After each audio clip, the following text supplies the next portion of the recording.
The eagles may have had a reputation for being the noble kings of heaven, pitted against the vile vultures, but in reality they also valued free and easy food.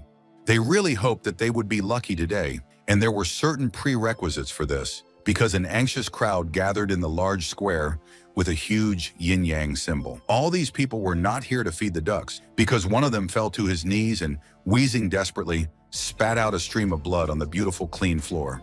But it turned out to be just a virtual reality game, because the defeated player did not really suffer in any way and got off with the lost health of his avatar. Zhojing, another unbalanced cultivator and cheater, was incredibly proud of himself, and he asked the people around him with a disdainful expression if anyone else would take the risk. Yes, there were no such desperate people nearby, and while the men were simply shocked, the women openly drooled at such a profitable male. In the game, the main character was truly a god, an undefeated champion who could only be worshipped or vainly envied, but in reality, everything was different. In fact, Jung lived in a disgusting, cluttered den, eating cheap noodles and energy drinks, and he only gained his level through various frauds, because otherwise this jerk would never have managed to climb such peaks. His entire history of honest wagering consisted only of humiliations from monsters. But he may have been a loser with bloated complexes, but he spent 5 whole years desperately leveling up to one day become the biggest player on the server. It might not be the most honest way, but this moment had arrived, and now he put on a maniacal face and prepared to reveal his divine name to his phrase as pathetic as possible. But fate turned out to have a much more prickly sense of humor. It was at this moment, when the last words were already out of his mouth and had to go into the speakers to be repeated in the game, that the system began to fail in the most disgusting way. This scared and angered Joe so much that his heart, weakened by junk food and lack of training, nearly burst, and his eyes bulged far beyond their sockets. An ordinary person who had a normal social life, and maybe even a family, would have reacted more calmly, but for this hikikomori, this was the end of the world. And it wasn't a break in the connection, because the screen showed a warning that Jung's account had been suspended for cheating, so it was natural karma. The kid would throw such a tantrum that he literally punched his still-working monitor, yelling that he'd wasted 5 fucking years he couldn't lose. The mechanism simply electrocuted him in response, with such force that the nerd cheater's skinny, bony body shook, and his already bulging eyes almost flew out of his head. He was also lucky in the sense that the electricity supply was quite weak, so his body was not burned to the bloody abyss of hell, but just slightly fried. Yes, it was there, and then that the main character died, and those brains that did not have time to turn into a piece of stone due to the abuse of energy drinks now emanated pale smoke. In real life, the whole story would have ended well, and the doctors would have laughed at such a stupid death. But Joe was lucky. He was reborn as an isekai. Although rebirth wasn't very affectionate either, instead of falling into the gentle embrace of the beautiful goddess, an unknown force threw him into the weapon rack. It felt like a giant had kicked him right in the stomach, and he started coughing violently, which quickly turned into noisy vomiting. Other people watched it with different expressions, some with disdain, some with skepticism, and some even suggested that after death he would be reborn into something better. Suddenly, all the sounds in the room stopped. Every whisper stopped, as if at the command of a machine, because someone entered the room and in a thunderous voice demanded that the boy get up. When that didn't happen, the huge, bald, and very muscular man was already burning with suppressed anger and prepared to immediately bring his fist down on Joe's head. He still wasn't sure what had happened to him or where he was, because what was happening, let's be honest, was more like a sick dream in itself. But because someone dared to speak to him in a commanding tone and disrespectfully like that, the protagonist immediately stood up, gritting his white teeth angrily. He hadn't yet noticed that he was a lot more muscular and handsome than he should have been, but the audience was trying to convince the captain that he shouldn't get his hands dirty with such shit. Holding on to his desperately aching belly, the hero only growled that he would kill everyone who was here. It was only a fucking dream anyway, so the police wouldn't punish him. The bald giant, predictably, was not the least bit impressed, even sarcastically complimenting the main character that he was now a man. Before the captain drew his own sword with a murderous expression, a terrified youth stepped between these two fighting roosters. Without saying too much, he simply grabbed the reborn boy by the scruff of the neck like a misbehaving kitten and dragged him to the exit, ignoring all the confused shouts. The gamer simply couldn't understand why a man who looked like an androgynous man with a skinny build had such monstrous strength, and then memories flashed before his eyes. And since his head was already the weakest point in his entire body, this truly terrifying pressure made Joe cry out, clutching at his hair. By the time he was done and went limp, as if he'd lost consciousness or the will to live, the unknown beauty had reached the big metal gate and it was opening. However, this kind of reaction from a resident from another world could easily be understood, because now he was fully aware that what was happening around him was not a dream. It sounded crazy, like he was inside a cheap isekai or cultivation comic, but it was the absolute truth. He ended up inside Isekai Ed, the same video game he spent a lot of time playing for 5 years, only to be banned for using cheats. It was incredibly convenient that by moving his soul to another body, he also got all the memories that his real master possessed, so he immediately understood everything. In general, there was nothing interesting in the prehistory of this small computer world, just another climate disaster that magically destroyed civilization. It also supernaturally caused the flora and fauna to mutate into a variety of creatures, each one more toothy and clawed than the previous one. Oh, and of course zombies. No Asian MMO with a post-apocalypse entourage was complete without crowds of sadly moaning walking dead, and this one is no exception. But in order to balance the odds to give people some hope of salvation, cultivators with star power were born and appeared all over the world. This thing magically increased the combat abilities of its owner so that it became more powerful than 100 people, becoming an army all rolled into one. And the main character was incredibly lucky that when he was reborn, he was not thrown into the body of an unnecessary homeless person, but into the son of a great master of the 5th level and the mayor of the city.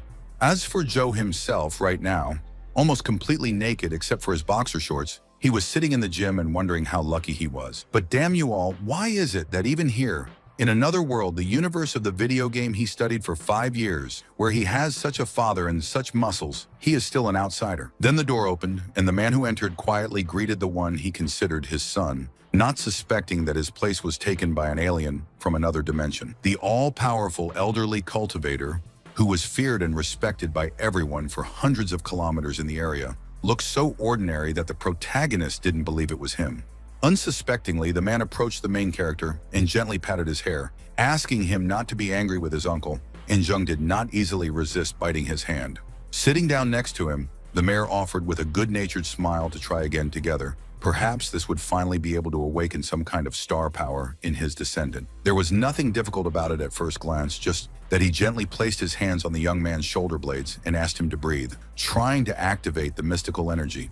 Inwardly, the protagonist noted with some irony how touching it was that his new daddy was helping him so hard despite his previous cultivation failures. But he didn't need it anymore, because he was no longer that disgusting human maggot who only knew how to spend whole days on the internet and devour fast food.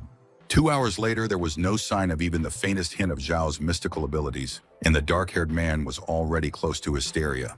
This unpleasant discovery so overwhelmed him that he dropped his head completely on his chest and began babbling about what a worm he was, while his father tried to calm him down.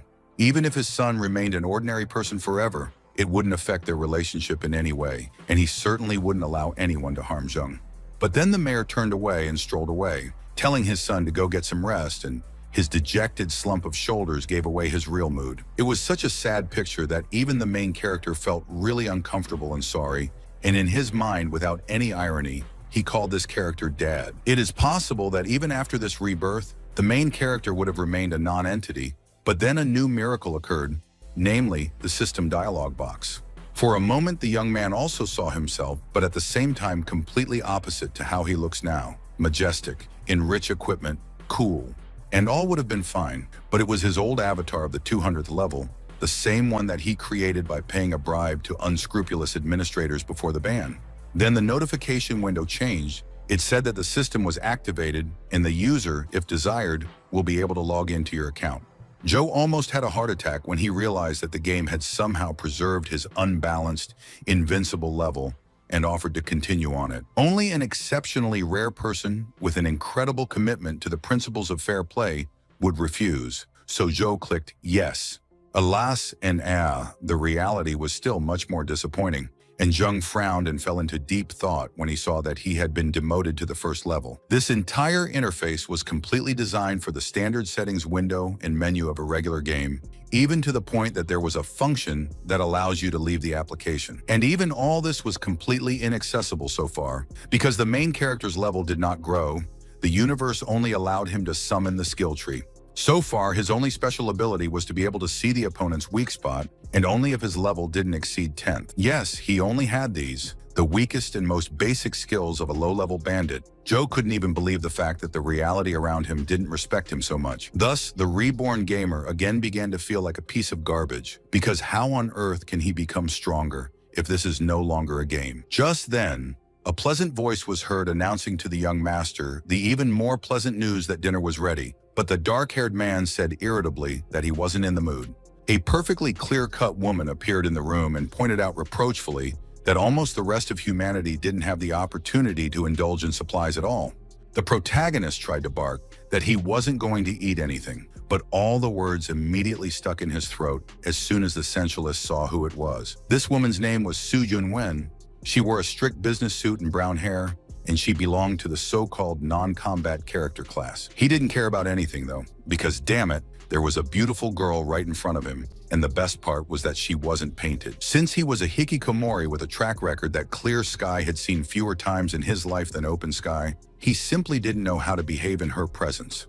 And so I couldn't think of anything better to do than get to my feet, and with my face sweaty, as if from a long, hard workout, stretch out my hands where I shouldn't have. She might be a servant in this household, but she also had self-respect. So Junwen immediately moved away, covering her bust with her hands. However, even she was speechless when the precious Jasper gentleman, with a most obscene grin, said that he wanted to make sure that they were real.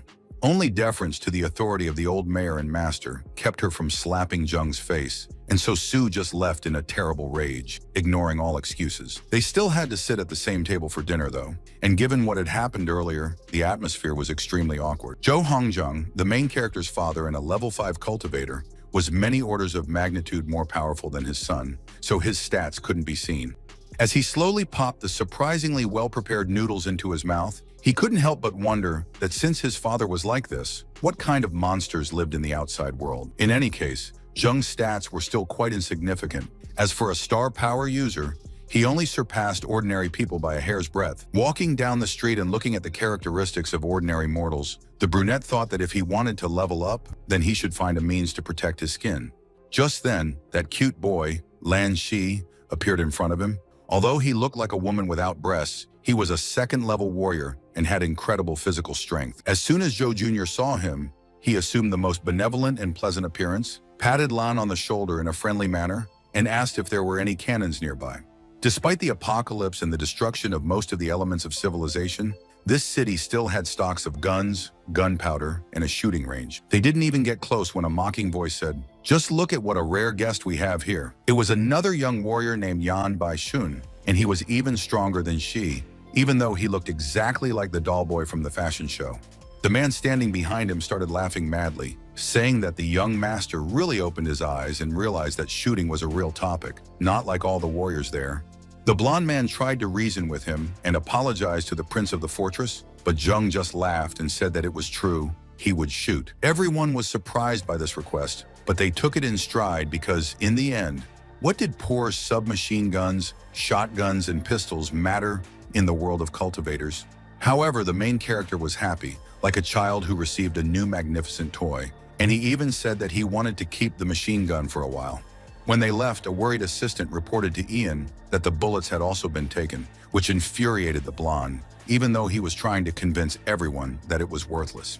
As for the protagonist, he, as it turned out, went to the exit of the city along a long asphalt road, which time and battles had managed to damage pretty much. However, Lan stood up to him and made it clear that he would not let the young master go any further. Going to the wildlands alone was pure suicide. He was shocked when Joe said that he wanted to level up by killing zombies, because only for the reborn there was a system with game settings.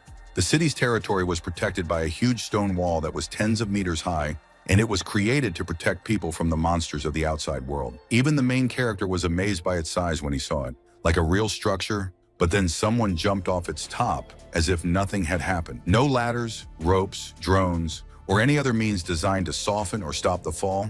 This big guy easily landed on the ground in a superhero pose. This cultivator was level 3. All of his physical stats were over 100 points, and he wasn't happy to see the two of them at all. But not only was the reincarnate not embarrassed, but he even explained to Uncle Shu with a gentle smile that they had come to help him destroy all those pesky zombies. The gunslinger was completely unimpressed, and he ordered the protagonist to just get out of the way, and also patted him on the head with such force that he almost tore off his scalp.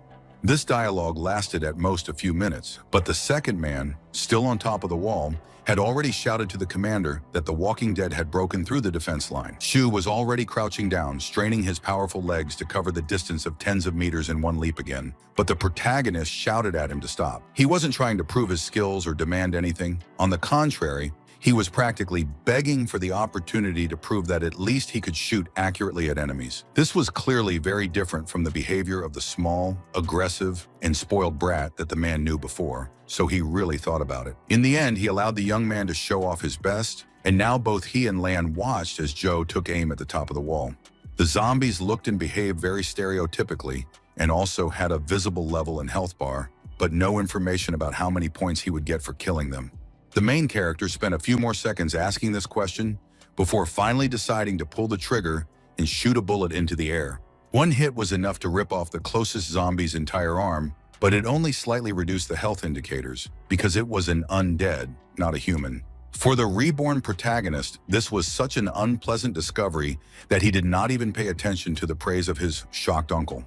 At this rate, he could spend many more projectiles, dealing minuscule damage to the enemies. So Jung focused and quietly ordered his ability to activate. Oddly enough, his signature skill showed that it was the limbs that were the Walking Dead's weak spots, all of them marked with red circles. But as in many other zombie-infested universes, their greatest weakness was their head, and it was enough to destroy it to finish them off quickly. The system was so generous to the main character that it immediately awarded him 100 experience points for destroying a single opponent. Seeing how the window of his own stats changed, the dark-haired man was really excited because it meant that he would actually be able to level himself up. Of course, killing one of their own kind didn't stop the rest of the undead at all. On the contrary, it spurred them to rush at the wall with even more ferocity. But this only made them more convenient targets, and the zombies fell one by one, their heads and torsos blown to pieces. Not all of them had the same level, so one dead person after being destroyed brought Jung even more points, as much as 120. This was enough to make the teenager feel a previously unprecedented surge of strength, and even his very body was enveloped in pale blue flames as he raised his level. These feelings were completely unlike anything the protagonist had ever experienced before, because they were no longer just pixels and symbols in the game.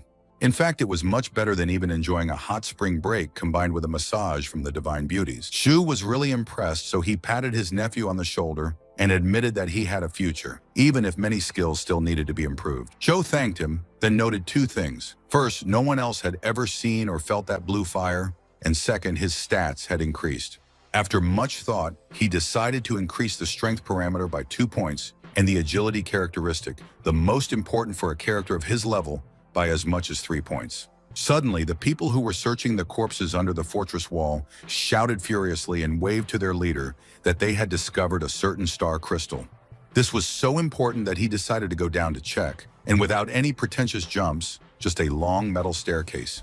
Joe was also with him, wondering if it was possible to extract an artifact from labor, and Shu noted that such finds are actually very lucky and rare. These were standard character enhancement artifacts, and they were divided into low, medium, and high, or white, blue, green, purple, orange, and red. Their price in society increased exponentially, and just one white crystal was enough for an ordinary person to eat their fill for a whole week. They all even vividly imagined this picture, as some happy tramp throws a heavy bag of food over a strong shoulder, and happy children run after him. However, the brunette with a sly smile threw this small translucent stone to his uncle, offering to exchange it for a bag of cigarettes for the so-called brothers.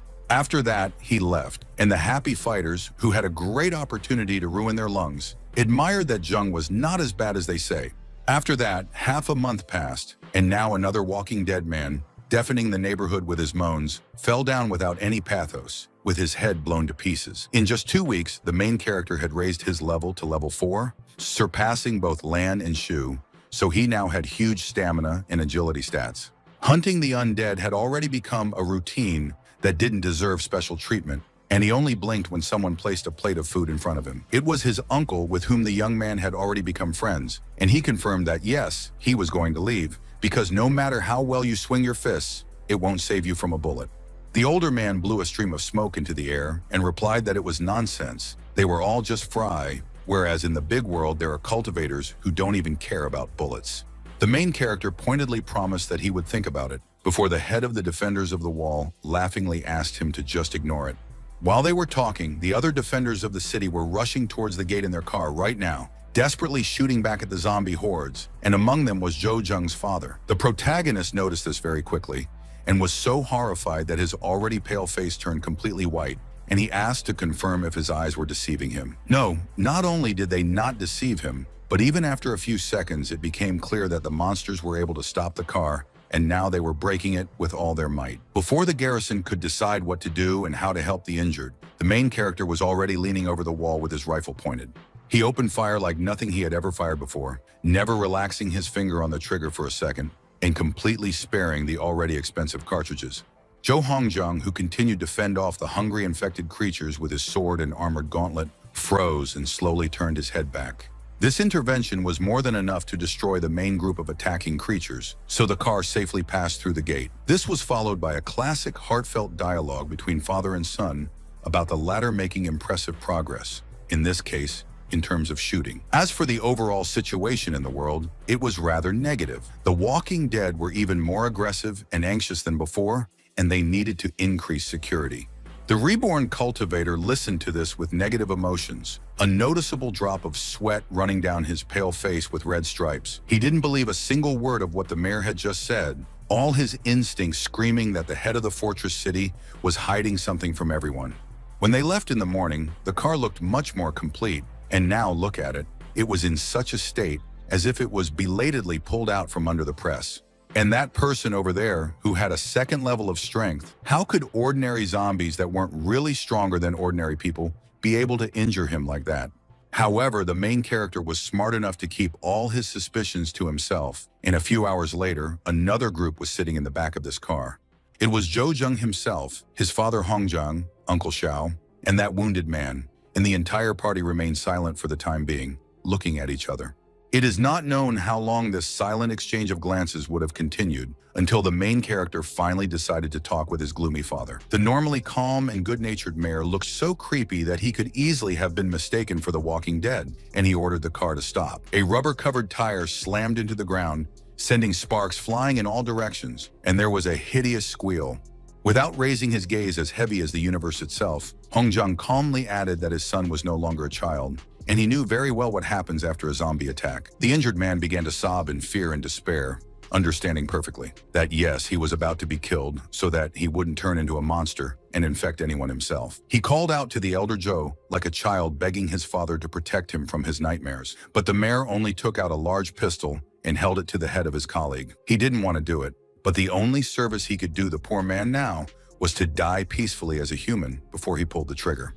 It was then that Jung truly realized how cheap a person's life was in this dying, agonizing world, and that this really wasn't a game with her saves anymore. The next meal between the father, son, and their maid was held in even more painful and profound silence, with no one bothering to look up from their plates. First of all, this concerned the young man. His eyes no longer resembled real human eyes, but rather a poor imitation of glass, as was the case with shell-shocked people. Only when the girl leaned over and asked him worriedly why the young master was refusing to eat again, did he revive and awkwardly reply that he wasn't hungry. His father understood perfectly and sympathized with him, but alas, this was their harsh routine, and young Jung had to get used to it if he wanted to become the new mayor. But this was understandable and obvious to a person who was truly born and raised in a post-apocalyptic environment, while the reborn hero was still in shock. He couldn't understand how it was possible to shoot his own comrade in cold blood. And Hongjung, looking at his son, admitted that sometimes you have to make sacrifices for the common good. It was his duty as the leader of their small community. But as far as Jung was concerned, he was forbidden to leave the city from today on. Of course, not even a day passed, as the teenager used the most banal and obvious way to escape from home. Tied rows of sheets in one row. No, it was not a joke. He really decided to act like characters in old American comedies and melodramas about teenagers and their domineering parents. Even the letter asking her to keep what had happened a secret from her parent was still there. And Sue sighed as if the weight of the world was on her shoulders. In an unknown place, In the forest, a frustrated Lan repeated that yes, he had agreed to help the young master disobey the order and escape, but it was too dangerous here. He offered to go shoot at least harmless and familiar to both of them zombies, but the brunette refused because he needed to raise the level as quickly as possible. She overtook him, threw out his arms, and thundered that it was his duty to protect his master, to which Jung retorted that he didn't want Zhou to remain a despicable outsider. The tension turned out to be so intense that the main character's hands very quickly reached for the barrel of the machine gun. The muzzle of the protagonist's weapon was pointed directly at the face of his bodyguard, partner, and friend, but none of these young men even flinched or looked away. The dark-haired man only coldly stated that he was more than capable of defending himself with his increased strength, and then he pulled the trigger without hesitation. The bullet passed so close that it almost burned the skin on Lan's face, but it didn't hit him. Instead, it shattered the skull of the tree snake behind him. The creature was one of the most venomous to be found in these lands, and the young warrior turned green with the realization that it was right above him. He could easily have died a disgusting and shameful death without noticing anything until the last moment. But this untalented boy immediately saw everything and reacted correctly. And now Lan, feeling like a character in some ridiculous, absurd comedy, watched as the protagonist happily butchered the carcass, smiling to himself. Zheng generally started acting as if he had completely stopped noticing his companion, and the latter couldn't stand it anymore, and asked them to stop acting like they were immortal. Oh, naturally, the reborn cultivator considered himself immortal, because the system helped him, and it very carefully highlighted where and what kind of enemy is located. At a different time and place, the young sentry on the wall happily greeted the main character, noting that he had returned earlier than usual. Zhu nonchalantly pointed out that it was almost evening, and Lan, who was climbing the stairs behind him, eloquently swallowed all the comments and additions that were coming out. Then the protagonist patted the guard on the head and called him baby, despite the fact that they were the same age, and all in order for him to stop calling him master. In his forest adventures, the young cultivator had discovered the crystal again, but it was only white, so now he didn't hesitate to gift it to this guy. By the time he regained consciousness, Zheng and Shi were already leaving, and the former only waved away such trash that could help an ordinary person pay for his sister's treatment. Only after a few seconds did the poor guy really realize what the main character had done and said, so he burst into heavy sobs of joy and relief. But that wasn't the end of it. Now the main characters were going to transfer all that mountain of meat that Junior Zhou had obtained from the local forest to the right place. The bodyguard didn't quite understand his master's motives, because they had been hunting snakes for half a month and had obtained so much of their flesh that they could now become rich. It goes without saying that such an ambitious man could not be satisfied with despicable money, but full stomachs and the joy of children, quite another matter. One girl literally threw herself on the main character's feet, happily shouting that today it was she who managed to touch him first. Jung picked her up in his arms and started happily babbling with this sworn little sister of his, while Lan watched on with a face like he was violently sick. As it turned out, he was jealous because he too had done a great job, carrying all the damn weight on his shoulders, and these ungrateful little pups didn't even look at him. They were not feeding only the children, however, since the distribution of supplies was also organized for adults, but poor people. A whole queue of them was lined up now. Many people were very embarrassed to accept such gifts from the son of the leader of the fortress, but the young man always smiled good-naturedly and explained that everything was fine. It was not a burden to him. One man grabbed the headless carcass of a snake and boldly shouted that there was nothing to be afraid of. Even if the Snake King himself crawled here, he would also be fed lead. This was the first time that someone outside of his inner circle had treated Zhou with respect, but in the end, he still had to return home. Hongjung calmly ate soup and said that he had forbidden his son to leave the house, and the latter had disobeyed, disappeared for 2 weeks, and only made the already difficult situation worse. Su was drenched in sweat, trying to apologize for not being able to spot this rascal, but the old mare replied in the same serene voice that it wasn't her fault. Gazing at his son with eyes as black as coals and very intelligent, the senior cultivator clarified whether the rumors about Zheng being a first-class marksman were true. Giggling and rubbing the back of his head modestly, the protagonist replied that, well, since all possible doors were closed in front of him, he had to climb through the window. His father loomed over him like a mountain and added darkly that using firearms was one thing, but being familiar with lesser people was quite another. It sounded so sharp, like the sudden crunch of ice breaking, that the reborn gamer froze, and any hint of a smile immediately disappeared from his face.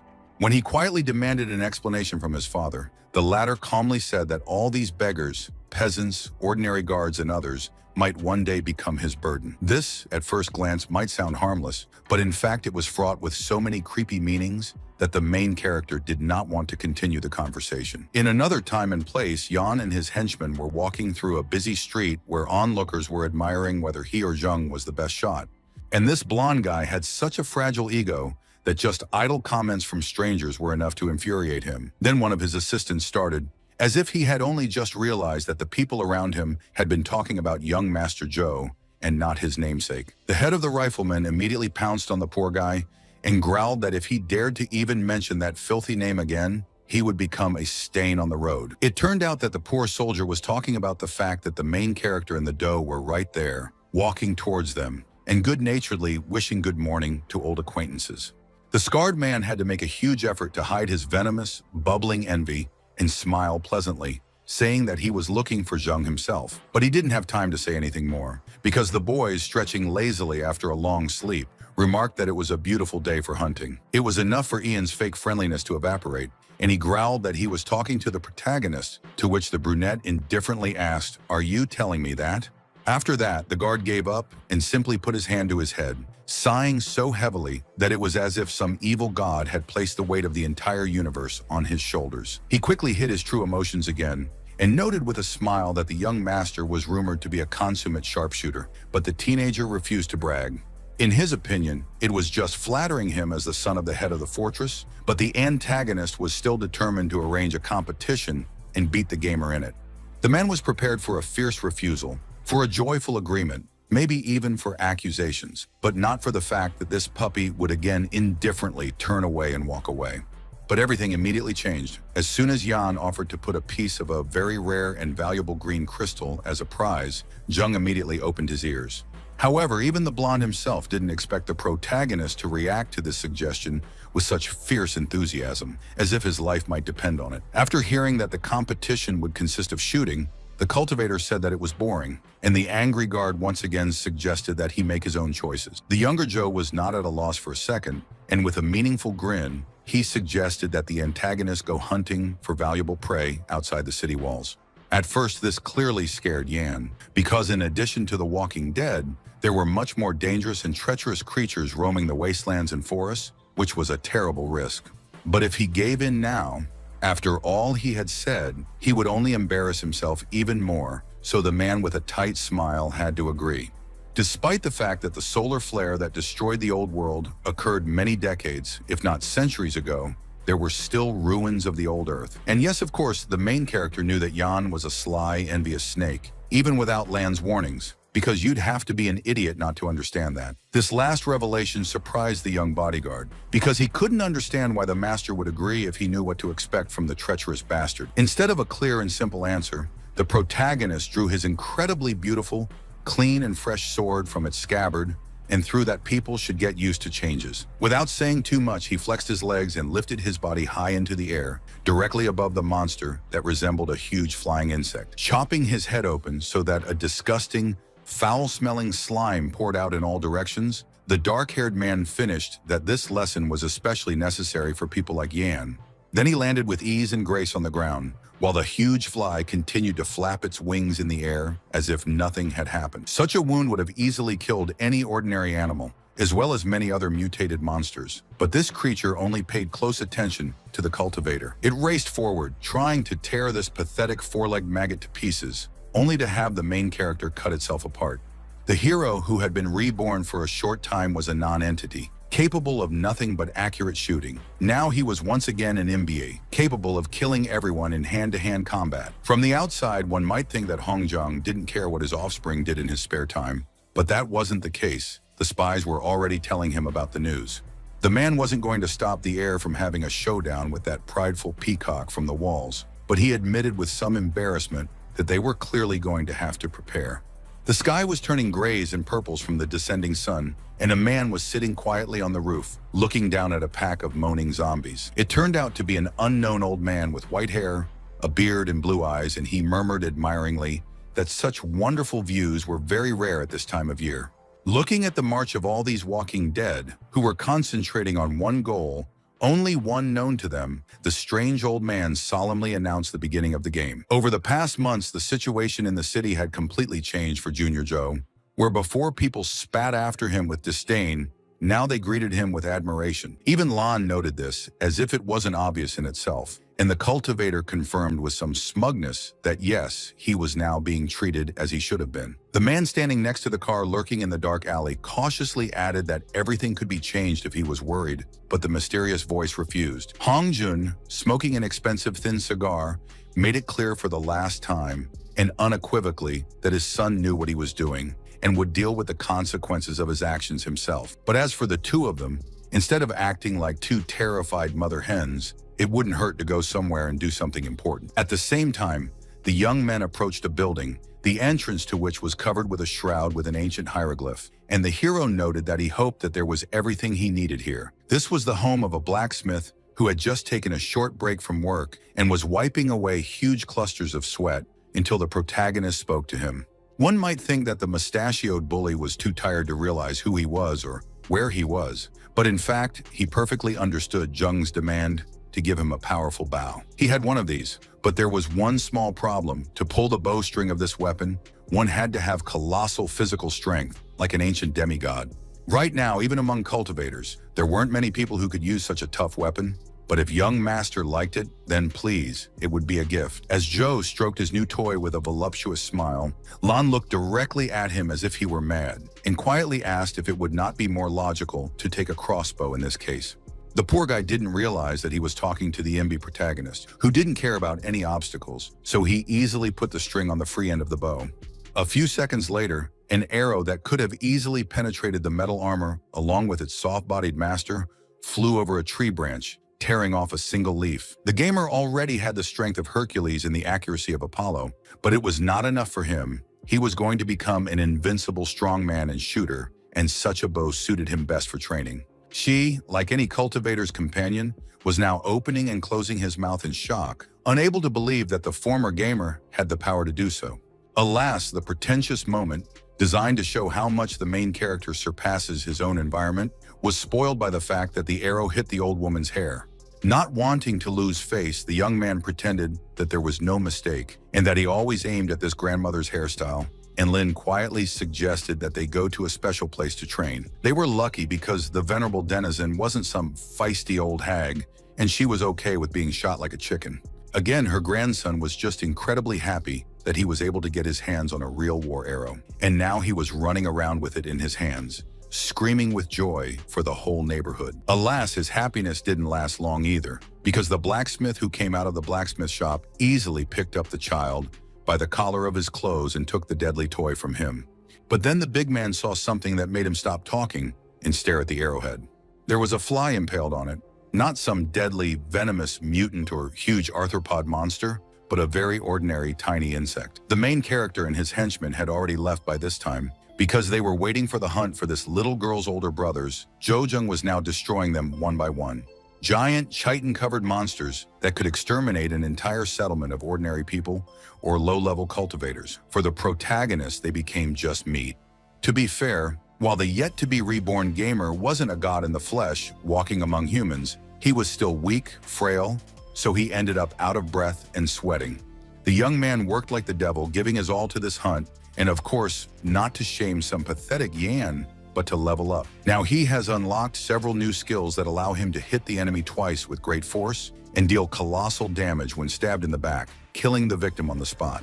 These skills made him an almost invincible imba in the old game, but then it was still an ordinary game. Now that it has turned into life, who knows? Jung was terrified of exposing his precious hide to attack, but he quickly hid his true emotions and asked Shi with a sly smile where to find strong monsters. This led to a comical scene in which an excited cultivator charged into the thick of the bamboo forest while a terrified doe tried to stop him from doing anything stupid. The fact is that in the thick of the forest there were demonic boars, creatures of such great strength and such a disgusting nature that even level 5 warriors were afraid of them. Before the reincarnated gamer and his unfortunate servant could even take a couple of dozen steps, the entire grove was shaken by a furious, high-pitched screech, and then a boar attacked them. An ordinary person would have been caught and torn to pieces by this creature without any chance. But Jo Jung jumped into the air with such despicable ease that it was even a shame. The hoofed monster paused, raising a cloud of dust with some difficulty, and then slowly squinted to the side as if silently asking the hero who he thought he was. Lan, like a loyal Chinese servant, was willing to sacrifice himself to save his master, but the cultivator only ordered him to walk away. That voice had the kind of steel that bad fiction writers like to talk about, and the sensation made C turn around slowly, startled. And the poor guy didn't have time to do anything else, because the main character happily rushed past him at such a speed that the warrior was almost blown away by this gust of wind. Tumbling and dancing in the air like a crazy frog, the dark-haired man jumped around the huge animal, delivering 2 powerful blows at once thanks to the new skill. Gods, he didn't show any respect for this opponent, because while one blow landed on the animal's face, the other was aimed at the opposite end. If this poor creature suddenly had the gift of thought, it would definitely curse him, because no one would want to know that you died of it. Fortunately, the poor boar's agony did not last long, and soon he fell to the ground with a crash, again raising a small cloud of dust and showering it on the approaching deer. To say that the gamer was incredibly pleased with himself would be a huge understatement, because now he is convinced in practice that he remains an MBA always and everywhere. As for poor Shi, alas, his function was only to constantly admire the protagonist's every careless achievement, and he did so relentlessly. Although no, Happy Jung innocently added that this huge carcass will be dragged by his servant because it is not appropriate for him, such a noble hero, to dirty his hands with dirty work. It is possible that after that, for the first time in his life, the doe broke into insubordination and even got into a fight. But in any case, the boar was taken to the Zhou house and cooked. Poor Hong Jun genuinely didn't know how to react to his son's growing insanity and power, whether to kill him right now for the former or reward him for the latter. Chewing a few of the juiciest pieces of meat with a loud slurp, the protagonist asked with a smile to share with him fragments of crystals or at least gold. Like any cultivator who fell in love with his own reflection, Jung was going to bet on himself in the competition, without feeling any complexes in this regard. Elsewhere, several men were discussing how Captain Yan had been training fiercely for an unknown amount of time, and one of them was openly intimidated by it. In his opinion, it was a stupid, meaningless argument, but his boss treated it with such fanatical seriousness as if his own life depended on it. And now, sweating profusely, the man was wheezing that he would win against this damn puppy at any cost, and not only in the dispute on the accuracy of shooting, but in general. As it turned out, his training had paid off, and that it wasn't just Jung who could use the system, because Yan had just felt that he had turned into a level 3 warrior. Laughing like a maniac and showing off his athletic, muscular body to the entire universe, the antagonist repeated that he was the real genius, not that worm Joe. When the day of the competition came, a large number of people decided to visit it, but it is understandable they did not see such events every day where they would not be in danger. The main character did not say anything and generally tried to keep extremely modest, but his eyes literally screamed about how he would mock his opponent. The audience didn't waste any time and organized a real playground for fans and cheerleaders, and many of them shouted out the name of the beautiful Captain Yan. Of course, the protagonist also had his own fan club, but if the fans of Defender of the Wall were mostly girls in love, then Jung was supported by the elderly and children. However, to demonstrate that he has a sense of noble fair play, the antagonist quietly mentioned that young Master Jung has a good support. The dark-haired man didn't react to his statement. Instead, he leaned over to one of the children and asked if he had bet on him, so that the kid embarrassingly admitted that he hadn't. Then the main character handed him a few coins, specifically so that this little beggar would spend them all in his name. To be honest, it was so disgusting that even Yan, who didn't have any particular moral standards, asked how anyone could do such a thing. Boldly looking into his eyes, the cultivator asked what he had done wrong. He didn't drag the boy into any dangerous situation, and the villain could only roar out a rude response. He no longer wanted to pretend that he was treating his opponent with friendliness, and in the end, he ordered Joe to keep all his luck for himself. Since, according to the original conditions, the competition was held in a forest full of dangerous monsters, the champions did not intend to stay in the city, but went outside. The referee announced through the microphone that it didn't matter what the level or property of the weapon used was, only the value of the game the players got. In the past, the young man might still have been worried. He might still have been worried about his success, but now that the start signal had sounded, he didn't even hesitate. Making a rattling sound from the old long-oiled engines, the two cars sped forward, away from the safety of the settlement and into the wilderness. Sitting behind the wheel, grinning bloodthirstily, Yan muttered to himself that this damn prince, this obnoxious, cute puppy Joe, was already a corpse. He had signed his own sentence. The judge, in fact, also firmly believed that the protagonist was destined to lose miserably to an experienced third-level fighter, and that this would be a great lesson from arrogance. Hongjin was secretly watching from the top of the fortress wall, and a guard standing nearby anxiously asked if he was going to do something to protect the offspring. Of course not. He wasn't going to, because regardless of whether his son wins or loses, he has to learn to rely on his own strength first. The champions did not immediately leave the city limits. For this, they first had to overcome a maze of dirty, deserted streets, but there they were waiting for surprises.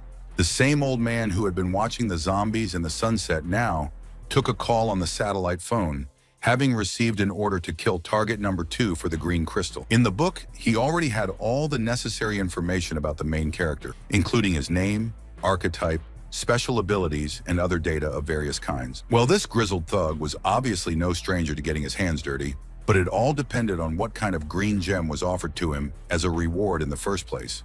His name was Tai Lan. He was a rank 5 warrior, and he wasn't going to rush into battle like a blood-crazed puppy.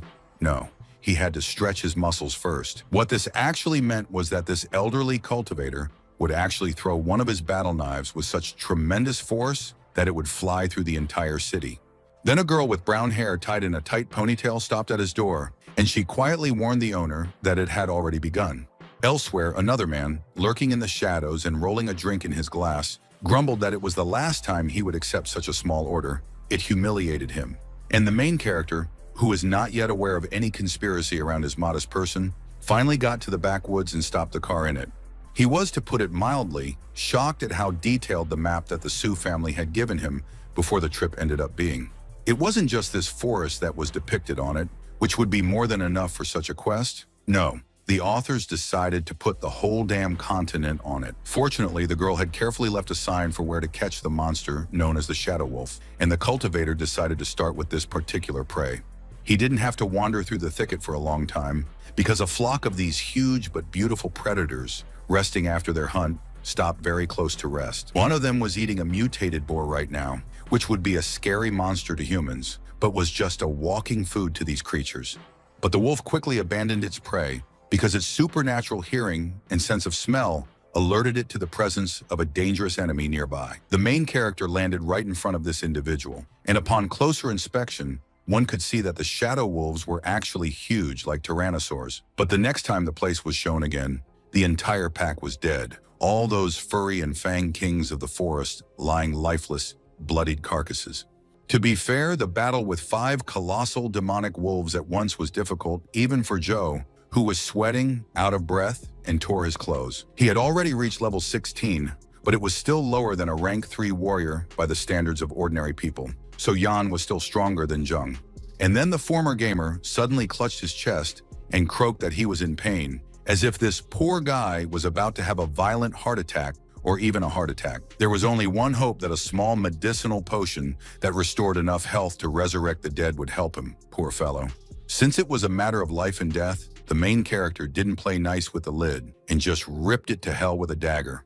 And the smell of this red stuff, I must admit, was also completely disgusting, as if someone had poured disinfectant into a bottle for a sick joke. However, the cultivator was still lucky in the sense that he didn't need to pour this abomination into his mouth. It was enough to apply a fresh wound to the surface.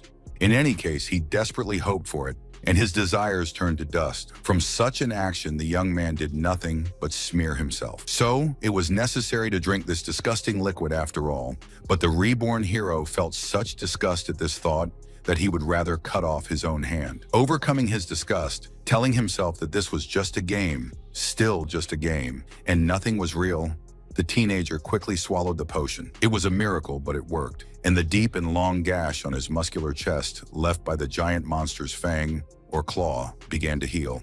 After a few seconds, not even a trace of it remained, which surprised the cultivator very much. He was still not quite used to the fact that any miracles were possible in his life now. Well, in that case, all he had to do was admit that no matter what the world looked like, no matter what chaos and discord it was in, there was actually good medicine in it. After that, the action shifted to the edge of the forest, where several heavily armed adventurers were sitting in ambush next to a suspicious hole in the grove. The second-level warrior Yang Yu asked his fellow third-rank warrior Zhou Langbo who he had bet on, and the man rudely replied that he wasn't going to waste money. The only one among them, a woman named Guo Yue, also a low-level warrior, suddenly broke her silence. Someone was heading in their direction, so it was necessary to shut up. It was Tai Lan, and so far this seasoned thug looked very harmless, like an ordinary old man who had lost his way in this forest by some misunderstanding. This is what he told the wary adventurers, saying that there was no reason for aggression. He was just a harmless elderly man who had lost his way home. Smiling so sweetly and innocently that you might have missed the terrible scar on his eye, Lan asked if the young men had seen the main character. He showed them a picture of him, and a confused Yang Yu mumbled that he was Hong Jiang's little boy, who had just been seen earlier today, until Langbo ordered him to shut up. But it was too late. The old assassin had already obtained the information he wanted and was extremely happy with how well things were going for him. And then he was off, so fast that no one had time to stop him or even react in any way, like trying to catch a bullet with his hand. At first, one would think that he actually didn't do anything terrible, but in just a few moments, a streak of blood appeared through the entire body of the girl with the sword. It was sliced into two perfectly straight halves, like a sausage on a butcher's chopping board, and Langbo was the first to realize what had happened and ordered Yang to run away. He rushed forward himself straight at the white-haired assassin, hoping desperately to kill him, or at least wound him, but the poor man didn't even have time to touch the enemy with his blade. Now that two of the three young adventurers had been killed, Tai ended his sarcastic statement that he would have been tormented by his conscience later if he had killed innocent people. The last youth couldn't bring himself to move. He fell on his back in horror, asking why the old man did this, and the Lan calmly replied so as not to leave any witnesses. The strength in this elderly cultivator's hands was so monstrous that he didn't even need to really hit his prey. Just a casual flick of his finger was enough. Meanwhile, another person was watching from the height of a huge tree, another pack of shadow wolves that had eaten a lot of people, and asked himself when he had caught a cold. In addition to the usual individuals who had a dark shade of fur, among them proudly sat a creature whose fur was as light and clean as fresh winter snow. The tree climber observer, upon closer inspection, turned out to be the protagonist, and he was very happy to meet this creature, since it was clearly a boss. This was very good, because the stronger the opponent, the more experience they would get. But the fact that the teenager's weapon broke was not even close to good. It was already past 1 o'clock in the afternoon, and the dark-haired man still hadn't killed anyone truly impressive and valuable. So at this rate, he would really lose the competition miserably. Of course, he couldn't allow such a stain on his already not-so-faultless reputation, but then he was distracted by the sounds of someone approaching. It was Tai Lan, and the red bar above his head clearly indicated to the protagonist that this old man didn't have any positive feelings for him. Although this mercenary might look like an ordinary harmless old man from a distance, upon closer inspection, his eyes were even more soulless than those of wolves. However, even he was very surprised that there was no one on the tree branch. He could have sworn anything that he saw the prey and moved straight towards it without being noticed. As for the dark-haired man in hiding, he was scared to death. It didn't take a genius to know that a very strong and terrifying opponent was indeed coming for him. After a while, almost nothing broke the silence of the forest. Even the birds seemed to have left the area, so that only the rustle of leaves could be heard in the air. As he continued to hide behind the tree trunk, the young cultivator once again told himself that an assassin had been sent after him, which meant that someone wanted to destroy him. He still had no idea who exactly this mysterious abuser might be, but there was no time to think about it now. It was time to hit the first one. Tai Lan continued to scan the thicket for any sign of his target's presence, until suddenly there was a tinkle in the sky and a star-like glow. Honed by years of combat experience, the killer's instincts did not fail, and at the very last moment he made a dizzying leap to the side, avoiding being crushed. The main character's fall was so crushing that the ground shook and the trees fell, but now the old assassin had finally discovered him. Zhou wasn't going to show off, pose, and pull cheap tricks, because in this situation, it was death. He was just attacking a new opponent. The senior cultivator managed to react again at the last moment and block with a large, wide sword, but the force of the hero's blow was such that sparks flew out of the metal. The antagonist admitted to himself that he had underestimated the boy. He was incredibly fast, and all the damage could not be blocked anyway. There was a scratch on Lan's cheek. The fight was still on a level playing field, with both opponents having enough speed, skill, and luck to stop all attacks before they could reach the target. With every second spent in such a stalemate, the main character became more and more tired and realized that his strength was running out, which means it was time to let the ace out of his sleeve. A double blow delivered with just an ordinary, not even very long, hunting knife, but still terrible. Talan, who instinctively realized what the boy was going to do, hurried to take a deep defensive position. He covered the vital points with his hands and sword. As a result, the protagonist did not get a slashing or stabbing blow, but rather a heavy slap that threw the gray-haired thug many meters to the side. But it was only one blow out of two, and the second one hit the target, and a whole fountain of red blood spurted out from the mercenary's shoulder, soiling the tree that the old man had crashed into. However, it was too early to celebrate the victory, because for Tan Lan, it was literally a scratch. The strip of his life was reduced by some insignificant percentage. Although he himself now took his target absolutely seriously, Jung's perception kindly suggested that the killer's stats were so great that they couldn't even be seen.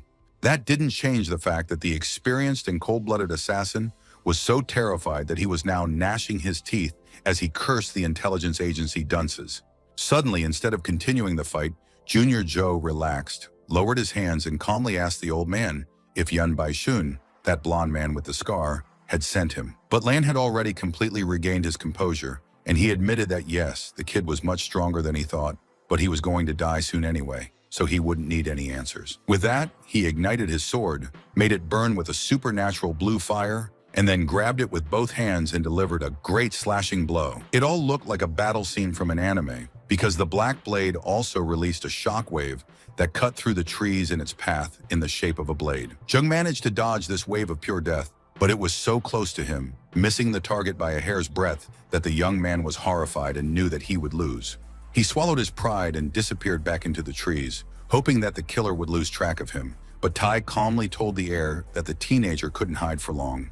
However, the protagonist still had some strong cards left in the deck, and he took the time to activate a scan of the enemy's weak points, looking closely at him. The skill, however, did not show anything supernatural. It marked in circles the very points that damage could kill an ordinary person, such as the head. But this was already enough for the main character, and he tried to hit the assassin in the head with such force and speed as if he opened fire from a laser cannon. However, at the very last moment, the assassin managed to dodge again, and he was now trying to figure out where the punch came from. A moment later, he slashed out with his sword, chopping the huge, thick tree into small pieces, and the younger Joe, clutching the rifle to his chest, ran away with all his might. Looking after the youth without any expression on his face, Lan calmly said that the latter must have no idea what a level 6 martial artist was capable of. Needless to say, the young cultivator did not respond to this cold boast, but sat on the branch of the tallest tree he could find and remained silent. Suddenly, there was a hollow guttural sound, like a low growl or the rumbling of a giant stomach, but the protagonist decided to call for help anyway. Quite calmly, as if he wasn't fighting a life-and-death match, the young warrior flung himself into the air, firing dozens of bullets at the same time. Tai had no trouble dodging each shot, as if it were coming in slow motion for him, and calmly asked if the boy had gone mad from fear of death. When Jung turned around without any words and started running away again, the old man even got angry, and he demanded that the victim finally just give up and let him kill him. The protagonist still didn't deign to give his opponent any response, and continued to run away as if all the demons of hell had suddenly decided to chase after him. He didn't even stop when he was facing the edge of a very high and steep cliff that would have been deadly even for him to fall from. Joe only jumped further. Thailand paused for a few seconds and watched as the young man who had landed dozens of meters below continued to wind through the tall trees. But he wasn't some sentimental hunter who would respectfully let a quick prey escape, so he flew after Jung, sword ready. Despite the fact that the main character had already encountered a pack of shadow wolves, and right now he was fiercely fighting with them, cutting the throats of one monster after another. The vicious, hungry monsters didn't end, and one beast that was killed would immediately be replaced by another. But this didn't seem to bother the young cultivator at all.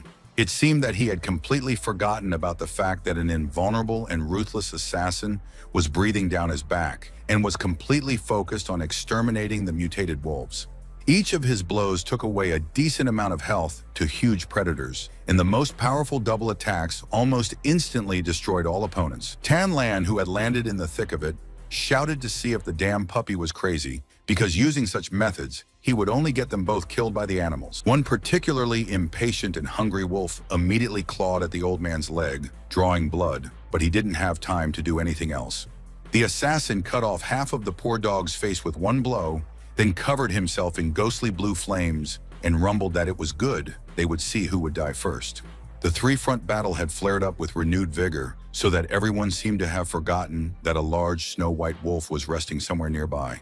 But the elder himself felt that some two-legged monkeys were now unceremoniously exterminating his relatives, and he definitely did not like it. Flexing muscles that could crush rocks to dust, the giant white monster deliberately rose to its feet, appearing even larger than it looked from a distance. Leaping to the top of a pile of boulders, the white shadow wolf threw its head back to the sky and let out a howl so deep and uncanny that it penetrated the very soul of the listeners.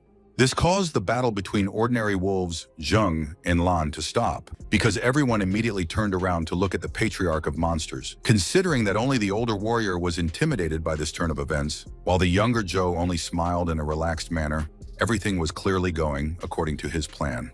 The white-maned monster slowly approached its enemies without attempting to bite their heads off, and even the smaller mutants respectfully retreated away.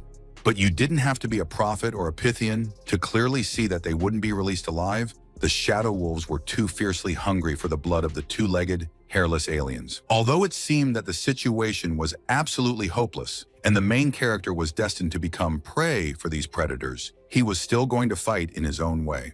Thailand, having regained his voice, told his opponent that the latter had chosen to die himself, while it would still be easier for him to escape from this trap. Of course, the teenager had a plan in mind, so with a sinister smile, he pulled out 2 grenades from his pockets, which somehow fit into his tight pants.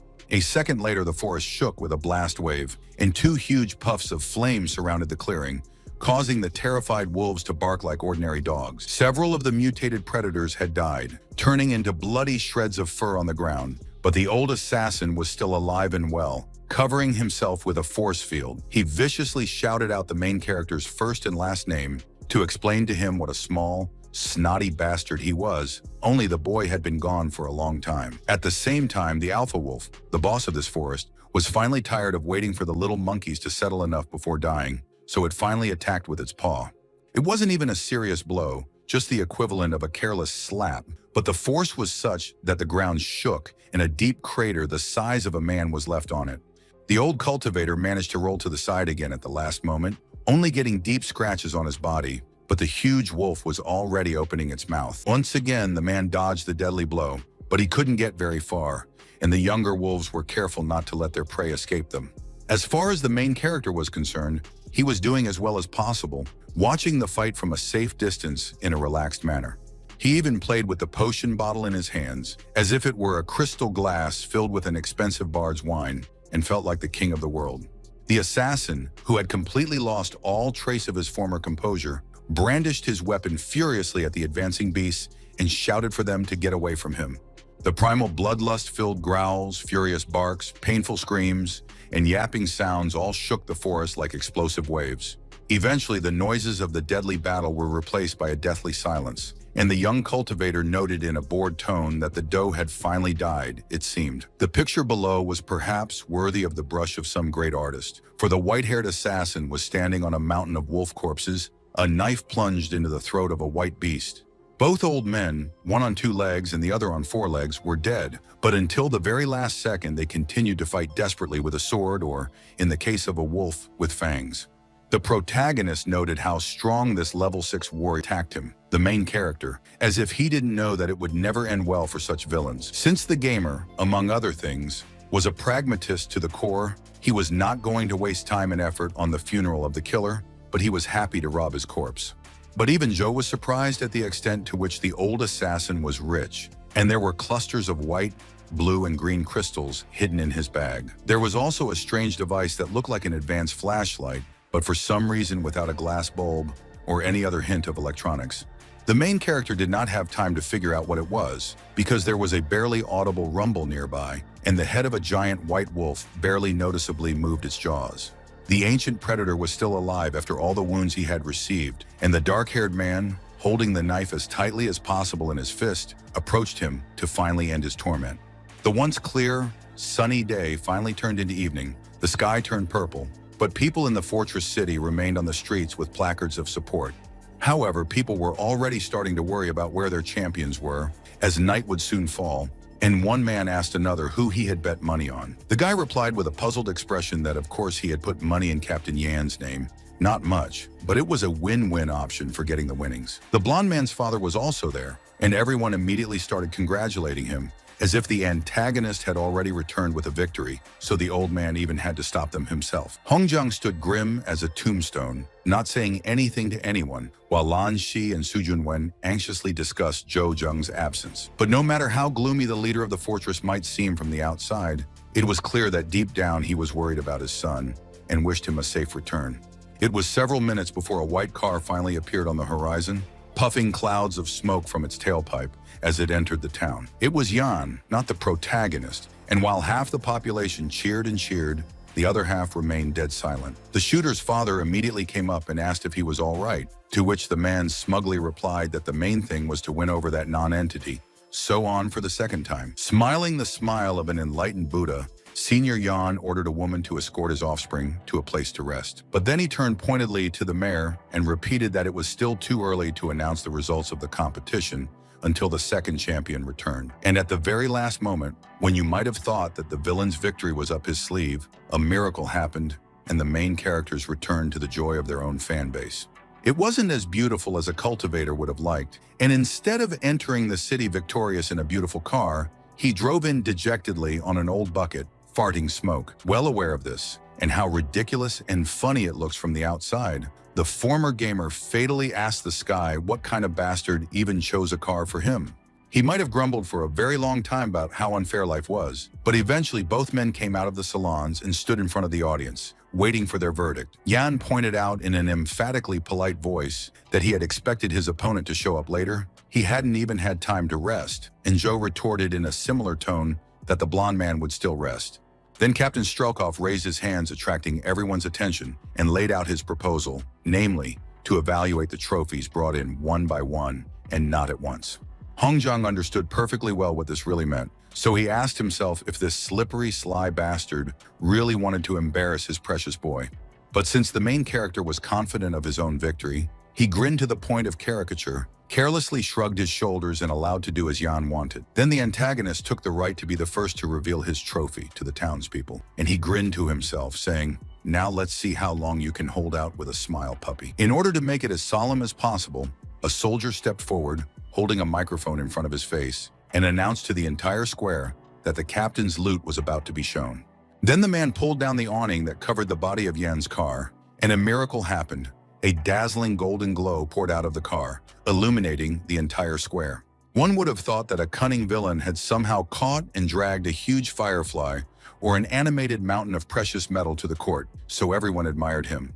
And while people were discussing this interesting find among themselves, the man approached the petrified Zheng, familiarly put his hand on his shoulder, and asked who the winner was now. The first thing people saw was a huge boar covered with thorns and a golden mane, very similar to those that the main character had previously destroyed in the forest.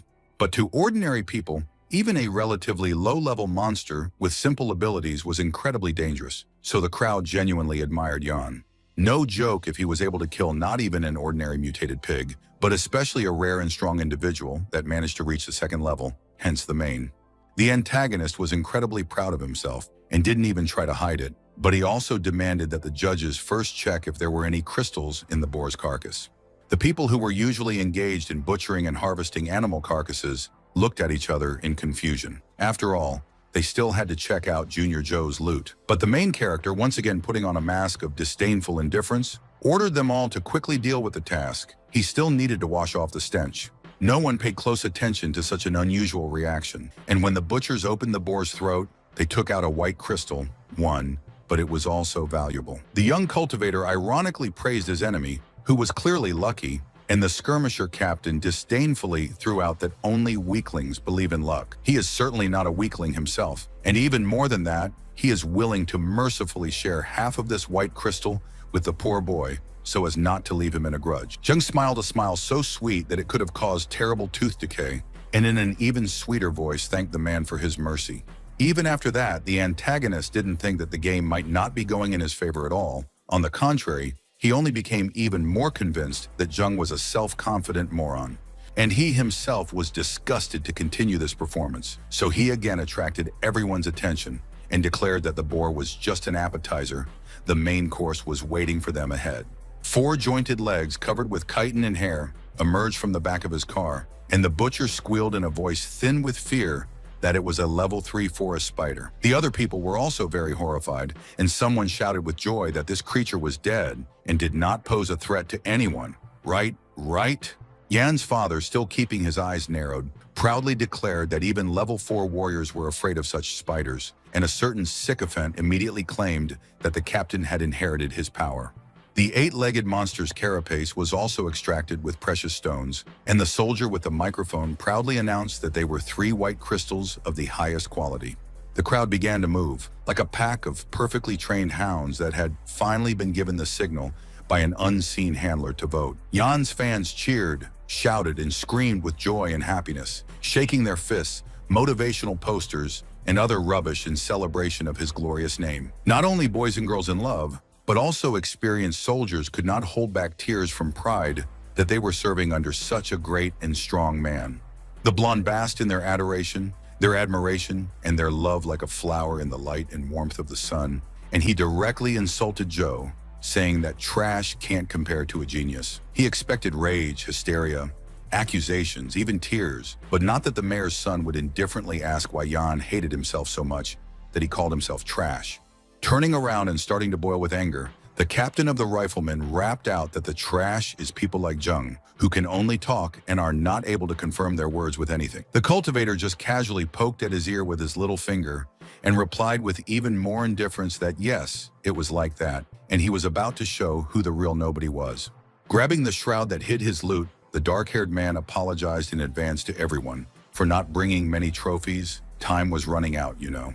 When he completely tore off the veil, this mystical effect of the small rising sun was repeated and even became even more dazzling, shrouding the square in red light. Overcoming this obsession, peering painfully into the contents of the car, people gradually lost the power of speech because what they saw was like an illusion. On the car, of course, lay the body of a huge white wolf, the king of the Shadow Wolf Pack, who had died in the battle with Thailand, but of course none of the townspeople could find out. All of Yan's confidence was taken away because the corpse before them wasn't just some pathetic monster, but the damned Shadow Wolf King, one of the greatest monsters. Even Hong Jun, who was usually as cool and solid as a rock, was having a hard time finding words for what was happening, but Sue was just happy about how her boy had grown up. The butchers, meanwhile, had already finished cutting up the dog's carcass, and they announced in some muffled, even dead voices that there was a blue crystal in its flesh, albeit of a lower grade. There was no need to jump to conclusions from the word inferior like some citizens, who were quickly told that even one such gem was worth as much as 100 high-grade white stones. A child sitting on an old man's shoulders laughed happily, waved his arms, and shouted that Big Brother Joe was the best. This worked as a kind of signal, and the entire crowd of fans of the main character now roared in victory, honoring the name of their idol and his unconditional victory in the dispute. But Yan, as expected, was guilty of exactly the qualities that he attributed to Jung, because he threw a tantrum with shouts that he cheated. He definitely cheated, a cheater. The protagonist's only response was to mockingly poke a finger at him and admit in a sweet voice that it was actually necessary to thank the blonde for killing this wolf. Then he cracked his fists and neck, and in a low but very angry voice asked if the captain of the riflemen had set a 5th-rank assassin on him, or if he had imagined it.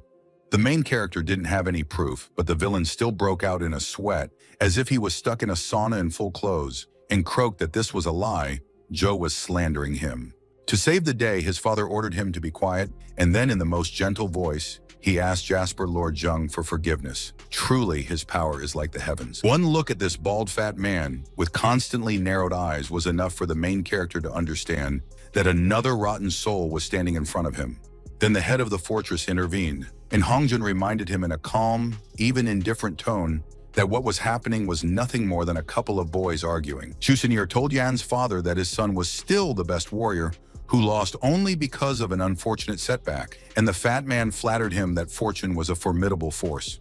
In a completely different place, the same girl who came to report to her master about the beginning of the hunt for the main character crashed back into the wall, as if from a giant's kick. Her master was furious, demanding to know why the hell that damn boy was still alive, and what in the name of the Buddha had happened to the Shadow Wolf patriarch. Yan Sr. no longer looked like a blissful bodhisattva, more like a vile werewolf demon, and he rumbled that he wouldn't wait any longer. He would use the second method. Meanwhile, the main character's family and friends were happily celebrating his victory in the competition. The beer did not have time to fill the mugs, and the meat got on the plates. At one point, Jung, inexperienced, poured too much alcohol down his throat and coughed at how spicy it was, to which his father only patted him on the back. This was often the case with newbies who thought they could drink beer like water, but the cultivator chose not to try anymore, instead focusing on meat instead. It was just another little weakness of his. No matter what world or body he was in, he just couldn't drink a variety of alcoholic beverages like the damn ones. His father poured another drink into his mug, looked at the teenager almost with a smile, and calmly but warmly congratulated him on his victory. Hungjin was stingy with emotions, even in everyday life, but he was really happy to see the progress and growth of his child, and the protagonist appreciated it. In fact, he was on the verge of tears, but he quickly pulled himself together and tried to discuss with his parent that slippery pair of Yans, Baishun, and his father, the sly old man Chuan. But after a second, he silenced himself, reminding himself that he didn't have any proof, and making careless accusations might get him in trouble first. The mayor, however, did not notice anything, and nonchalantly advised just not to take this little bastard to heart. He was still waiting for a serious beating from his own father. Soon after, the gala dinner ended, and the main character went to his room to finally do something very important. He was still holding the strange artifact that had been stolen from Tai Lan's body, and whose purpose had remained a complete mystery until now. It didn't have any visible buttons, levers, switches, or any other tools that could be manipulated, so he wondered if it was a bomb.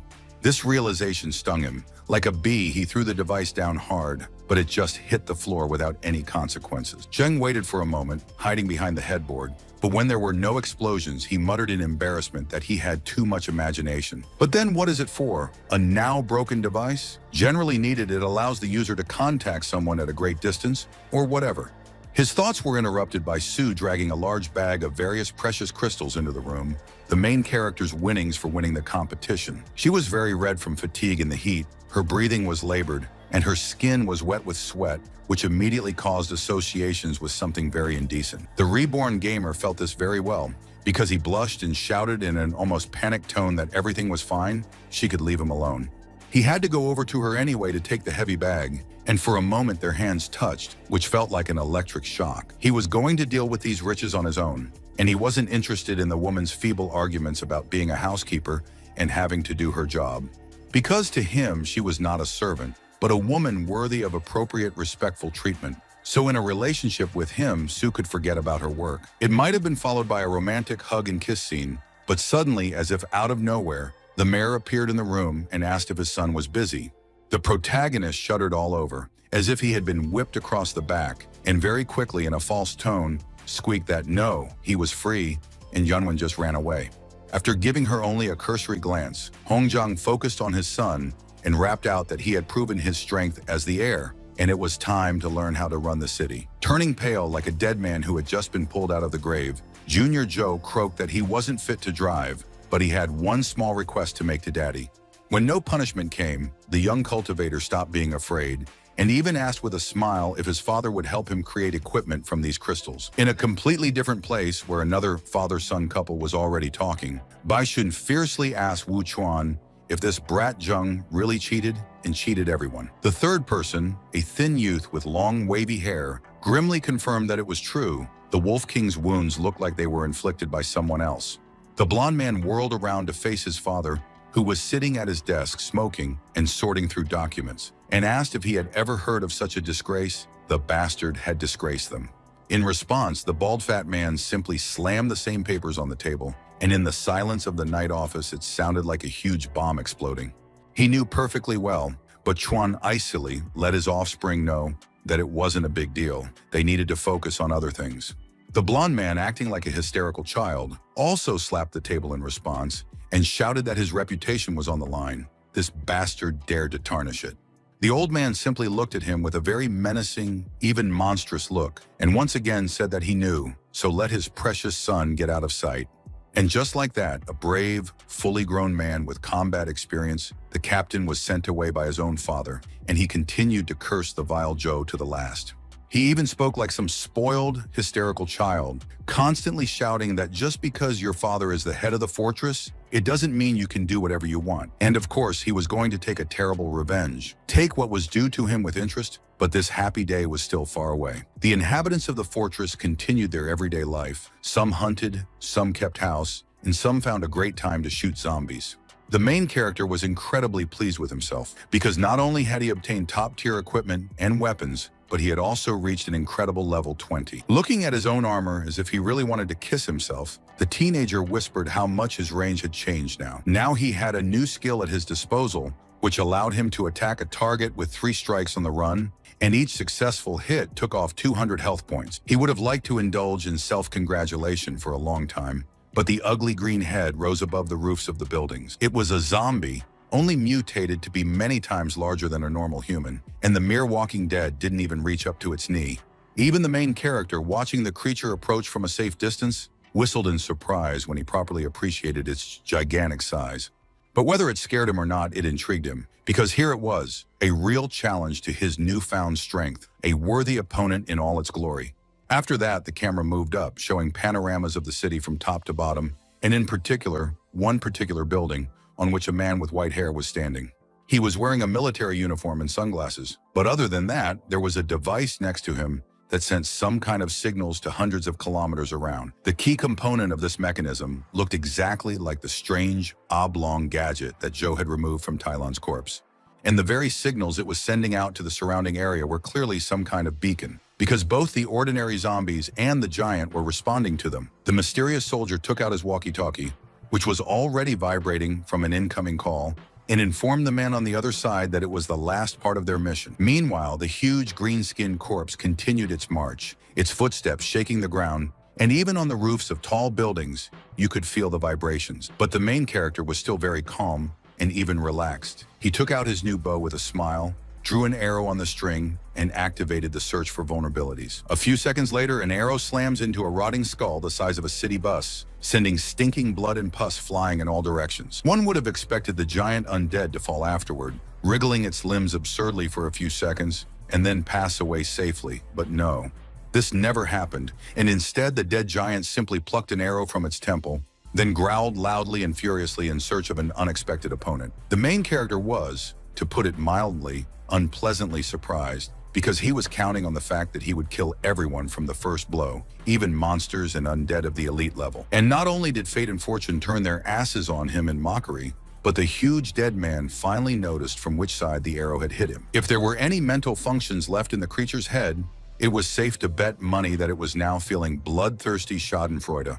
Without wasting any time on an empty growl, the giant zombie simply waved a hand that could break the back of a mammoth, and thus raised a wind of hurricane strength. The main character didn't need to have a master's degree in higher mathematics to know that he really managed to anger this rotting thug very well. Still without making a sound, the colossal undead struck a second blow, so powerful that it completely shattered the multi-story building, leaving only rubble. Unfortunately, the zombie couldn't find the sticky red spot that used to be the boy in the wreckage, because Joe had already lifted his body into the air.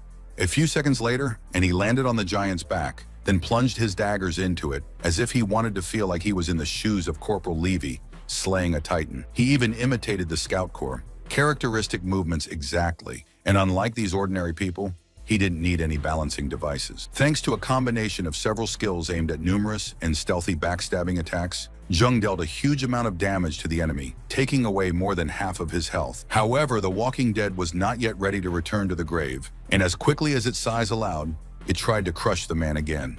To no avail. It was possible to try to crush a dragonfly with your hand in flight with similar success, and only a huge cloud of dust covered this entire urban area.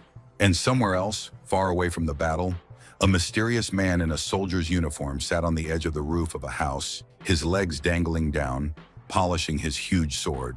He quickly sensed something very strange, as if the perfect harmonic signal was being intertwined with some incomprehensible interference. But what could it be?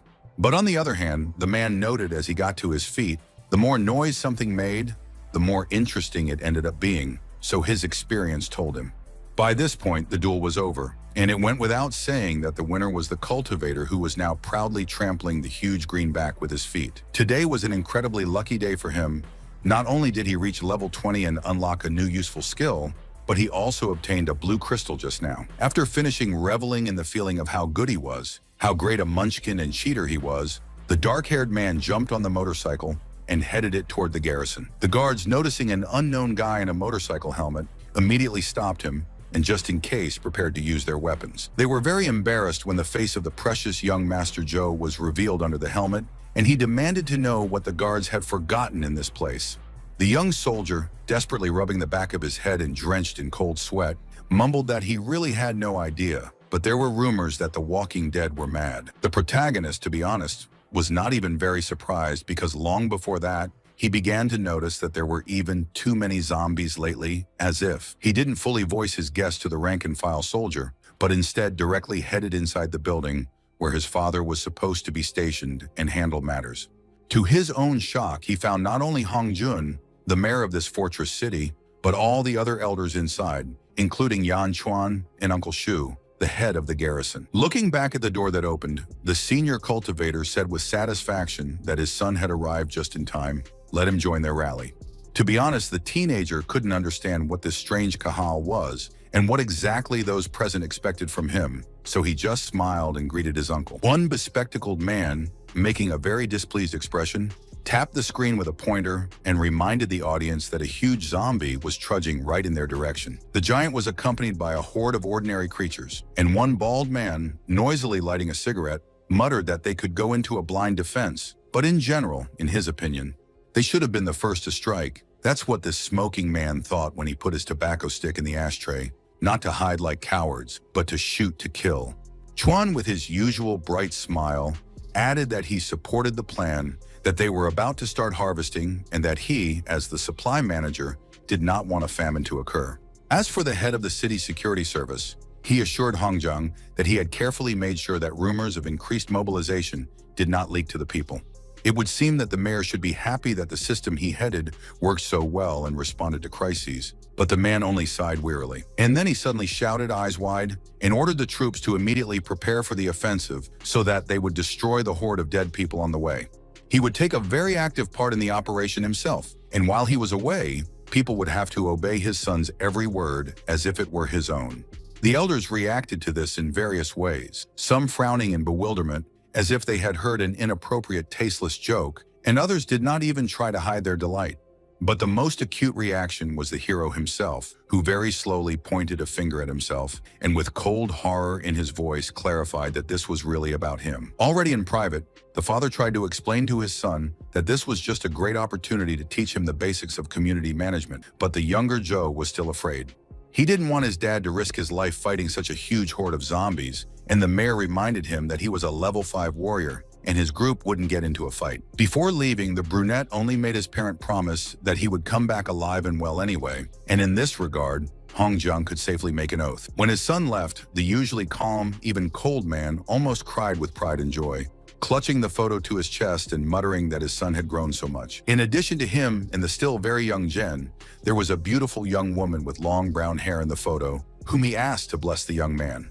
Then a few days passed, and the fortress continued to exist in its usual rhythm, as if nothing had happened, until a frightened soldier ran into the protagonist and his uncle. The military team had already returned, and they had very bad news. Something happened to the mayor on the way, and it was incredibly terrible. Just words cannot convey how.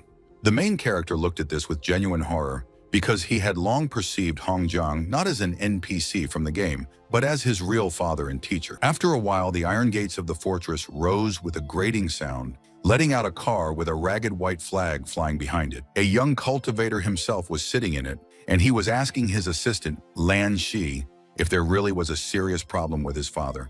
The young warrior, unfortunately, could not give any answers. And then the former gamer wondered why there were no traces of the alleged fight with the zombies anywhere. Their small truck managed to leave the old city area before finally reaching a vast road fork. After a brief episode of reflection, the driver directed the vehicle in a certain direction on the passenger's orders.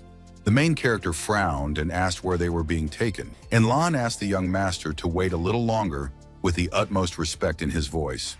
But the hero has already seen the red stripes of the enemy's lives, which means that he was lured into a real trap, like some small-minded adventurer who first entered the dungeon. The already dark, moody atmosphere that prevailed in the post-apocalyptic wastelands everywhere one could go became even more palpable when the hero stopped. A couple of scarred thugs grumbled that he had arrived too late, but it was better than if he hadn't come at all, so it was time to start. The traitorous driver turned to the main character, gave him a hyena-like sneer, and asked him to leave the car now. Lan calmly got to his feet, clearly demonstrating that he had grown much bigger and more massive in such a short period of time, and coldly asked what the man was talking about. The terrified henchman shook with terror, but no one gave a damn about this rat very quickly, because the organizer of the attempt appeared from a remote, dark corner. Needless to say, the trap had worked in ordering the hated Joe to die. Jung, who had already left the car, didn't say anything, as if he didn't care about what was happening, but his bodyguard asked how this jackal dared to betray the head of the city. The vicious blonde just kicked Shi in the stomach with great force and disdainfully called him a dog that was so brazen that it dared to open its mouth without permission. This strike was so powerful that when the main character tried to gently catch his friend, he accidentally hit him with such force that he let the warrior bleed. However, the former gamer still didn't show any emotion or attitude towards what was happening. He only indifferently clarified whether these bastards had summoned zombies. Like a very different doe who was killed by a huge wolf, Jan arrogantly refused to answer, because the future dead don't need to know such things anyway. However, he indirectly confirmed that this was the case. And even more so, their faction had also organized an attack on Senior Joe, putting in a lot of effort to lure him out. But this already caused the cultivator to twist his face into an angry scowl, because his father was a very special and important topic for him at the same time. Reveling in how arrogant, vicious, vile, and disgusting a villainous villain he was, Baekshun directly told Jung that his father would be killed and deposed.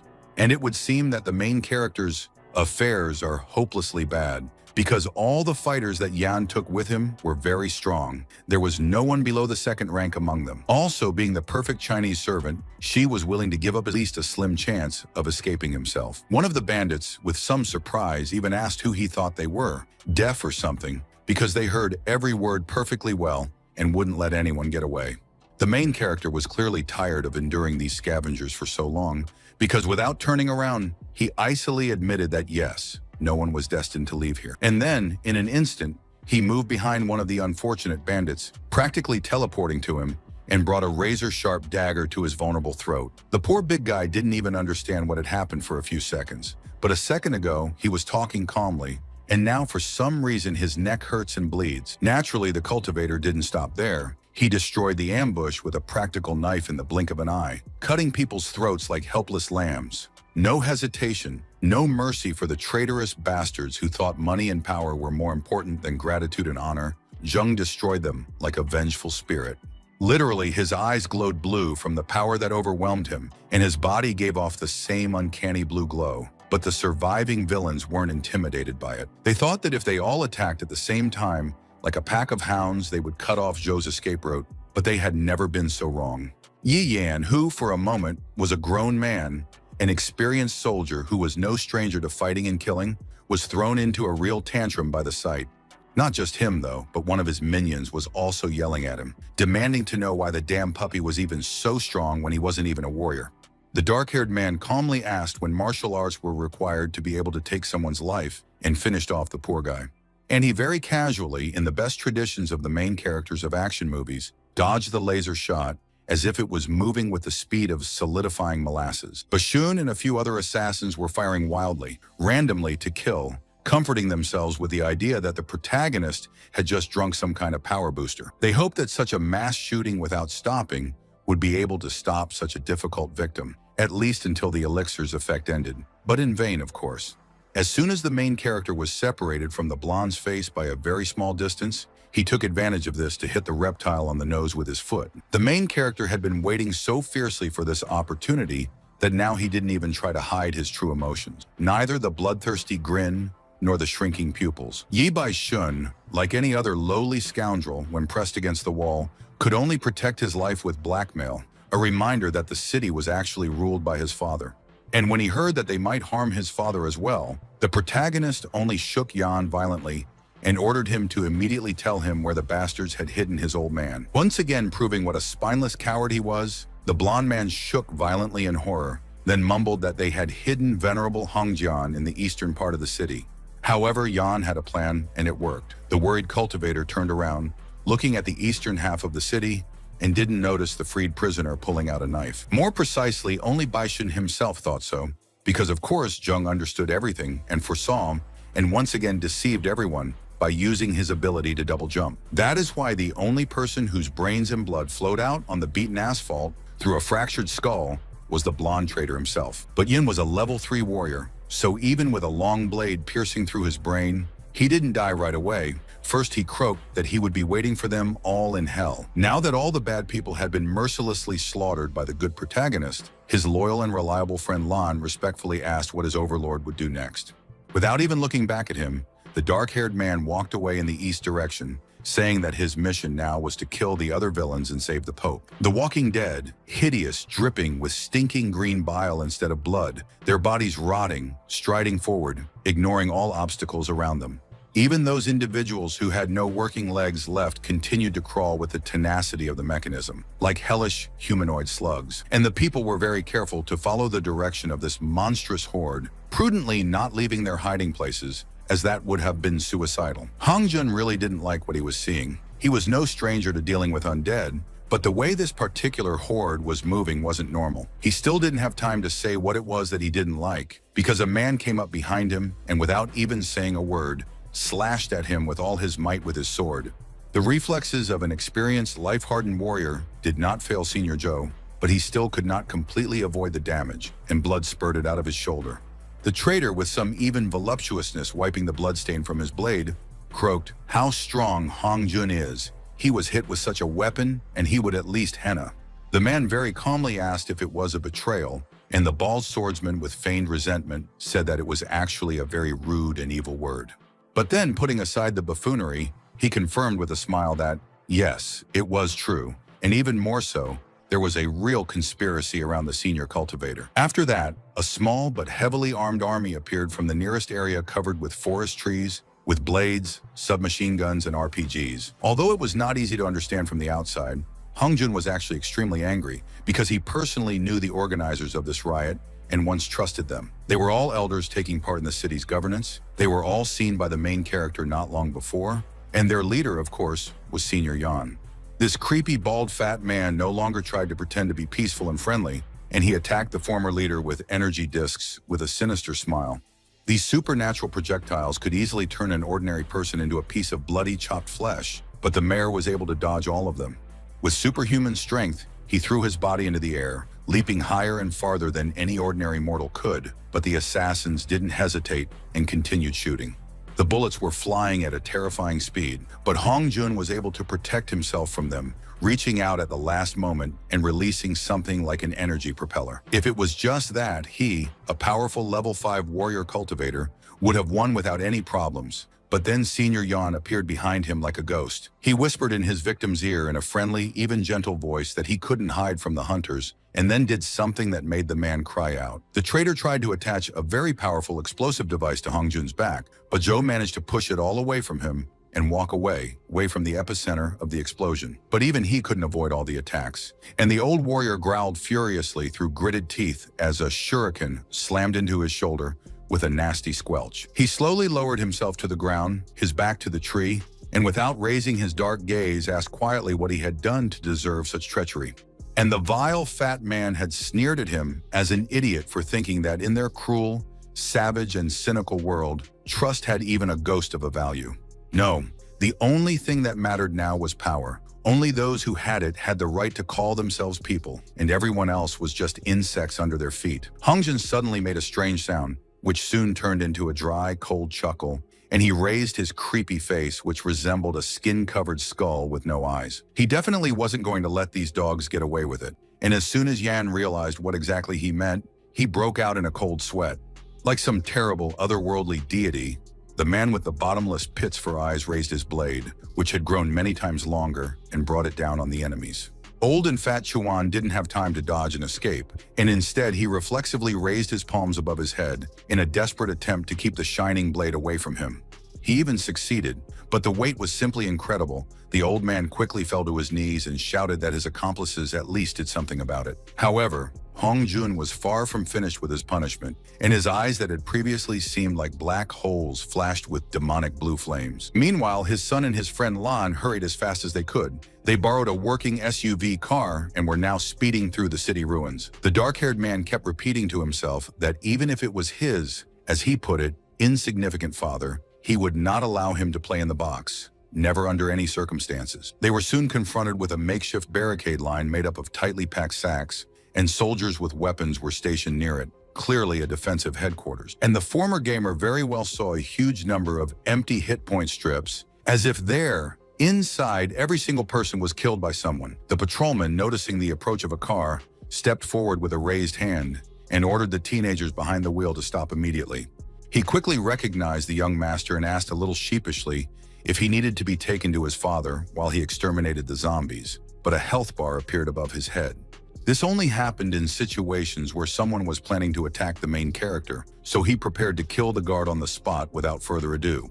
The thug didn't even have time to be properly surprised by the casual and mysterious ease with which his true identity was revealed when the boy jumped. The young cultivator grandly proclaimed that the only place worthy of accommodating traitors was the netherworld, and his eyes once again lit up with blue flames. Meanwhile, the fight between Hong Jun and the three traitorous elders continued, and both sides looked battered and tired from fighting for so long. Senior Zhou struggled to stand up, his vision blurring and blurring, but he didn't hesitate to croak that he would take all the scum to the grave with him. The shaven-headed swordsman, sweating profusely, croaked back with a kind of admiration that he was just incredibly stubborn, despite the fact that he was about to give up the ghost himself. Chuan, whose right arm had been torn off or chopped off in the scuffle, leaving nothing but an empty space below the elbow, snarled, "What the hell are they talking about?" He wasn't going to waste any more time on useless conversations with the future dead, so he ordered a quick end and immediately created more shurikens. Even if Hong Jun was tired, it didn't mean that he was any less quick and sharp-sighted. He once again repelled each of these projectiles with the flat side of his sword. But then Yan used a particularly clever maneuver and threw a simple steel shuriken with such precision and force that it pierced right through the cultivator's leading palm. A paroxysm of pain shot through Zhou's body, and he dropped his sword, which made the conspirators' eyes light up again, because this was their chance to finally finish off the victim. It was not a beautiful and pretentious ending to the duel. As they like to sing in songs, a completely weakened man was simply attacked, beaten with both weapons and limbs. Chuan, delivering one crushing blow after another, screamed with a terrible grimace on his face so that Hong Jun would die. Hatred literally filled the man like a cup. However, what was surprising was that despite the terrible pain in his body, not only did Zhou not make a sound, but he also allowed himself a bloodthirsty smile. It was because he wasn't nearly as helpless as his opponents thought, and a dagger slipped out of the glove he was wearing on his remaining left hand. In an instant, he plunges the knife into Yan's defenseless side, and the latter is so engrossed in beating up the hated opponent that he didn't notice anything dangerous until the last moment. But now, as he felt the sharp steel easily slice through his flesh, the antagonist screamed like a wounded pig and made a huge leap away in terror. Without the support of his leader, the shaven-headed swordsman also chose to retreat before being gutted himself or something worse. The enraged fat man shouted that he understood everything, and if this deserter let him die here, then all the grain storage facilities in the city would be destroyed, leaving the traitor with nothing. The big man didn't answer right away. He gave the leader of the riot an unfocused, half-mad look, and even then noticed that in this case, Yan just needed to protect his skin.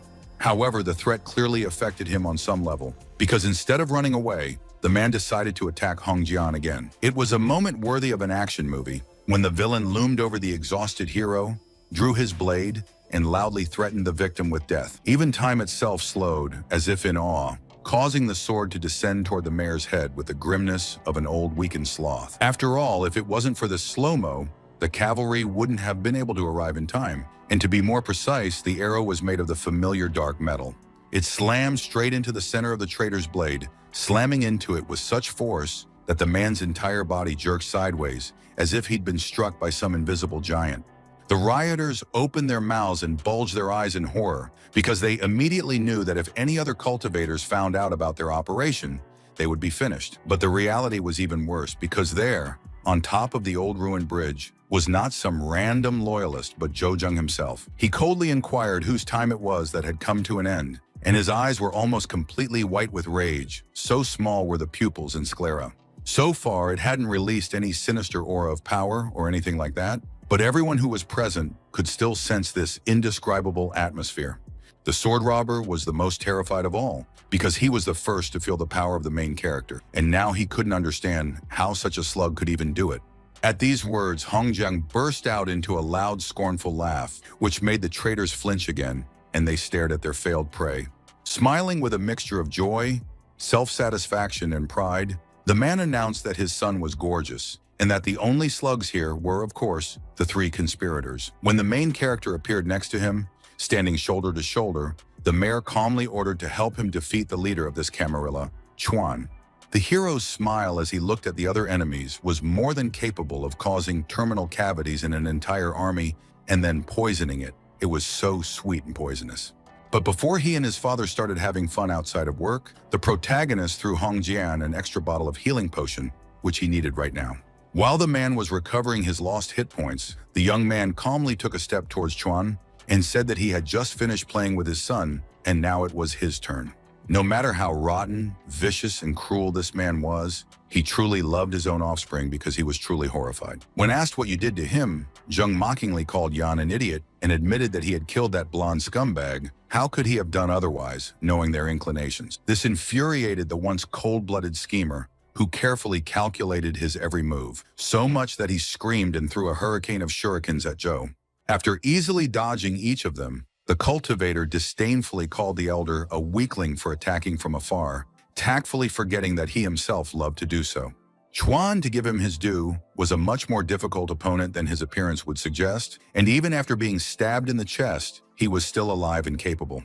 However, he still wouldn't be able to defeat the main character alone, especially now that he had lost an arm in the battle with his father, so Yan called for an ally to help. He tried to cut the boy in half, but the boy dodged with such contemptuous ease and fluidity that it was worse than any verbal jibe. He himself had been stabbed in the back and lost a good half of his life force as easily as a mosquito turns into a pool of blood under a huge boot. The traitor, already starting to panic, made a frenzied and very strong swing of his longsword in a circle, raising a small but stormy dust curtain. Naturally, as soon as the canopy disappeared, the main character was no longer in the same place. He was not a fool to care about the ego of his opponent. By the time the bespectacled man turned his face up to observe the situation in the sky, it was too late, and doom was already falling on him. To put it bluntly, the teenager didn't even need a dagger to kill someone. In that instant, he could cause a fatal heart attack just by his own face. Meanwhile, the inhabitants of the city did not even know what passions were raging outside, as they knew, at best, about the mass migration of the Walking Dead. Although that, of course, was enough to cause a panic, and now the soldiers were driving civilians inside the fortress walls until this rotten invasion disappeared.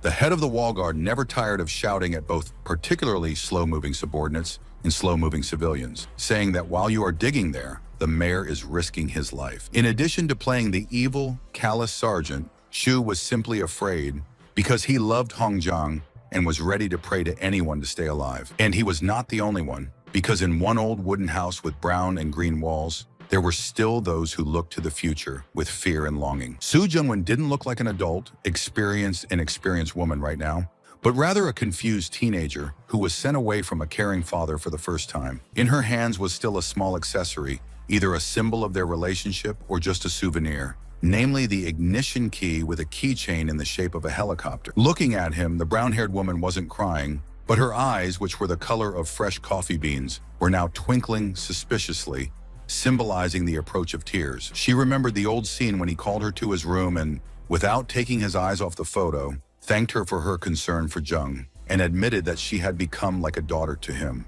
And then he put the key on the table, calmly explaining that it was a last resort in case their settlement was destined to be destroyed by a horde of monsters. If this happens, Sue will not only have to save herself, but also continue to take care of the main character alone, like a mother. But do not be sad ahead of time. A smile was so rare on this brutal, bristly face of the elder Joe that it was especially unusual and even creepy to see it at such a moment, especially if you realize that this is not really a smile as such. And only a few seconds later, it gave way to a grimace of fear and mental heaviness.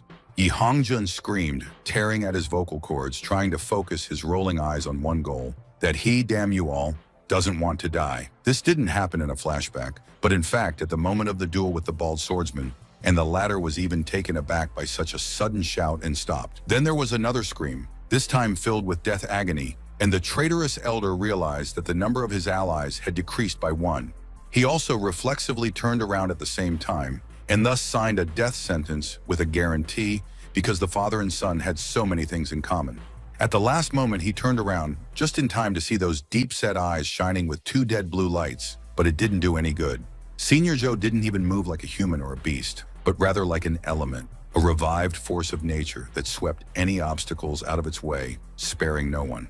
This was certainly the case for traitors. No matter how many connections he had with them before, right now, he didn't hesitate to pierce the man's chest with his sword. The elder tried to fight back. Even then, he pulled out a long, thin dagger from a hidden pocket and plunged it deep into Hongjun's thigh, but it was useless. The mayor did not even notice that his leg had been deeply stabbed, and he watched with the indifference of a statue as another rioter fell down. The man was still alive, and he was looking at his opponent with exactly the same look that a fanatical atheist who hates religions might give to a revived god. Before his own eyes closed once and for all, the swordsman reached out a trembling hand towards Senior Joe and whispered his last name, trying to say something. Lowering his face so that the shadow of the setting sun was pathetically obscuring it, the senior cultivator said that if this jackal wanted revenge, let him wait in the underworld. In some movie, the scene of this death could have been beautifully arranged, even tragically with smooth and flexible movements, but then the bald man just collapsed and died with a stupid face. The same thing was experienced in a completely different place by his accomplice, who, even after his death, did not lose his stereotypical nerd glasses. After catching his breath for a few seconds after this fight, the main character again made a terrible face, turned around and said that it was time to finally solve the main problem. Still holding the stump instead of his right arm, Chuan shouted that none of the two would dare touch him, or else the entire city would also go to the grave for him. In response, a large, broad, clerical, knife-like blade slammed into the rocky ground, and a low, angry voice growled the name of the head of this conspiracy. Senior Zhou wasn't a naive fool and was well aware that there were traitors among his council, but he never would have thought that Yan would also be among them. He couldn't understand how the bastard dared to hold an entire innocent city hostage, but the fat man just told him to go to hell and yelled that he wouldn't let him make a punching bag out of himself. There was a detonator in his hand. Just one tap and all the grain storage facilities in the settlement would blow up, and that was bound to happen if his son's fate wasn't revealed to him. Father and son Joe paused, and while the former still looked grim, like the living dead, the latter once again responded with a sugary smile and tone of voice. However, once again making his face and voice scary, Zheng whispered, "If Chuan dares to push the button, he will not be killed, but will be tortured so that death will be better." Suddenly, another disgustingly carefree voice rang out, and he said that this kind of indecision wasn't usually typical of Senior Yan. What happened? The voice belonged to that mysterious man in an old military uniform with snow-white hair who was sitting on a tree branch and offered to tell the villain something. He confirmed that Bai Shun, Junior Yan, was indeed dead, killed by the protagonist so long ago that his corpse had long since stiffened, meaning any bidding was meaningless. Realizing that his desperate hopes weren't going to come true, the man let out a vicious, anguished growl that could have startled flocks of birds, and then tried to activate the detonator. But exactly 1 second before he would have activated the mechanism, someone from the Zhou duo threw an arrow at him, knocking out the fatal device and throwing it away. After that, in less than a second, the protagonist was near his next victim, put a knife to his throat and asked him to go to hell, after Baishan. In another situation, Zheng would certainly have done just that, but something happened that could surprise and frighten even this unyielding cultivator. Like two curved blue and white lightning bolts, the marks of two blows cut through space, forming a lopsided X. No, the otherworldly reincarnator wasn't on his way to the next reincarnation, but the teenager had walked out from under the fire with a speed he hadn't shown before. He was no longer smug, no longer trying to look like some invincible angel of death and retribution, but rather like a frightened rabbit. And then the young cultivator saw something again that made him do something that he had definitely never done in all of history, sweating and screaming in terror.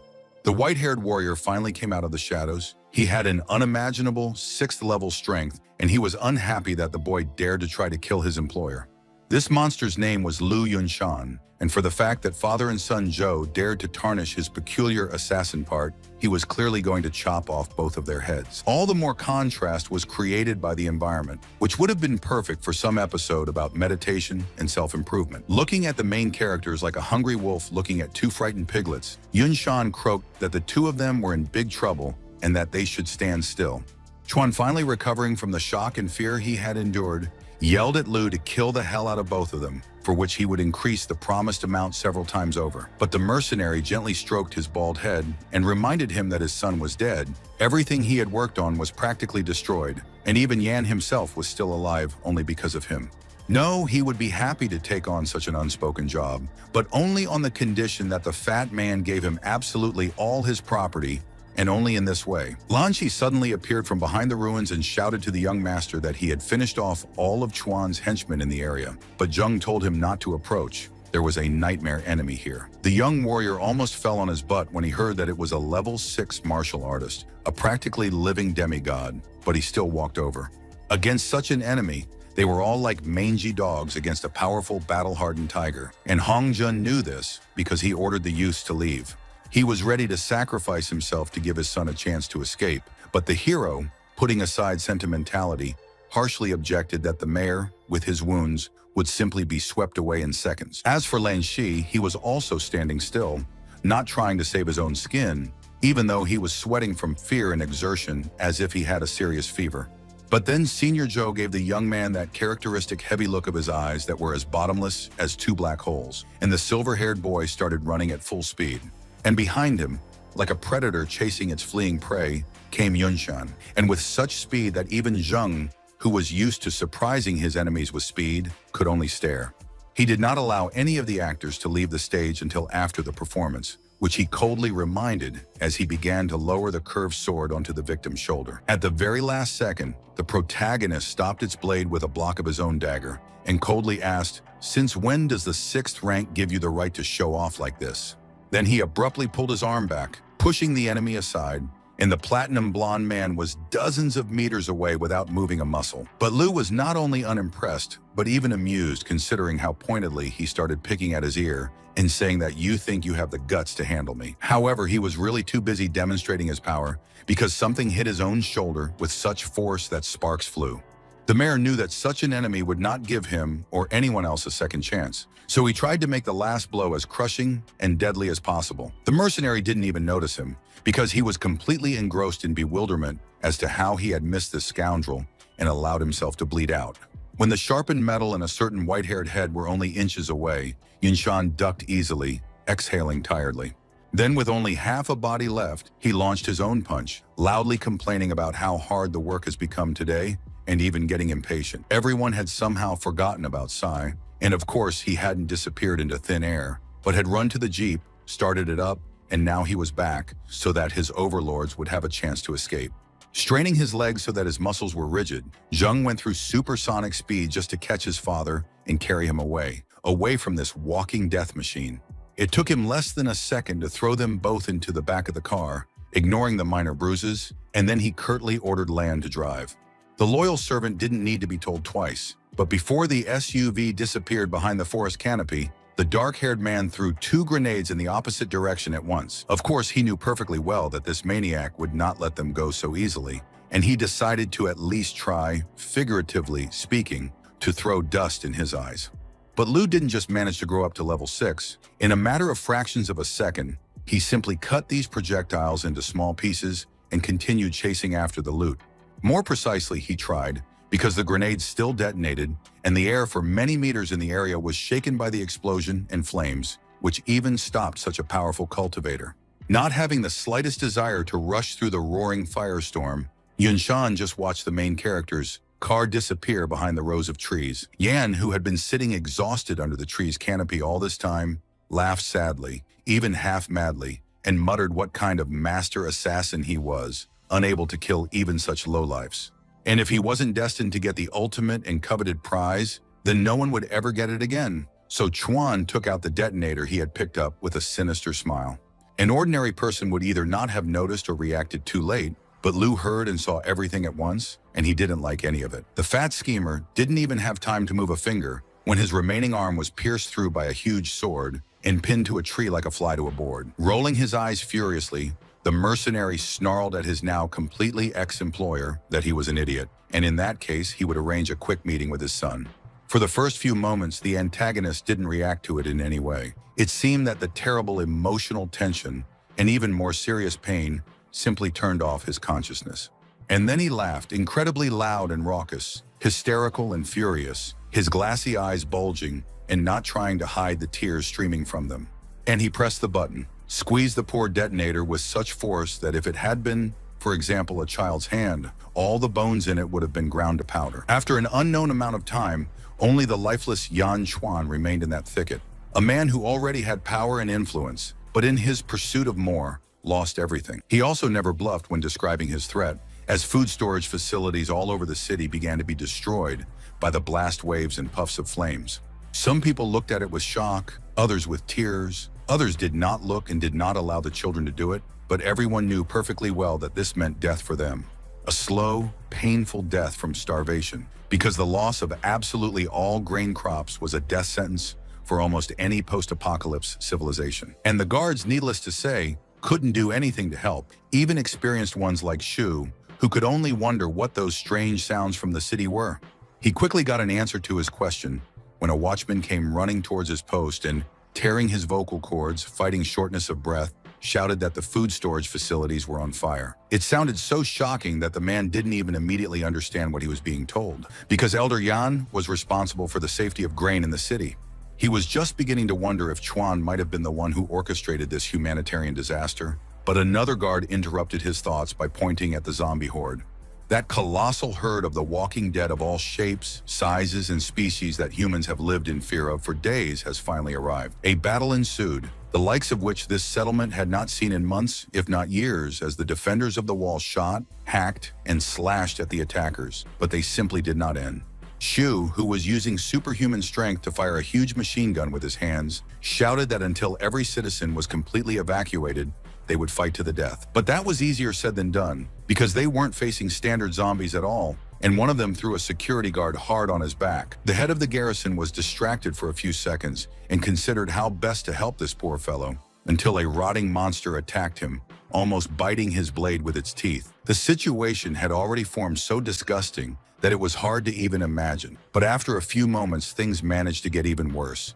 The huge undead creature with glowing green eyes had somehow gotten behind Shu, and now it was charging at him, its sharp-toothed mouth opening wide. Surrounded on both sides, denied access to his beloved machine gun, and the support of strong allies, the warrior could only cover his head with his hand and hope for less pain.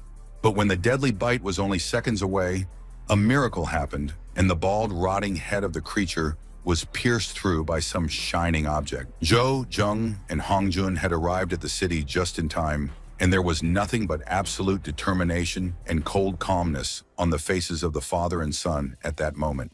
The arrival of the cavalry at moments when the situation seemed to be completely lost always gave people tremendous hope, and Zhu almost wept with joy. He probably would have ended up crying, but then one of the soldiers called out to him and reported that all the civilians were safely hidden behind the walls. Without wasting a second, the man ordered all of his subordinates to retreat into the city as well, because it was clear that it was impossible to fight such a horde in the open. As the survivors retreated, climbed to the top of the walls, and took up their weapons, Hongjun grumpily admitted that he never would have thought that Yan could cause so much trouble.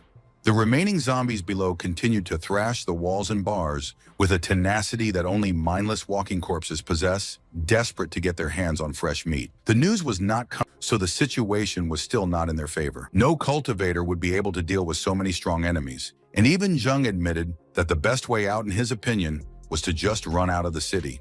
Even though their situation was literally apocalyptic, Hongjun and Shu couldn't help but rather remark on how their boy had grown wiser. Suddenly, Su also materialized next to them, holding filled glasses on a tray, and she adamantly reminded them that they all needed to drink water.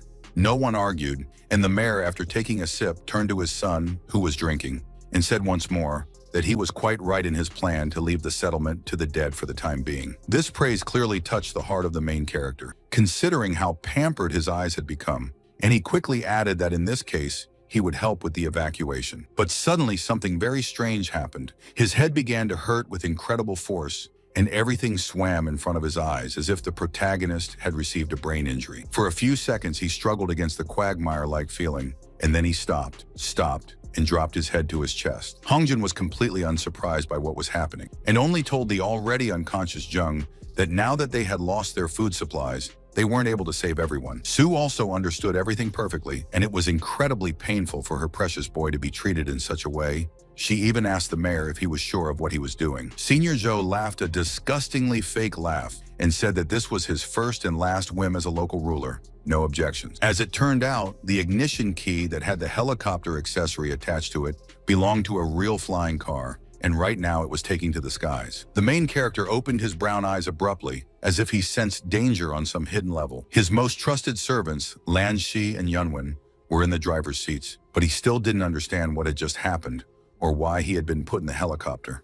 Turning to his master with tears in his eyes, the young warrior whimpered that Zhou Sr. was not going anywhere. He would only defend his city with his life. This revelation sounded worse than thunder out of the blue, and the protagonist jumped to his weak feet, forced himself to the door, and then opened it to let the wind in.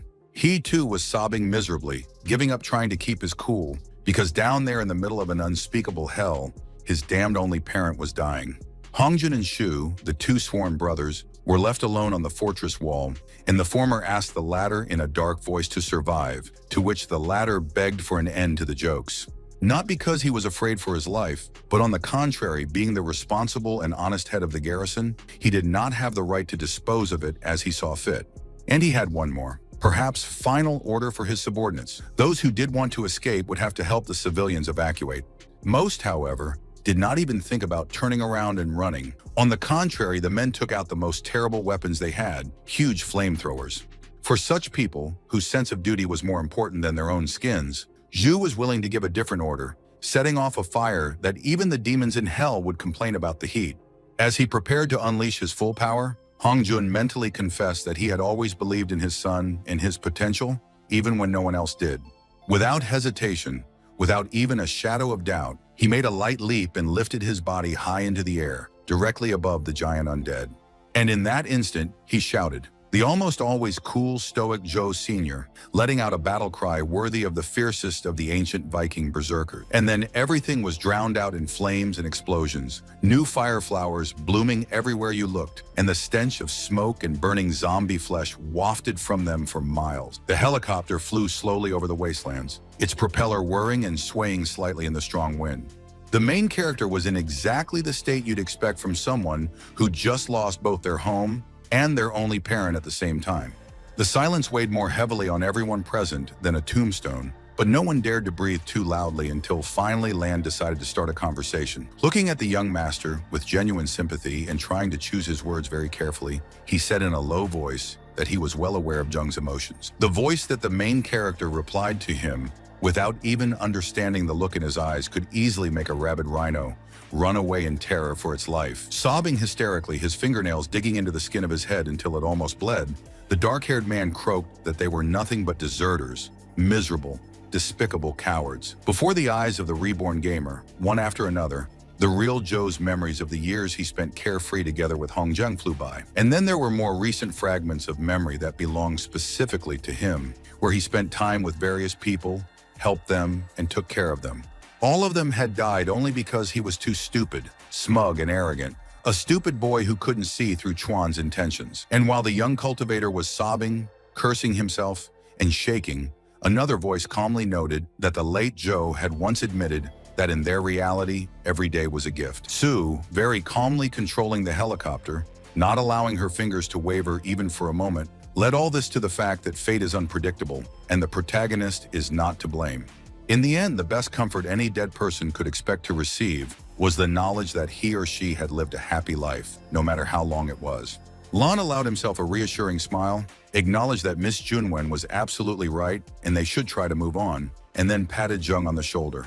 It was at this moment that the helicopter, which was moving calmly in the sky, only slightly swaying on the air currents, shook so that the young people almost fell out of their seats. Metal and glass were torn apart by huge, thin fingers equipped with long, hook-like claws, and the main character did not even move. The monster, which looked like a huge dark gray bird, was violently tearing the helicopter to pieces, either mistaking it for an intruder or for a particularly large prey. Sue, with an unimaginable amount of effort, managed to straighten the car, keep it in an even position, but it didn't take a prophet to understand that this was a temporary measure, especially after the mutated hawks had flown in at the sound of the fight, surrounding the helicopter on at least 3 sides like wolves chasing a deer.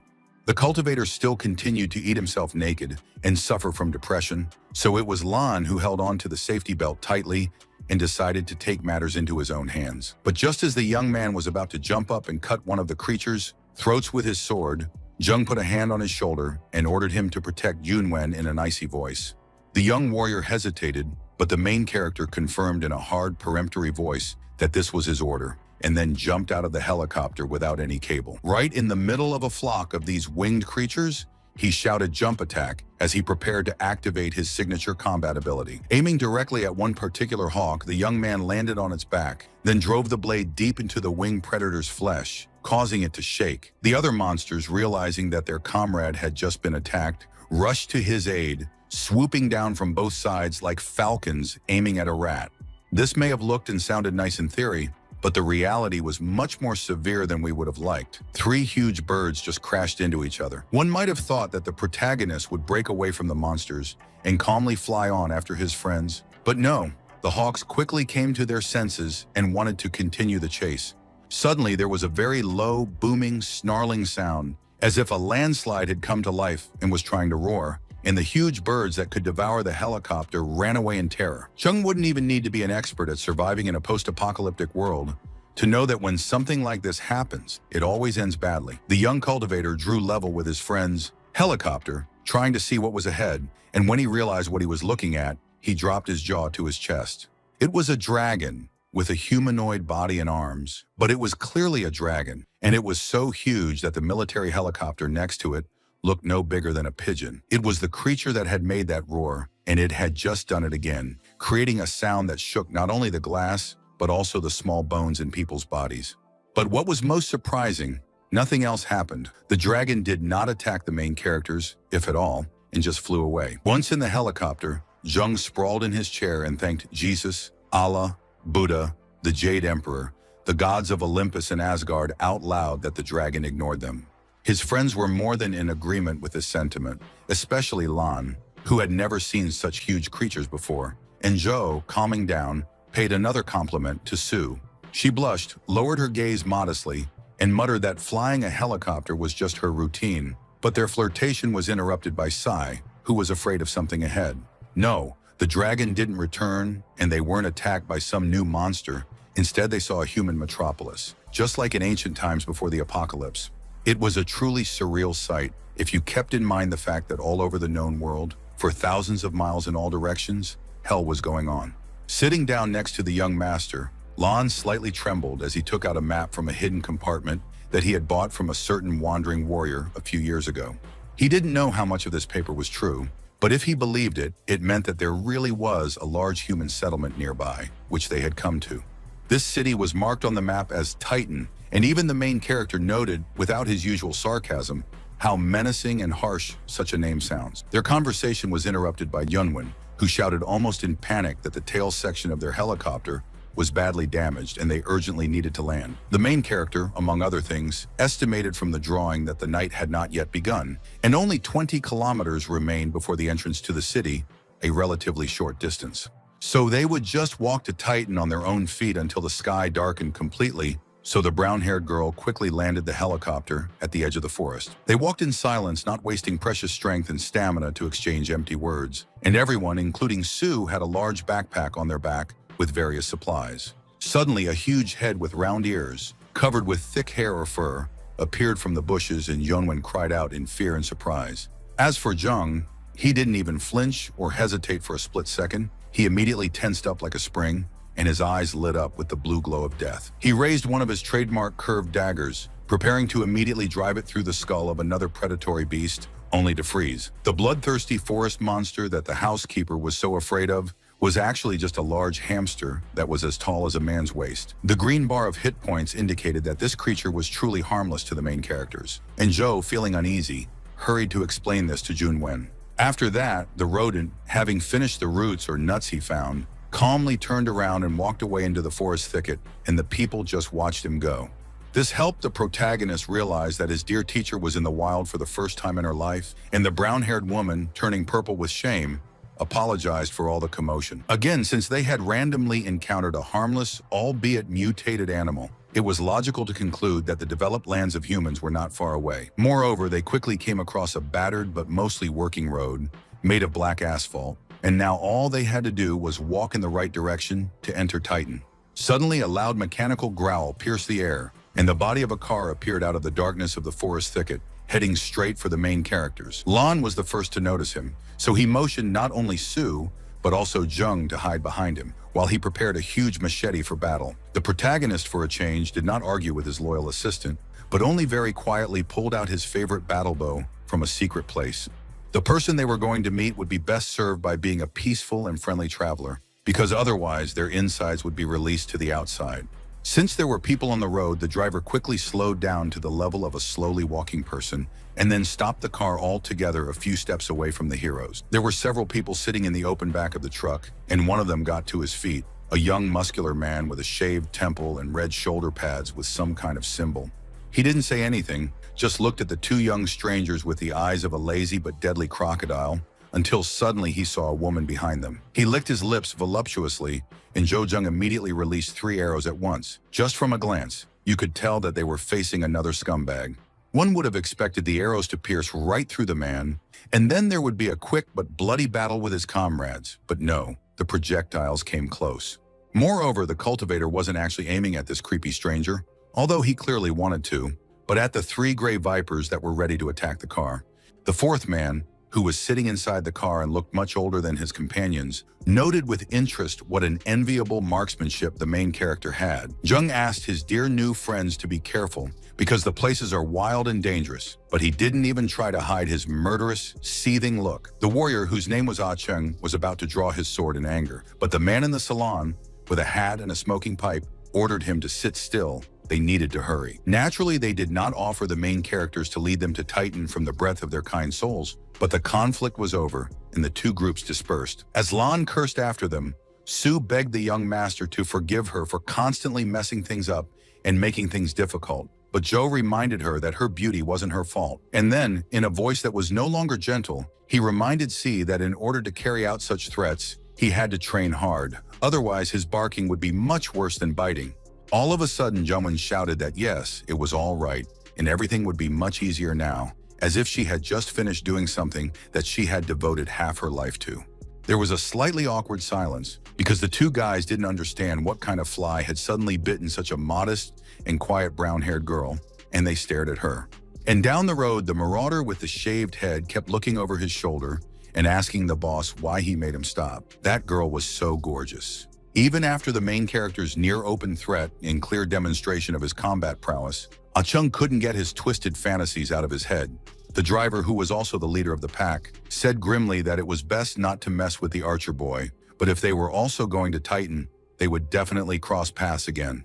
The surroundings of the great city of Titan somewhat resembled ancient Chinese settlements, except that the local peasants wore modern clothes and used metal tools. There was also a horse with antlers on its head, a mutated but apparently harmless animal of the 2nd level of power. The main character was no stranger to encountering a variety of creatures in the wilderness and killing them for trying to kill him, but this made him drop his jaw. Moreover, this horned hybrid also had a master, a gray-haired but exceptionally strong old man with a mustache, who enthusiastically asked if the young men needed a cart. Regarding Jo Jung's surprise as Mir agreed, the driver added that they would not find any other transport here, and he does not take 3 skins from customers at all. While they were talking, Yoonwon walked up to this gorgeous animal with a white mane and hearts in its eyes, while the doe behind her was indulgently sighing, saying, "Women." The protagonist simply asked how much the old man would charge to get their company to Titan, and the horned horse's owner thought for a while. Of course, he was really a vile and greedy merchant who wanted to trick outsiders and rip them off when they got the chance. But he wasn't the only one who turned out to be so smart, and a whole crowd of cunning businessmen now literally besieged the dumbfounded Joe, offering him all the possible benefits from the world of transport. The old man quickly cursed himself for being stupid, and in his fantasies of great opportunities, he inexcusably forgot that in this place, every businessman keeps a close eye on the other. Not wanting to miss out on even a small profit, he elbowed through all the competitors and shouted that he agreed to take the main characters for a piece of the lowest white gem. Once inside the cart, an idle conversation ensued between him and his passengers, and when it came to the deer horse, the old man confessed that he had not caught it, but simply bought it. The cultivator was genuinely surprised that it turns out that other people not only kill monsters and die in their clutches themselves, but also sometimes just catch them and train them for sale. However, in these places, there was only one faction that did this, which was called trainers, and they were mostly ordinary warriors, but with some talents. After telling them how they tame various beasts, sell them, and even force them to help them in battle, the driver now asked what the purpose of the aliens was to bring them to Titan. Lan and Junwen looked simultaneously at Zhou, whose face was once again as gloomy and dark as a thundercloud, and for a while there was complete silence in the cart.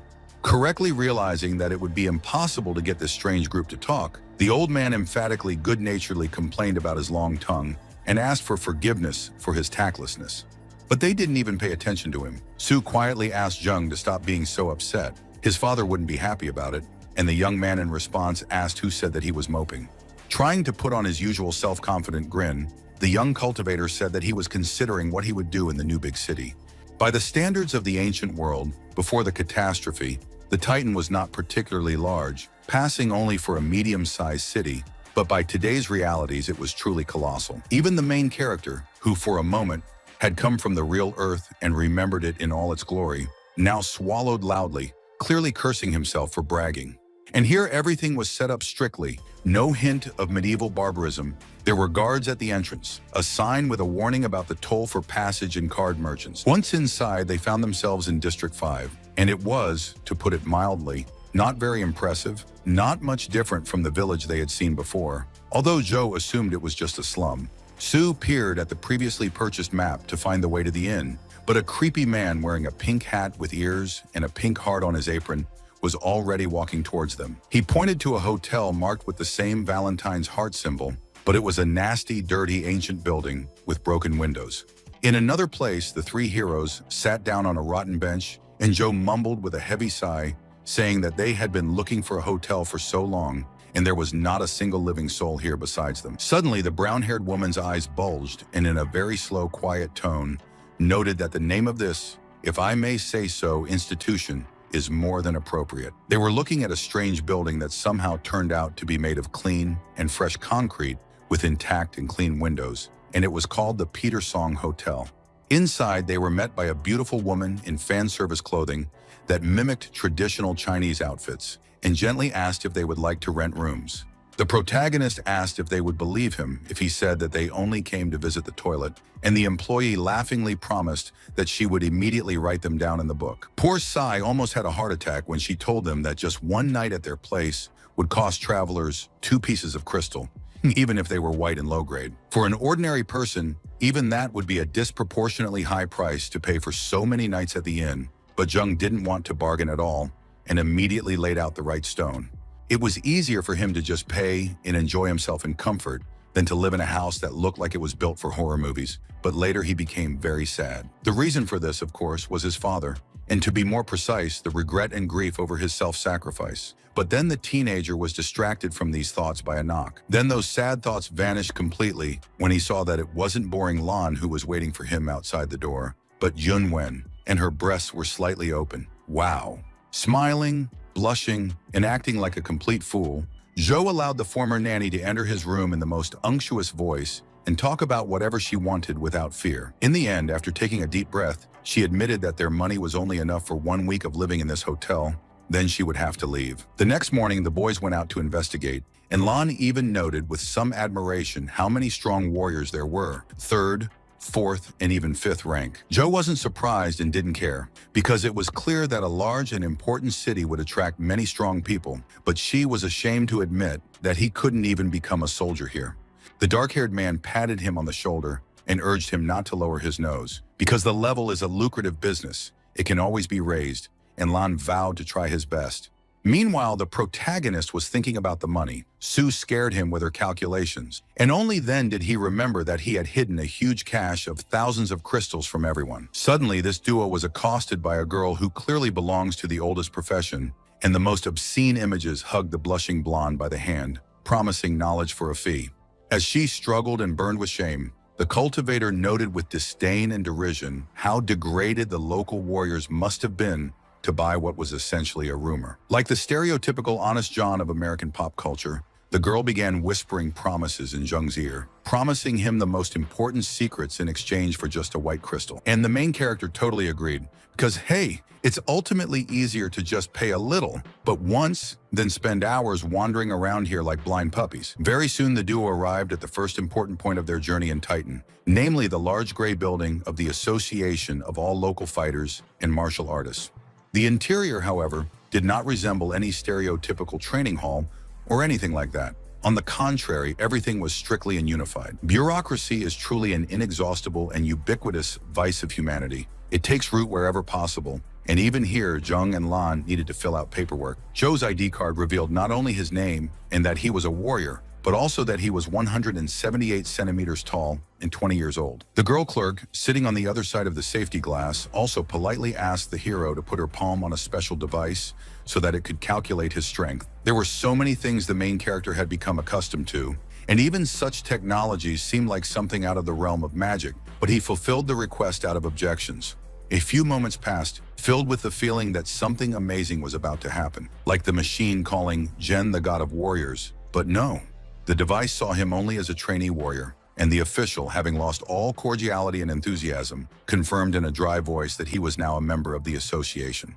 It seemed to the protagonist that fate itself despises him and mocks him, especially when the doe passed the test, confirming its second level, and the girl already lit up. Later, the gloomy protagonist confirmed that joining this faction is simply the fastest and easiest way to strengthen yourself and earn money, even with contributions. In the end, the young cultivator chose the first task for himself, and then told Shi in an unquestioning tone that they had different missions, so there was no need to protect him. Lan was upset by this because he wanted to protect his master, and Jung, in the literal sense of the word, turned up his nose and arrogantly asked if he really thought that he needed protection. But the young man did not back down, and the protagonist, realizing that this method would not quickly get rid of his company, simply threw him a blue stone and reminded him about training.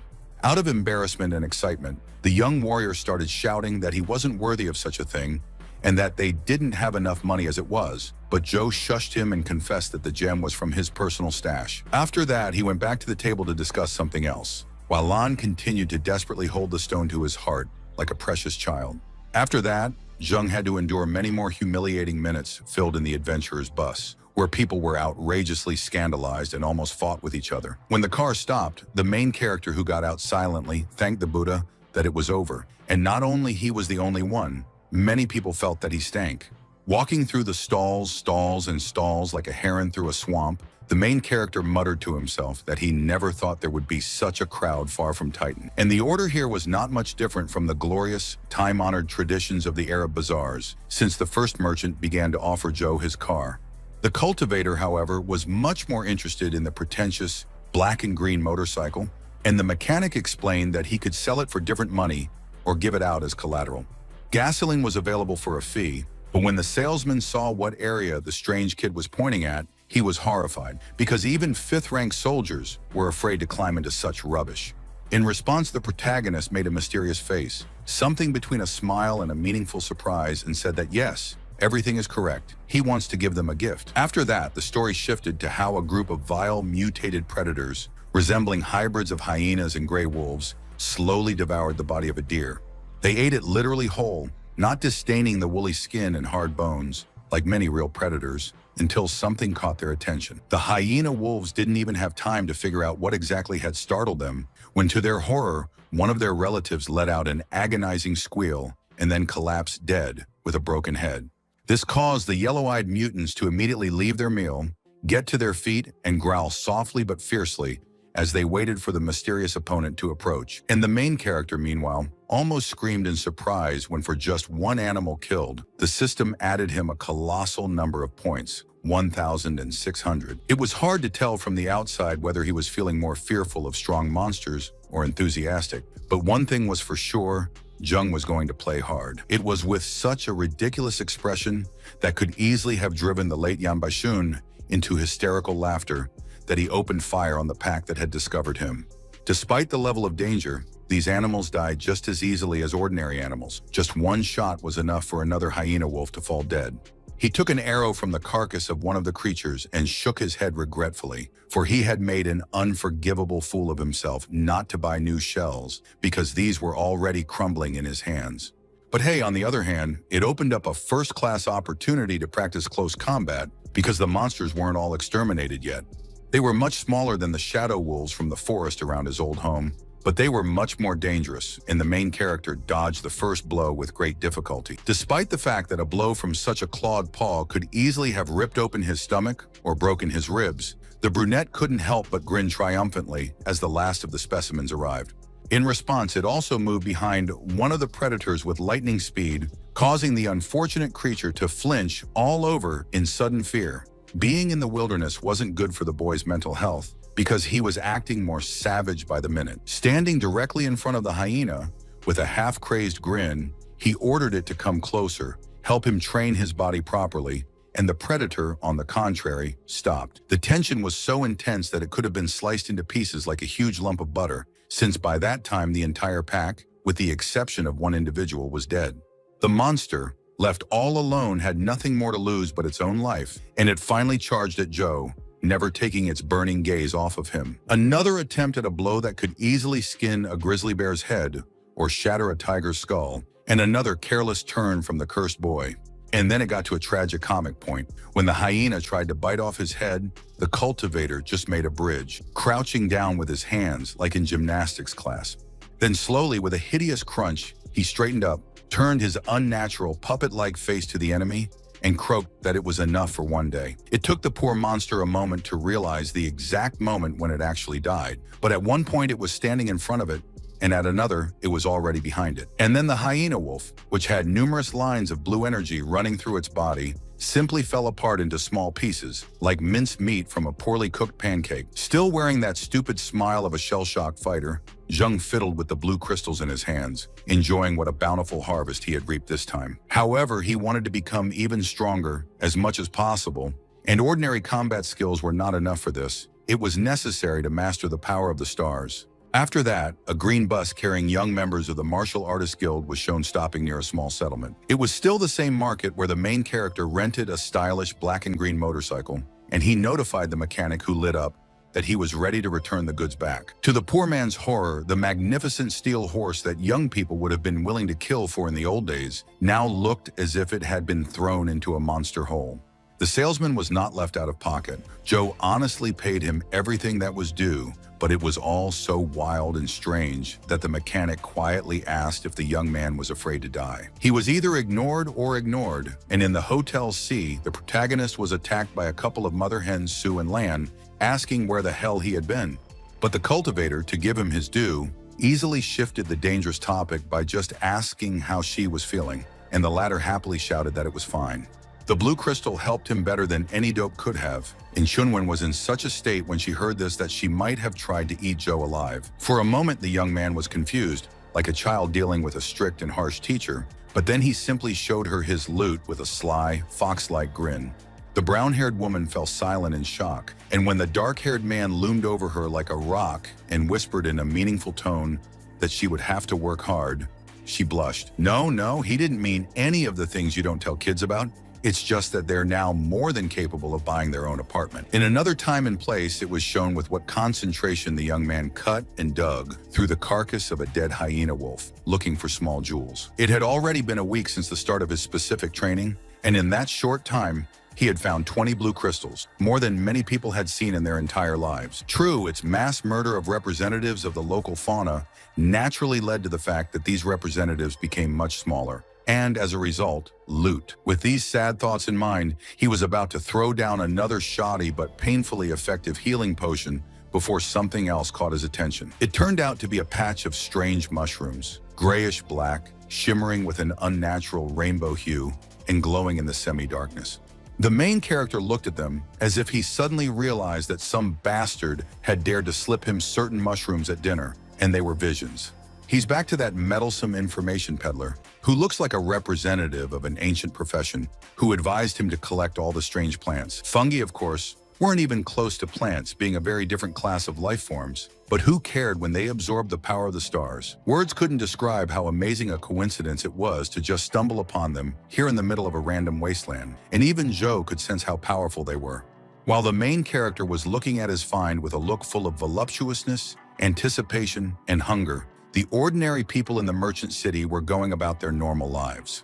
Over the past few weeks, Jung had become something of a city idiot to the locals, considered a madman who fancied himself a tough adventurer, defeating huge monsters. A group of random men called him that to his face, asking him if he was ever afraid of getting caught in a monster's stomach, but Joe just waved at them like they were good friends. He also never bought the ill-fated black and green motorcycle, only borrowing it instead, and the mechanic has long since stopped being surprised by what this customer of his does. The only thing that surprised him was that the young man had returned unusually early this evening. But as Joe explained, this was only because he was going to visit the local market. For some reason, the man was extremely surprised, as if he couldn't physically imagine this little psychopath doing such mundane things. The market, like almost everything else in the vicinity of Titan, was striking in its scale by post-apocalyptic standards. Only the gate was the size of a fortress.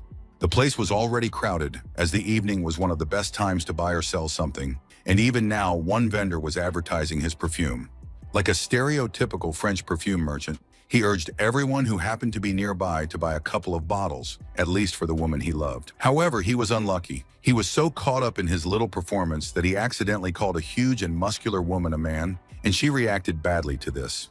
They both froze when a skinny brat suddenly materialized next to them, waving his nose dreamily over one bottle and offering money for this model. It was a highly comical scene, especially since the perfume seller, despite being young, was completely bald. But in the end, Jung got what he wanted. While the main character was daydreaming about how much she would like this little gift, the bald and battered merchant continued his activities. The young cultivator slowly walked towards the alley between a couple of old dirty houses, looked around to make sure that he was alone. And then he did something strange, raising a hand with slightly crooked fingers, and a wave of some soft, golden glow, like a flame, radiated from them. This wasn't some pathetic trick with illusions, as one might think from the outside. This was the opening of a real, thrice-cursed portal in space. Now he was going to sell the skins of slain monsters extracted from the portal himself, at an average white crystal for perfect furs, and a low-grade one for damaged ones. People immediately approached him, asking if it was possible to lower the price, but the cultivator replied with a smile that there would be no negotiations in this regard. Let them pay or leave. The man thought hard, because it was not clear how the obvious newcomer, on the one hand, was able to get these skins, and on the other, why they are in such good condition. He was an incredibly strong martial artist of the 6th rank. His name was Chang Jan, and he agreed to the conditions of the protagonist, at the same time handed him his business card. After reading this small piece of plastic carefully as the man loaded his new purchase into the back of the car, Joe muttered, "Victory Gear." That was the name of the big man's place, and the young man was surprised that he didn't even try to check the furs, to which Jean calmly replied that he trusted his friends and his eyes. As a result, they parted extremely satisfied with each other. Chan received a huge amount of valuable materials, and the gamer was allowed to enter his shop whenever he wanted. Some other people, however, did not like this outcome of events at all, because the warrior managed to buy absolutely all the skins, leaving nothing to others. One guy with pink hair started complaining about it to his boss, a man in a raincoat and a short beard, but the latter replied gloomily that they were not up to it. However, the mercenary did not let up, because this is what happens. They worked tirelessly for 5 whole days, so that, in the end, they just broke the contract. They were arguing right next to the main character, who casually pointed out that if the problem was related to the armor, then he actually knew something about it. Like an honest novice John, who almost perfectly copied the habits of that street vendor of information, he whispered that if there is a demand, then there is a supply, and then there is a deal. The man looked at him with an awkward and tired expression, like an actor forced to participate in a farce, but he still asked if the young man could determine the defects of the armor. Jun tried to confirm this with an exaggeratedly casual, condescending smile, but the younger mercenary indignantly accused him of cheating because he was still a puppy. After looking at him as if Joe really wanted to strangle him in his heart, the cultivator still revealed the facts about the operation of a particular armor with an even sweeter smile. Casually patting the head mercenary on the shoulder, he explained, like a master of deduction, how they had gotten involved in a difficult task underestimated all the problems, and suffered. This already sounded so suspicious that the bearded man clearly activated his battle aura and asked in an icy voice why they should trust him at all. After hearing the indifferently calm, "You don't have to believe me," the senior adventurer calmed down, sighed heavily, and asked Jung to just name his price. Flashing his olive eyes like two fresh coins just rolled off the loom, the protagonist solemnly announced, "1 low-grade blue gem." The hot-tempered youth growled at them why they should trust him at all, only for the dark-haired man to start seducing them with a foxy smile with winnings and intimidating them with losses. And the man gave up. He extended his hand to Joe and introduced himself as Xiao Hung, the commander of the Varhammer team, thereby making it clear that he agreed to the deal, but nothing more. If it turns out that the boy cheated them, the surviving adventurers will definitely take revenge on him, but the protagonist calmly shook his hand and congratulated him in advance on his success. In their spare time, the main characters were engaged in quite trivial things that were not related to cultivation and feats, looking for a good place to live. Junwin had outdone herself, finding a lot of great options in a relatively short period of time, even though she was very modest about it. Naturally, Joe simply wouldn't be himself if he didn't choose the most expensive and pretentious option, which literally screams about how rich and cool the guy is. And when Lan and Sue whispered in horror that this was a house from the Moneybags neighborhood, he only said with a hint and an eloquent look that they were about to see real wealth. This cottage could easily have done credit not only to other post-apocalyptic dwellings, but also to the ancient mansions of billionaires, so it was cool and beautiful. The salesman, smiling ingratiatingly, said that he had already given the keys to the beautiful wife of the Jasper gentleman. He wished them a long, happy life and new profitable deals. It was, of course, about Sue, who simply didn't think to explain such details to the manager, and this led to embarrassment. But Jung didn't mind at all that she was his wife. Completely ignoring the existence of Lan, who unwittingly found himself in the position of the fifth wheel in this cart, the protagonist also presented the brown-haired woman with a gift. But while these two happy little bastards were exchanging strange chemistry of love, the unfortunate young warrior was almost suffocating from the weight on his back. After an unknown amount of time, it was shown how the main character fulfills one of his old intentions, visits the weapons market, and picks up new arrows for himself. And there he was finally discovered by those two guys, a punk with huge shoulder pads in the face of a lazy but vicious crocodile, and his mysterious boss in a simple straw hat. Rolling a wooden pipe between his teeth, the smoker asked in a sullen voice if his subordinate hadn't forgotten about the girl, even after all these weeks. Opening his reddish-brown eyes wide, Ah Chung mumbled in a very hoarse, thirsty voice that he had fallen in love, and at first sight, it was a high and great feeling. Releasing a cloud of thick white smoke, the older man promised not to stop him from his intentions, but ordered him to wait until they were done with the case. Whoever this man was, he inspired his subordinates with genuine awe, so the thug obediently retreated, although he threw after Jung how lucky this brute was today. Naturally, the main character had heard their every word very clearly, and now with a bloodthirsty grin, he retorted that it was Chung's duty to thank the gods. After finishing collecting the battle supplies, the cultivator started up his motorcycle again and set off across the rocky wastelands with steep roads.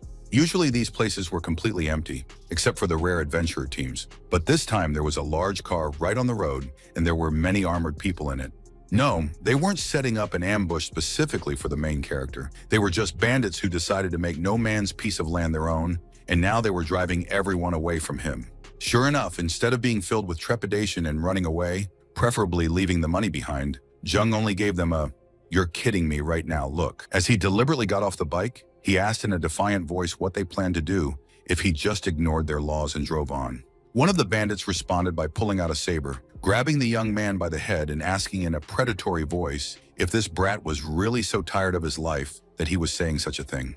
After loosening his hair easily, the cultivator bowed his head and promised that he would punish them right now, not even with malice or some bloodthirsty anticipation, but just like that.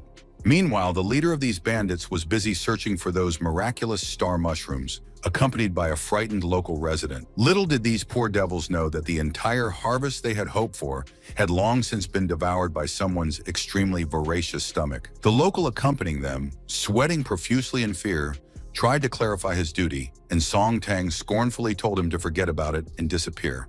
This balding, mustachioed old man did not dare to argue with such a terrible bully, and he hurried to comply with the instructions, slowly retreating a few steps. Surprisingly, this skinny guy was actually a very strong level 4 warrior. It was just that Song, the Milky Way gang leader, was so powerful that he was prostrate in front of him. Meanwhile, Tang indifferently watched from the top of a steep cliff as his subordinates destroyed another pack of monsters, and it was not without losses at all. He obviously wasn't going to help them, and then he was distracted by the phone ringing, and on the other end of the phone, a terrified sentry was shouting that their precinct had been invaded. Some unknown bastard killed Jia Laozan, Zhang Guang, and Lu Qi, and the rogue almost crushed the phone with his hand, not understanding how 3 level 5 warriors could suddenly die. Snarling like an angry lion sensing an impudent hyena nearby, Sung ordered the intruder to be found and apprehended at all costs because he must not get away with it. Now half of the gang had to focus entirely on finding the star mushrooms and the other half on finding the intruder, and there was no need to tell them what to do with it. The criminals, meanwhile, had already finished destroying the mutated animals, and after that, they scattered like a pack of trained hounds. The same troublemaker who had angered them so much was now hiding under the shadow of a rocky ledge, breathing as hard and deep as if he had run a marathon. The young man won with great difficulty, and only thanks to those mushrooms and their upgrades, and while he was thinking about his characteristics, a bandit appeared nearby. This thug had a 4th rank, symbolizing impressive combat abilities, and when he found someone's footprints, he immediately called for help from his allies. The main character was very weakened. He almost felt like a rag from which all the water was squeezed out, but this did not stop him from turning into a deadly shadow again.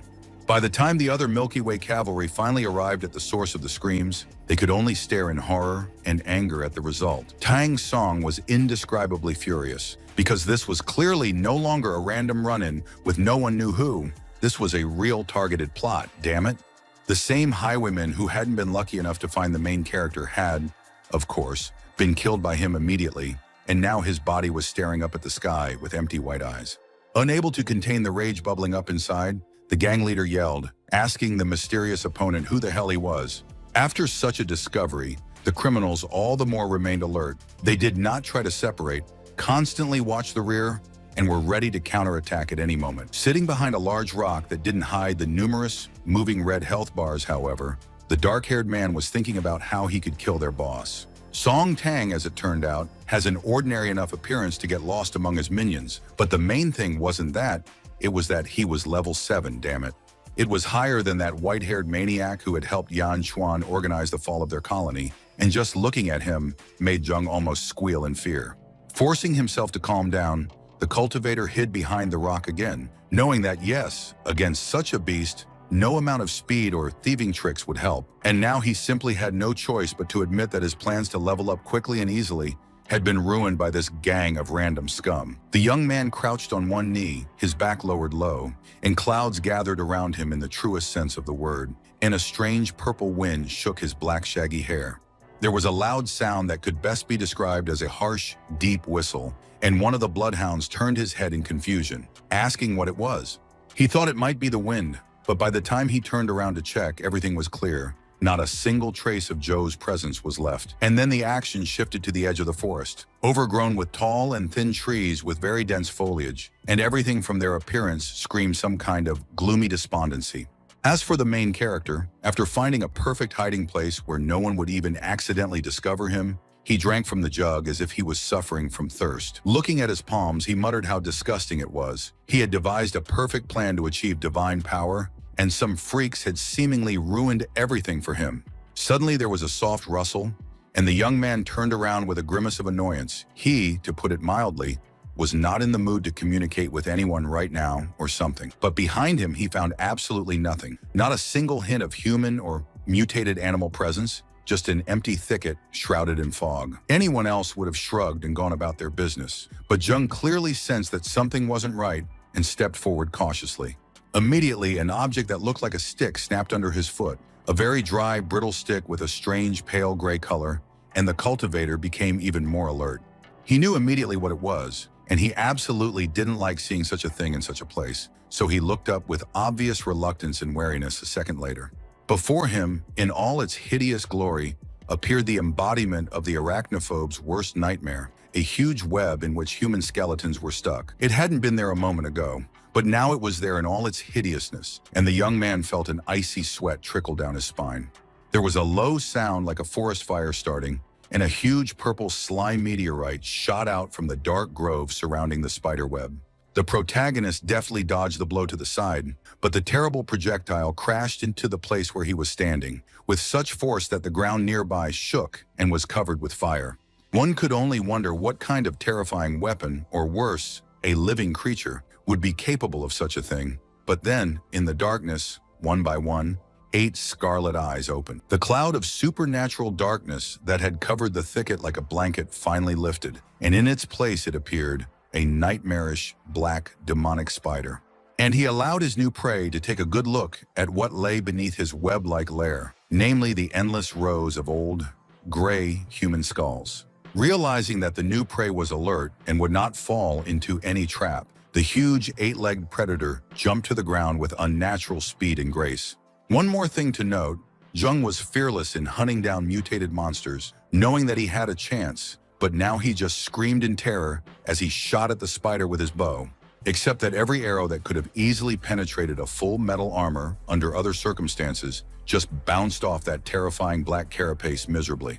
And then the spider opened its own fire, although it would be more accurate to say poison, because this purple substance simply melted the ground and grass under it. Then again, and again, the arthropod monster continued to spit venom at the fleeing prey, and each time it missed by only a few meters. The young cultivator was fast enough to break the sound barrier and compete with the wind in speed, but this huge spider also had 8 legs. This enemy turned out to be very strong, well defended, able to hit from a distance, and finally just very agile and fast. Jung really had a big problem. He was wondering what he was going to do to win, or at least escape from this deadly duel, when a spider's paw stabbed into the tree that served as his hiding place. And then again, this time to the place where he was sitting, so that the young man, choking with fear, only at the last moment and with the last effort made a saving jump. The monster's simple plan worked, forcing the 2-legged game to leave the shelter and find itself in a very vulnerable position, so it spat a poisonous meteor again. This time, the main character was closer to death than ever before, literally miraculously forcing his body to bend in the air and avoid the flow of death by centimeters. Slowly, as if in slow motion, he watched as the stream mentioned earlier rushed forward, melting the ancient trees and hills in its path. When it finally finished its journey, it raised a terrible geyser, and if it had only hit a person, the poor man would have died slowly, in terrible agony. But then a black wind flickered in the air. Although, no, it was actually a spider, but it was moving at such a speed that the human eye simply did not have time to notice it. And in the end, the monster was faster and more agile than the hero. The chitinous predator seized the right moment and slammed its whole body into the adventurer, pinning him to the ground. The monster spread its many legs so that they pierced through Jung's clothes and pinned him to the surface, immobilizing him, and then the spider opened its fanged mouth. Joe's face didn't show any of the old self-confidence, mockery, and sarcasm that he bestowed on weaker enemies, just pure fear and panic. But it was necessary to give the young man his due. No matter how much he feared for his life at this moment, he was not going to give up without a fight until the last moment. And now, using his only free hand, he gripped the dagger as tightly as possible so that the point faced the spider and began to swing it. At that moment, a miracle happened. The curved blade began to emit a soft, silvery, sparkling glow, and then one of the monster's chelicerae was chopped clean off. To be honest, the brunette hadn't expected such a result, and even now he was so surprised that he didn't pay any attention to the stinking green blood spurting into his face. And how surprised was the spider, who had planned for a light meal, but in the end received a serious injury and such severe pain that it made him squeal and turn his cephalothorax. Fortunately for the main character, it also weakened the monster's attention enough that it stopped paying attention to its surroundings and allowed its paw to be chopped off.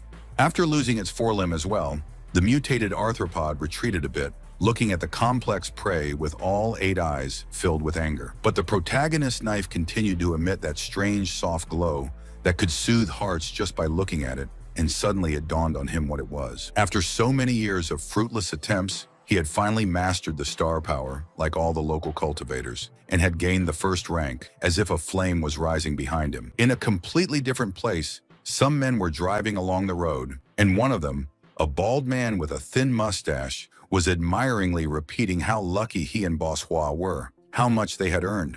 He would have said a lot more, but suddenly he saw someone coming down the road and spun the steering wheel as hard as he could to avoid a fatal collision. The expensive white car swerved wildly with its entire body, almost getting across the road, and all because a certain familiar silhouette came out to meet them. Smiling affectionately and squinting his eyes so that he looked like a caricature of a racist image of Asians from ancient times, Joe asked for a ride in the most affectionate voice. As for the driver, of course, he was incredibly angry that some idiotic brat was wandering around and not even looking around, which he said without hesitation. He wasn't going to provide any help after that. On the contrary, the man ordered Jung to get out, and the latter even decided to obey so as not to escalate the conflict. A one-eyed old man with thick sideburns laid a gentle hand on his companion's shoulder and, in a much more genial tone, allowed the young man to climb into the back of the truck. The dark-haired man bowed respectfully, thanking his elders for their kindness, and the mustachioed man grumbled about how lucky he was to be pitied by Boss Hua. The couple's car was filled to the brim with trophies from numerous hunts and quests, but interestingly, there was already a yellow-haired man sitting among them. It was a young but very robust man with a giant scar running horizontally across his face, and he offered Joe his lighter without turning around. With the same smile, the main character refused because he didn't smoke, and then he asked what team these guys belonged to. He's just recently in Titan. Still not looking back at his unexpected neighbor, the scarred blonde man bit into his cigarette and said the name, Flavor Pattern, in a low, brutal voice. Hearing this, the main character thought that here, they are all huge and muscular guys against which he himself looks squishy, and they have such a stereotypical girl's name. Wisely not voicing these thoughts out loud, Joe smiled even more sugarily and asked his older brother where he could practice his star power in Titan. Only then did the warrior with the cigarette finally look directly at him and answer that there was such a center in the 3rd district, but the visitors were being ripped off like a stick. After some time, the representatives of the Flavor Pattern finally arrived at the outer shopping district of the city, where the protagonist was ready to part with them. He politely thanked these people for agreeing to spend their time with him, and Hua smiled faintly while the bald driver was still sulking and grumbling. Walking home dancing, the happy cultivator said under his breath that here he finally found the 1st level, and now we need to think about how he will continue to swing it. Suddenly, like an unsettled ghost, an even happier Lan Shi appeared in front of him and shouted that he had finally strengthened himself, becoming a level 3 warrior.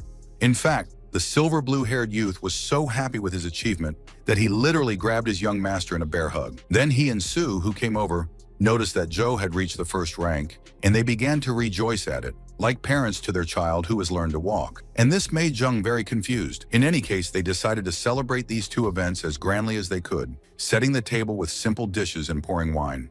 As they clinked glasses, they were happy, laughing and enjoying themselves, because now life was clearly turning on them, perhaps for the first time since the destruction of the old city. The very next day, the boys went to the training center, and although C was confused by the obvious cannibalistic prices of local coaches, the protagonist considered only the pumping itself important. As they slowly passed through the ranks of adventurers of all stripes, they couldn't help but notice that everyone here had at least a 4th level, and one even had a 6th level. Lan felt like an aspiring athlete coming into a bodybuilding gym for the first time, and Jung swallowed and admitted that the prices were really high. After thanking their luck for being able to kill that spider and sell its web for a huge sum of money, Joe and his companion went to a local worker, and she showed them the direction. While doing something on the computer terminal, she specified what level of training would be preferred by dear customers, and the hero hesitated, named the 3rd level. Before doing so, the woman warned them that it would cost 1 blue crystal, and they also needed a token and a special signed agreement. So they did, and she, sparkling with enthusiasm, promised the young master that he would not let him down, to which Jung, with obvious weariness, asked him to slow down his emotions. As for him, the main character, of course, was not going to waste precious time on some trifle, so to the shock of the employee, he demanded the 5th level. Without even trying to hide her fright, the girl clarified whether the respected sir was mistaken, whether her own hearing had deceived her, but her hopes, alas, were not fulfilled. Still hesitating to press the fatal button, she muttered that there, in the testing rooms, the protagonist would be ambushed by real monsters, not fake ones. Without any hint of worry, Joe replied that he knew all this himself, and he even knew who exactly he wanted to fight, the mutated rank 5 black gorilla. The employee of the center had no choice but to fulfill this whim of the client, although she seriously wondered if fate had brought her to some suicide. Not without difficulty hiding her true feelings, she led the young man to the right room, asked him to insert a token in the receiving hole, and wished him good luck on the upcoming test. Although the protagonist didn't show it, he couldn't help but feel embarrassed and awed, because even through this armored door, the gorilla's incredible strength could be felt. Suddenly, a gang of bullies appeared nearby, mocking the protagonist for his choice of opponent, and even led by someone who looked painfully similar to Yan Baishun, grimacing in a way that the real, now deceased Yan Jr. never allowed himself to do. This guy amicably advised Joe to open his own throat. But the main character was just fed up with dealing with such smug bastards, so he openly cursed them and sent them to the underworld.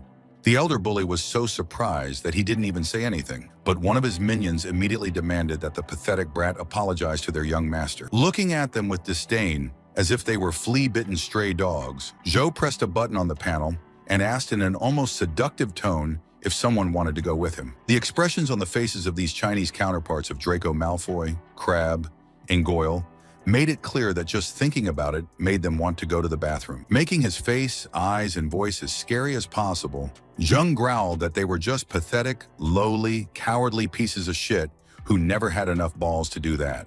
Then with one sharp movement, he opened the armored door wide and, taking one step inside, ordered them to simply disappear, not to poison the atmosphere with their existence. Of course, these hooligans didn't go anywhere in the end. They continued to stand near the door, boiling with incredible anger, while a surprised crowd gathered around.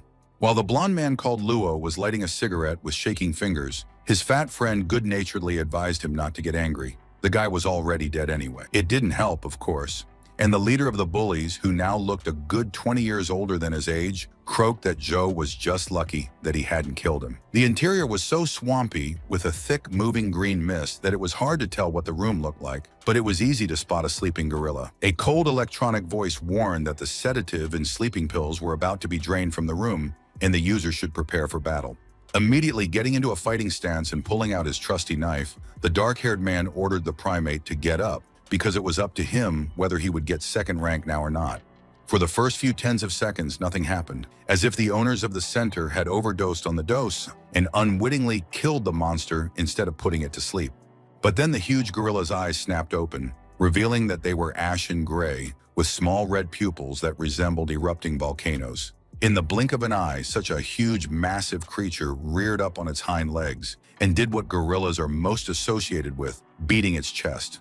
There was still a crowd outside, and one of the hooligans quietly admitted that he personally would never have dared to fight such a monster in his life. Lou laughed contemptuously, remarked that the little bastard was probably dead by now, and then turned to the startled employee to ask if it was time to get the body out.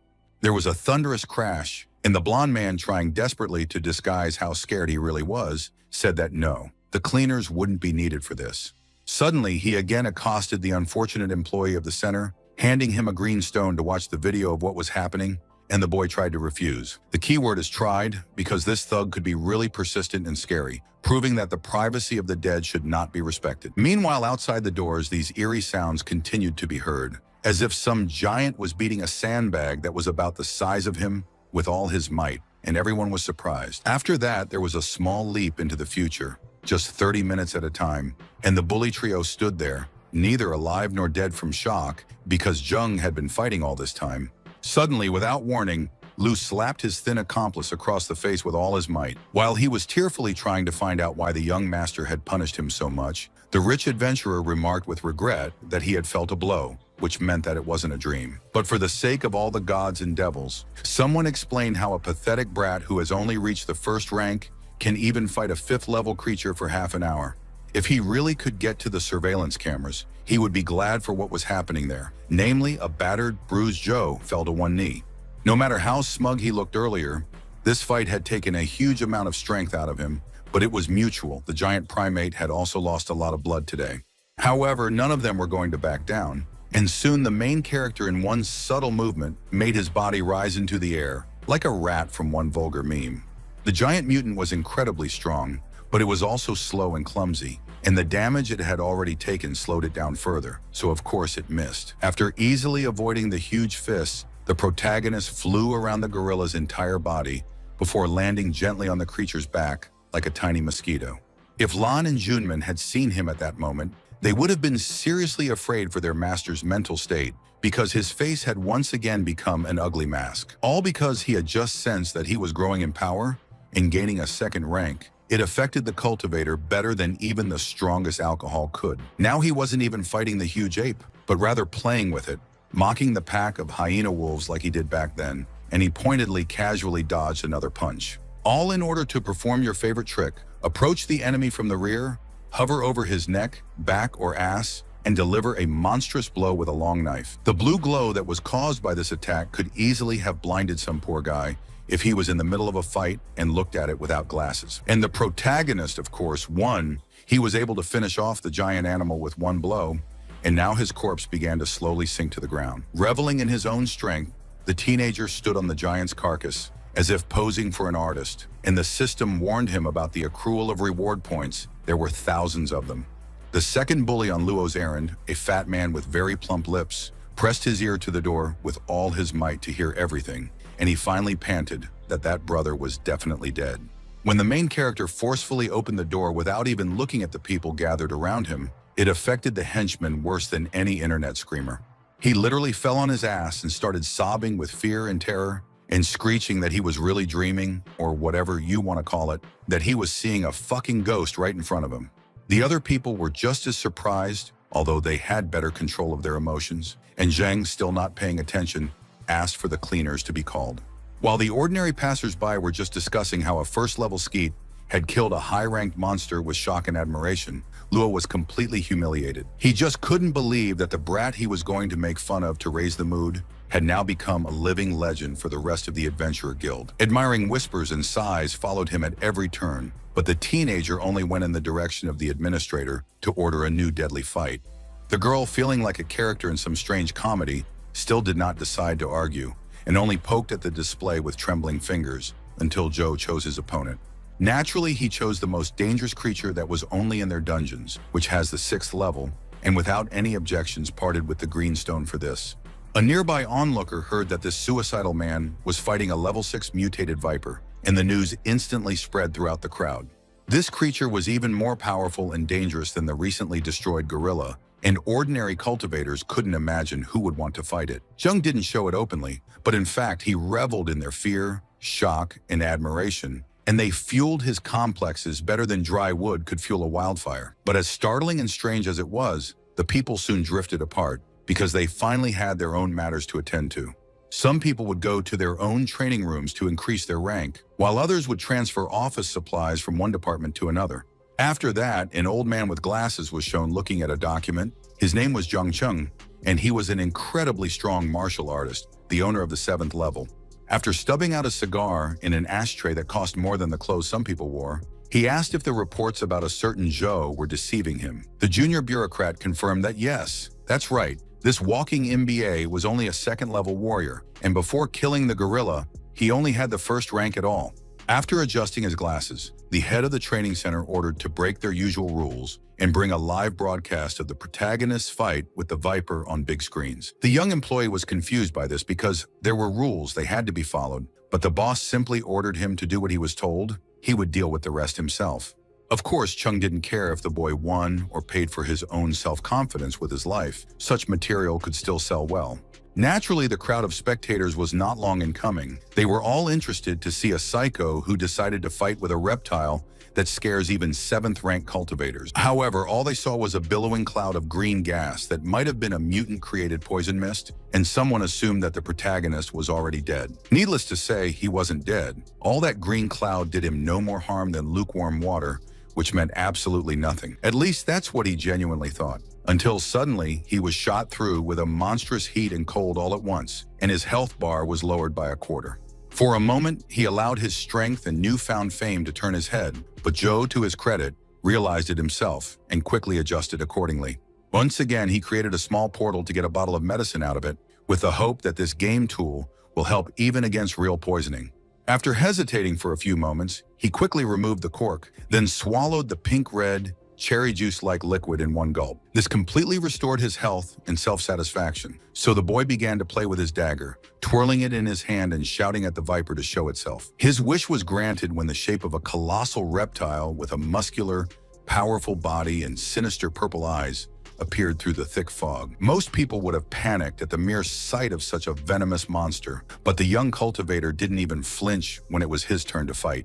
Ordinary people, as expected, couldn't make out anything about a live demigod and a chthonic monster, and some even thought that the problem was in the image. Others were in awe-stricken shock, not understanding how a person, even if they were a high-level adventurer, would be able to move so fast. Then there was a particularly strong and powerful whistling sound, and a moment later the TV was covered in white noise, depriving the disappointed viewers of both bread and circuses. The protagonist, of course, is very lucky in this respect, because otherwise people would see him injured, tired, covered in bruises and cuts. But he honestly didn't care about all his bruises, because damn it, he had just raised his rank again. Now he already had a solid third level of power.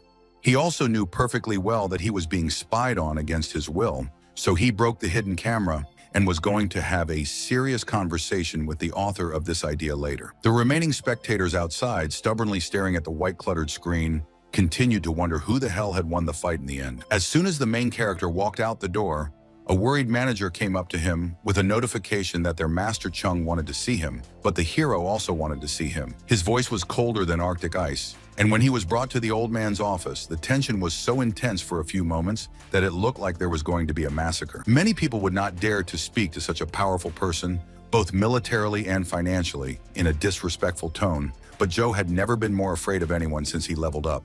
But it wasn't for his beautiful eyes that Yijang became such a high-ranking and powerful character. He absolutely calmly raised his hand, snapped his fingers, and asked the young man not to be angry. The click was not just a beautiful gesture, but a signal that a young girl in the uniform of a training center employee, but extremely tight, entered the room.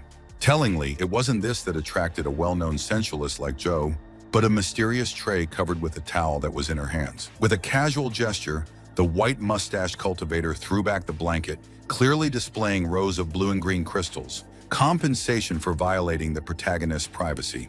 They didn't really think that such a cheap bribe would be able to satisfy Jung's offended dignity, so he also got a 20% discount on their services. The young man, however, continued to act as if he didn't care about all these gifts, so he turned away and shouted at them not to leak his data to the public. Without turning around or saying goodbye, he started to leave, and Chung, afraid that he wouldn't get anywhere, shouted worriedly, asking for an opportunity to ask Joe another question. Right now, he might only be a rich official, but the man had spent most of his life fighting, so he was just curious about how the hero had defeated the Viper. In the past, this boy would never have dared to do such a thing, but now he felt like a god among pitiful mortals, so he made a scary face again and growled at Zhang. Tellingly, the old man not only apologized for his misplaced curiosity, but also suggested that the protagonist join a certain Beast King alliance, promising him a great future. Previously, the former gamer would have seriously considered agreeing, but now he felt like a king in his own right, so he rudely refused and slammed the door very loudly. While other people were discussing his exploits with admiration and envy, Lan Shi, after completing his own trials, wandered around in confusion and tried to figure out where his master was. In the headmaster's office, a very tall and muscular man approached Chung, asking if he thought the brat was, to put it mildly, a bit cocky at the end.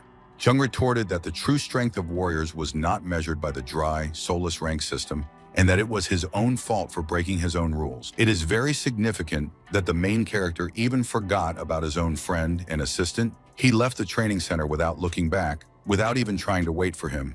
Much more than the loyal doe, the sociopath was worried about his equipment. The dagger that he had used to kill so many people and animals turned into junk. And then he suddenly remembered the man who had bought a full batch of mutated predator skins from the Rocky Barrens from him, and he kept an equipment shop. Naturally, he had gone straight to it, and it must be admitted that the shop could make an impression from the outside, looming over its customers like a cliff. After realizing how rich that person really was, the cultivator was truly horrified, because it turns out that he sold his spoils for a measly penny. Shame on him. The meeting between the two was much more informal than one might expect, and it was much more like a meeting of old friends. What was there to say if the gunsmith literally offered his perhaps most profitable supplier and client a mug of hot drink, and Jung didn't refuse it? Chang Zhan, however, couldn't ignore the fact that in a matter of days, his acquaintance had reached the 3rd rank, but the brunette himself tried to reduce everything to a joke, saying that he tried well. Naturally, the experienced cultivator wasn't going to believe such nonsense for a second. Even on the contrary, he advised the protagonist to think better of the lie next time. However, he respected the privacy of his visitor, and they had no problem moving on to the main topic of their meeting, buying new, more suitable weapons. But that wasn't all. There was a strange object in Joe's hands, and he wished that his new friend would accept this artifact or whatever was in his pockets. It turned out to be the last tangle of the giant black spider's web, and John literally burst into tears as he accepted it, because this material was used to make the best equipment. In addition, such a thing was incredibly rare and valuable, simply because it was possible to get a high-quality web directly from, let's say, a source. In other words, this smiling boy, who had been in Titan for a week without a year, and until recently did not even have the first rank, killed a nightmarish, invulnerable ogre monster. The realization broke Chan into a cold sweat, and he quickly offered 15 green crystals for this gift. Fortunately, the main character easily agreed to this. John was not only a businessman, but also a real enthusiast of his business. So when he realized that the conversation ended safely, he was really delighted with children. Not only did he promise to make the equipment itself for free, but he also took the client to the inner sanctum of his establishment, a workshop where numerous blacksmiths hammered. In addition, Chang gave his word that he would create a weapon that would be much better at channeling Zheng's star power than a random craft by at least 13%. Putting on gloves and eye protection glasses, the craftsman muttered that he might finally be able to refute Mr. Ning's silly myth about the properties of things. To put it bluntly, this process looked strange, because the same things that were used to work with metal were used for organic cobwebs.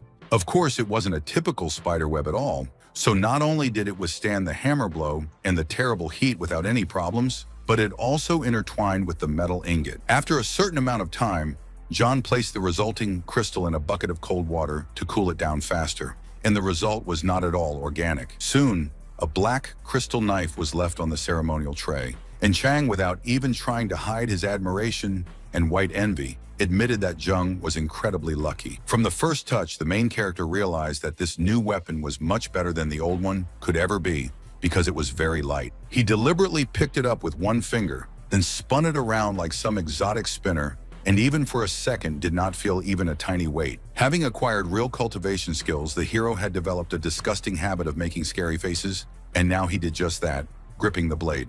A wave of true battle aura also radiated from him, and it only took the armorer a moment to realize that this was a godlike champion of at least rank 8. Meanwhile, the young man continued to play with his new toy, swinging the dagger through the air as if he was trying to stab the only visible opponent. But John saw something even more shocking in this, which was that the artifact somehow channeled as much as 20% of the star power. It was unthinkable. The craftsman was filled with such understandable but intense envy that he practically kicked the main character out of the shop, ordering him to walk away while he was still in control.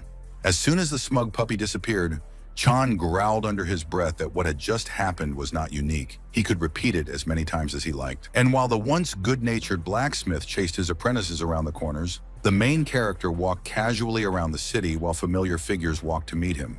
It went without saying that they were the same bullies from the training center, and they even passed by at first, but then they still paid attention to Zheng. Luo and one of his henchmen thought with great pleasure about how they were attacking this arrogant asshole right now, and only the fat man showed common sense.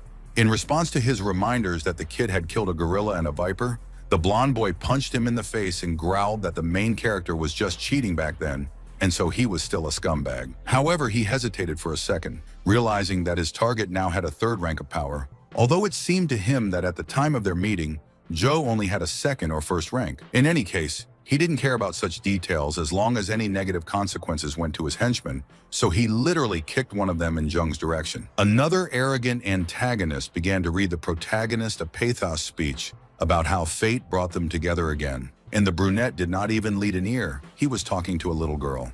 He had hoped that these jackals would finally show some sense and simply disappear into the mist, but as they got even closer, it became clear that this was not going to happen, and either to annoy and humiliate the blonde or sincerely, but Zhou made a puzzled face and simply asked who he was, strictly speaking, talking to.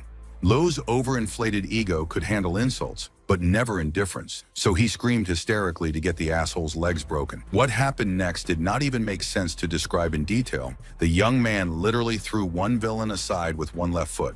The other, that prudent fatty, received a much harsher punishment, and his cultivator slammed the edge of his palm into his neck with terrible force.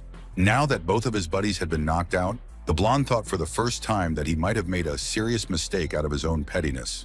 It is possible that a gamer who felt the taste of great power would have killed this person right on the spot, but an unexpected factor intervened: the same salesgirl. A huge pillar began to fall on her, which Zhou casually split open with his punches. not thinking about how it could harm ordinary mortal passersby. No, the main character still wasn't going to kill this spoiled psycho, but he didn't like the fact that a civilian was caught in the crossfire. Using his incredible divine speed, he grabbed the girl in a matter of moments and moved her to another place where she could no longer be threatened. It happened so quickly that Luo, himself an experienced warrior of not the lowest level, could not notice anything, and accordingly, did not have time to react in any way. But the main character just couldn't deny himself the pleasure of kicking this asshole in the ass, so that he flew forward and the table fell straight on his head. While the villain regurgitated the remains of his last meal on the ground, Jung sat down on one knee and cooed to the girl in the most gentle voice, saying that she was not hurt. Getting to his feet, the blonde man started shouting a boilerplate, "You know who I am" speech. But Joe sneered back that, whoever he was, it was his own fault for starting all this. Of course, he was a rich golden boy, and now with the tenacity of a malfunctioning machine, he was repeating that if the cultivator didn't fall to his knees, his family would torture him. These arrogant bastards, who considered themselves the kings of life only by right of kinship, all exactly the same, caused the protagonist nothing but hatred. Previously, he had been forced to endure such freaks because he was a simple, insignificant little person. But now Luo's fate was completely in his hands. The young man could have easily broken his neck, ripped his heart out through his back, or cut it into two perfectly symmetrical halves, but he only made him fall with a kick to the leg. Looking at the pathetically messing around in the dust, Joe, with a creepy, even doll-like face, said that the one thing he hated most in the world was threats to himself. Of course, the blonde man didn't really have a single drop of real courage, so now he was also humbly begging for forgiveness, crying, and eating himself to death. After that, the main character simply turned around and walked away, ignoring both the moans of another enemy and the frightened whispers about how rich and dangerous these Luos were. This was a world where the strongest survive, not fools with fat purses, and Jung licked his lips carnivorously as he imagined making a name for himself by slaughtering every single Luo. A short time later, this arrogant young scumbag was shown being sent to the hospital, with not only a bandage on his head, but also a cast on his leg. The traumatologist regretfully informed the adventurer's parent that the bones in his leg were completely shattered. Even if he could start walking one day, the consequences would remain. And the young man, of course, will not be able to raise his spiritual rank as much as before, if at all, because his chakras and other astral nonsense are also crippled. It was very revealing that Senior Luo was much more concerned about this circumstance than the fact that his heir ended up in the hospital with severe injuries. Sobbing and twitching his hands, the blonde man shouted that it was all Joe Jung's fault. It was him who needed to be severely punished, but dear dad just called him a jerk with contempt. Like John, like Chung, he was now asking one specific question. What kind of strange bastard had appeared in the city? Why did he ignore the hierarchy of power to such an extent? However, the rich old man wasn't going to turn a blind eye to the fact that his descendant was attacked anyway, so he ordered his servant to start gathering information. Looking up, Senior Luo swore that no matter who this Heng, or whatever he was, he would regret very bitterly for daring to embarrass and injure his child. As Joe walked through the market, he thought about how difficult it was with money recently, how many crystals he had to spend, so it was urgent to find a job. His important, if difficult, thoughts were interrupted by an extremely optimistic voice that called him master and sparkled with delight. They turned out to be members of the Varhammer gang who had just returned from their last mission and were incredibly happy because Jung's information turned out to be true. If at the beginning of their acquaintance, they were naturally very skeptical about the data of some unknown, constantly smiling dude, now they were spreading out in front of him. This blatant sycophantic attitude didn't sit well with the protagonist, but Xiao Heng calmly reminded him that he had risen from level 1 to level 3 in record time. Besides, they were looking for a new member of the group because they were going on another quest, and the young man mumbled that if these guys had the money for such a thing, of course, in this case, he would definitely go, because strength is strength. But in this world, it was impossible to live a day without having to pay for something. To be fair, Hammer wasn't just focused on the main character. In fact, they were willing to accept any strong warrior, preferably from level 5. Looking at how it was happening in the middle of a busy street, the main character felt a strong nostalgia. It looked and felt exactly like in his old memo. The crier kept telling the interested crowd that they would go to Wycan County and the survivors would receive 1 medium blue crystal as a reward for completing the quest. A sullen, long-haired level 6 warrior, Jai Shun, stepped out of the crowd, and everyone started whispering in shock at the sight of him, trying to figure out what such a bully wanted here. In response to Han's welcoming handshake, He only averted his gaze and quietly said that he agreed to join the mission, but only let them give him a bigger reward.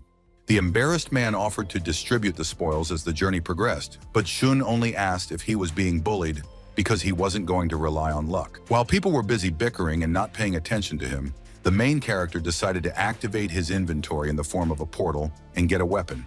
He took out the bow because Chang had said last time that he had increased its star power conductivity by 11%, and the cultivator wanted to test it out.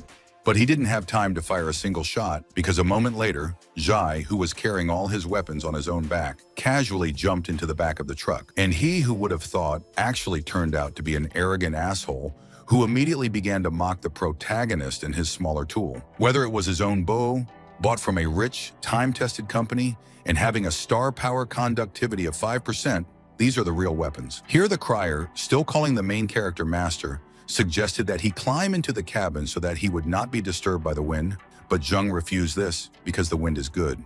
When Shun heard this, he started laughing nastily and asked if this poor puppy was worthy of the title of master. Then what would he be? A supermaster. The action took place outside the main territory of the city of Titan, in the settlement of Chaoyang, where people traded among themselves. Before continuing their journey to Weiqing County, Hung pragmatically suggested that the brothers-in-arms make a short stop and properly stock up on supplies. As it turned out, everyone in this place knew the main character. He was friends with all the local residents and allowed them to affectionately call him Crazy. If only that were the case. In fact, the local merchants respected and loved Jung so much that one of them gave him a family treasure, medicine, for free. As the dark-haired man tried to refuse such an embarrassing gift, Jai looked on in deep shock and his jaw dropped, as if everyone here had grown a second head. His fragile, envious ego wasn't going to let anyone pull the whole blanket of attention on him, so he decided to show the local idiot who was the boss. In some other place, it might even have worked, but here no one even looked at this strange reptile, all eyes still fixed on Joe. It was very easy to imagine an endlessly flickering ellipsis bar appearing in front of Jun's face, like a video that was frozen and no longer loaded. Even when Varhammer finished all his business in this place, people still stood around the car for a long time, and all in order to say goodbye to the protagonist and wish him good luck. Looking at the gift of medicine with a tired, even exhausted look, the main character thought that it might not compare to potions, but at least it smelled good.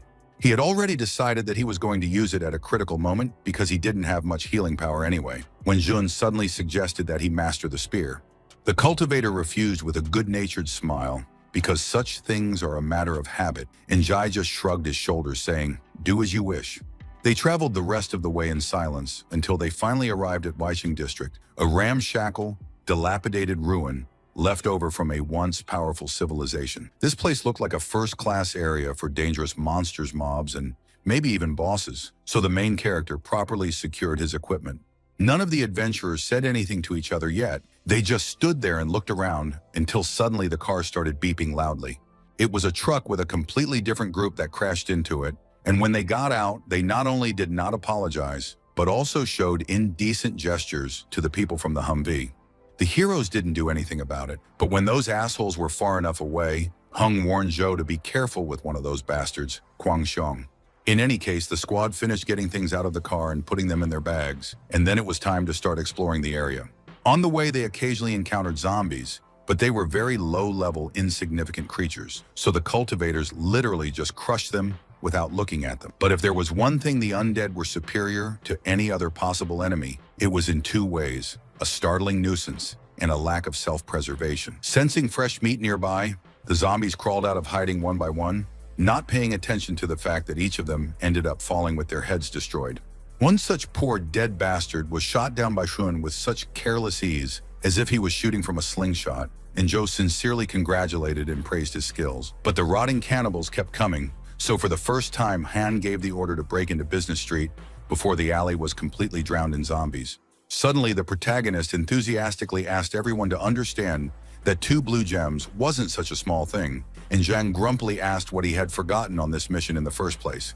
Not even slightly embarrassed, the dark-haired man reminded that everyone in the team agreed to distribute the reward according to work. So if the mercenary does not work hard, he will not receive anything. The arrogant mercenary could grumble all he wanted about how much it was beneath his dignity, but he couldn't deny the facts. So he gritted his teeth and got into the fight for real. He charged into the undead pack like a two-legged hurricane come to life, scattering the monsters with careless bow strikes, and people looked on with wonder and admiration for his strength. But then especially deep and loud moans rang out in the air, and the source of them appeared on the horizon, a small pack of venomous zombies, each of which was level 30. All the walking dead that lived right next to Business Street were mutants, and it was too risky to fight such creatures, so people hid. But that didn't mean they weren't capable of anything, and Jun even timidly asked his employers to let him destroy this obstacle with an arrow. Of course, no one refused him, but it had absolutely no effect. One of the walking dead did not even notice that they were trying to destroy him. Jun shouted again that the shot was amazing, but now it was hard to tell if he was telling the truth or just trying to make fun of Zhang from the bottom of his heart. But then he put on the most casual, detached appearance, took off his brand new bow from his shoulder, and said that, "All right, you rest, and I'll work here myself." Heng was taken aback and even intimidated by the suggestion, but Shun, not even trying to hide his panic, yelled at Zhou not to involve them in his suicide attempt. Just like any self-respecting cultivator, he didn't even pay attention to the squeak of these pitiful, frightened little fellows, and just put on a pretentious, heroic face and jumped. All these zombies were not a deadly threat to him, but just walking bags of experience points. He would never allow himself to miss out on so many rewards. He rode like a young mountain goat, leaping from place to place with incredible ease and speed, and shot out at least 3 arrows every second. The members of Varhammer Group just watched, but John was already preparing to run away, before shouting out who even decided to take this idiotic bastard on a raid. He stopped moving when he suddenly realized that not only did the other adventurers not show the slightest bit of fear, they also dared to ignore him completely. Shun was about to make a fuss about it when he looked up, saw what his employers were seeing, and was completely speechless. He stared at the scene outside with his huge round eyes for a few seconds, then opened his mouth as wide as he could and yelled, "What the hell is going on here?" Needless to say, the protagonist killed all the zombies with incredible and careless ease. He was now an imbecile cultivator. Nothing in the world could defeat him. And there was no doubt that he was getting a huge amount of experience points with each blow, and he was enjoying it from the bottom of his heart, remembering how he had once been a powerless non-entity. Previously, he was forced to be afraid of his enemies, was forced to run away from them, look for weak spots and use tricks, but now he just destroyed everyone with shots. Even the strongest and highest leveled walking dead, who once would have destroyed it as soon as they grabbed it, now fell with the same ease as paper figures. He had now earned enough points to reach level 30, but God, how hard he had to work for it. The poor boy's shoulder was now hurting. John, who could only have dreamed of such feats, still couldn't pick up his jaw from the floor, because everything he saw lasted no more than 3 minutes. Everything was finished, and now as he approached the shocked adventurers, Jung graciously asked them for a very important favor, to help him collect more usable arrows. It was also only the pitiful, envious Shun who was vicious enough not to start kissing the ground that the divine Zhou's feet trod on, and the rest of them did just that. The men jumped up and down, waving their arms and shouting like children, and each of them sang the praises of the mighty Supermaster. After finishing their newly formed religious ceremony, they immediately began to carry out the order of their new idol, collecting for him still whole war shells. Only the evil, very evil and bad John did not do this noble work, instead just wandering around the street and looking at the now completely dead zombies for a long time.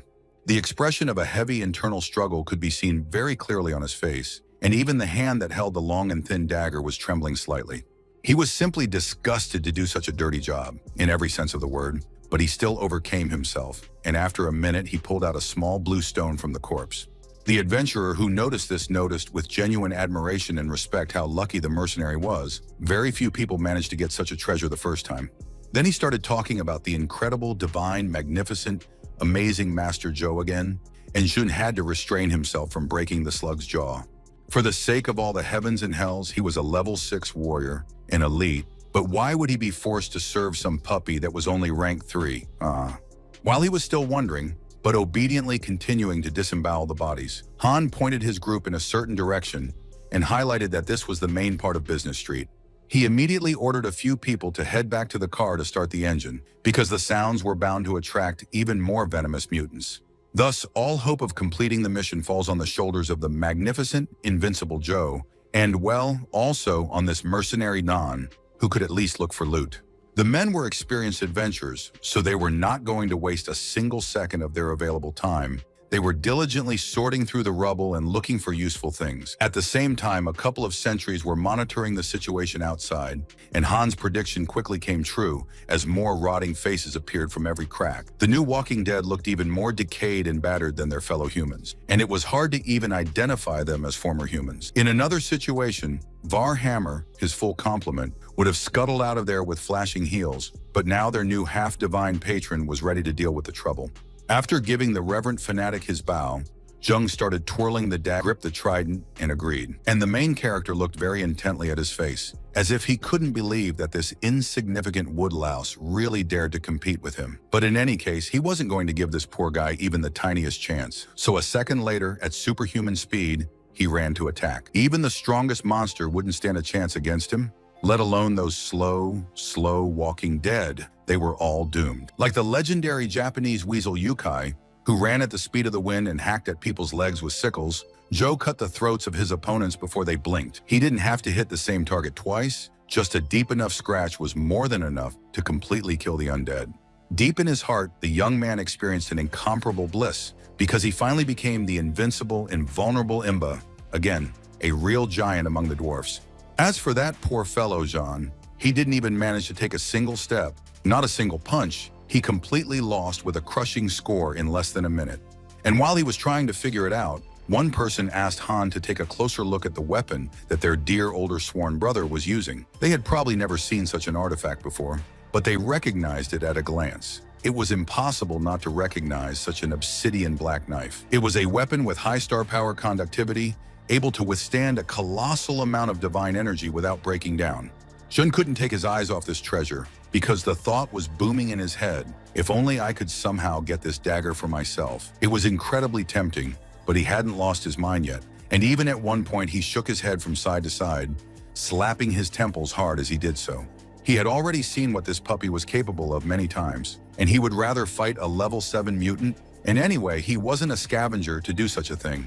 So, to prove at least to himself that he was still a great warrior in his own right, the man gripped the trident shaft tightly and attacked the remaining zombies. The battle ended very quickly, and most of the enemies were of course finished off by the main character, but Zhang also managed to kill at least a few monsters. Zhojing looked up at the sky with a strange mixture of pride and doubt, because destroying so many high-level zombies had raised his own rank. His thoughts were interrupted by Zhang's pointedly sweet but also nervous voice, who was now trying to be as polite as possible and maybe even make friends with the brunette. For a moment, the cultivator's eyes flashed a characteristic expression of sarcasm, but he still turned to face Shun and returned his handshake, trying to look humble. While they were exchanging compliments, the rank and file members of the Varhammer squad had completed their main goal and were now dancing around the ancient car in joy. Of course, all the humility and courtesy that the mercenary displayed was entirely fake, and deep down, he was still the same greedy piece of shit that he always was. It is possible that after that, when he sensed the right moment, he would have betrayed everyone to take all the loot, but a soldier ran up to the group, frightened by something. The poor guy was sweating and breathing so hard that he could barely move his tongue, and he had a damn good reason for that, because a zombie giant was moving towards them. This mutated monster was so huge that ordinary Walking Dead could only reach up to its knees at most, and its eyes looked like small portals to hell. For ordinary warriors and cultivators, such an enemy was a real walking doom, so Hang didn't hesitate to order them to abandon everything and run for their lives.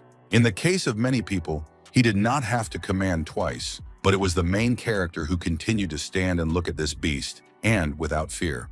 He refused to run and decided to fight the giant, explaining that the creature with huge legs can move faster than a truck and easily catch them, even on transport. A few minutes later, the pack of Walking Dead reached the center of Business Street, then split up to find signs of live prey as soon as possible. The main character continued to stand still without any hint of emotion, as if he was experiencing something like this every day, even though it really was.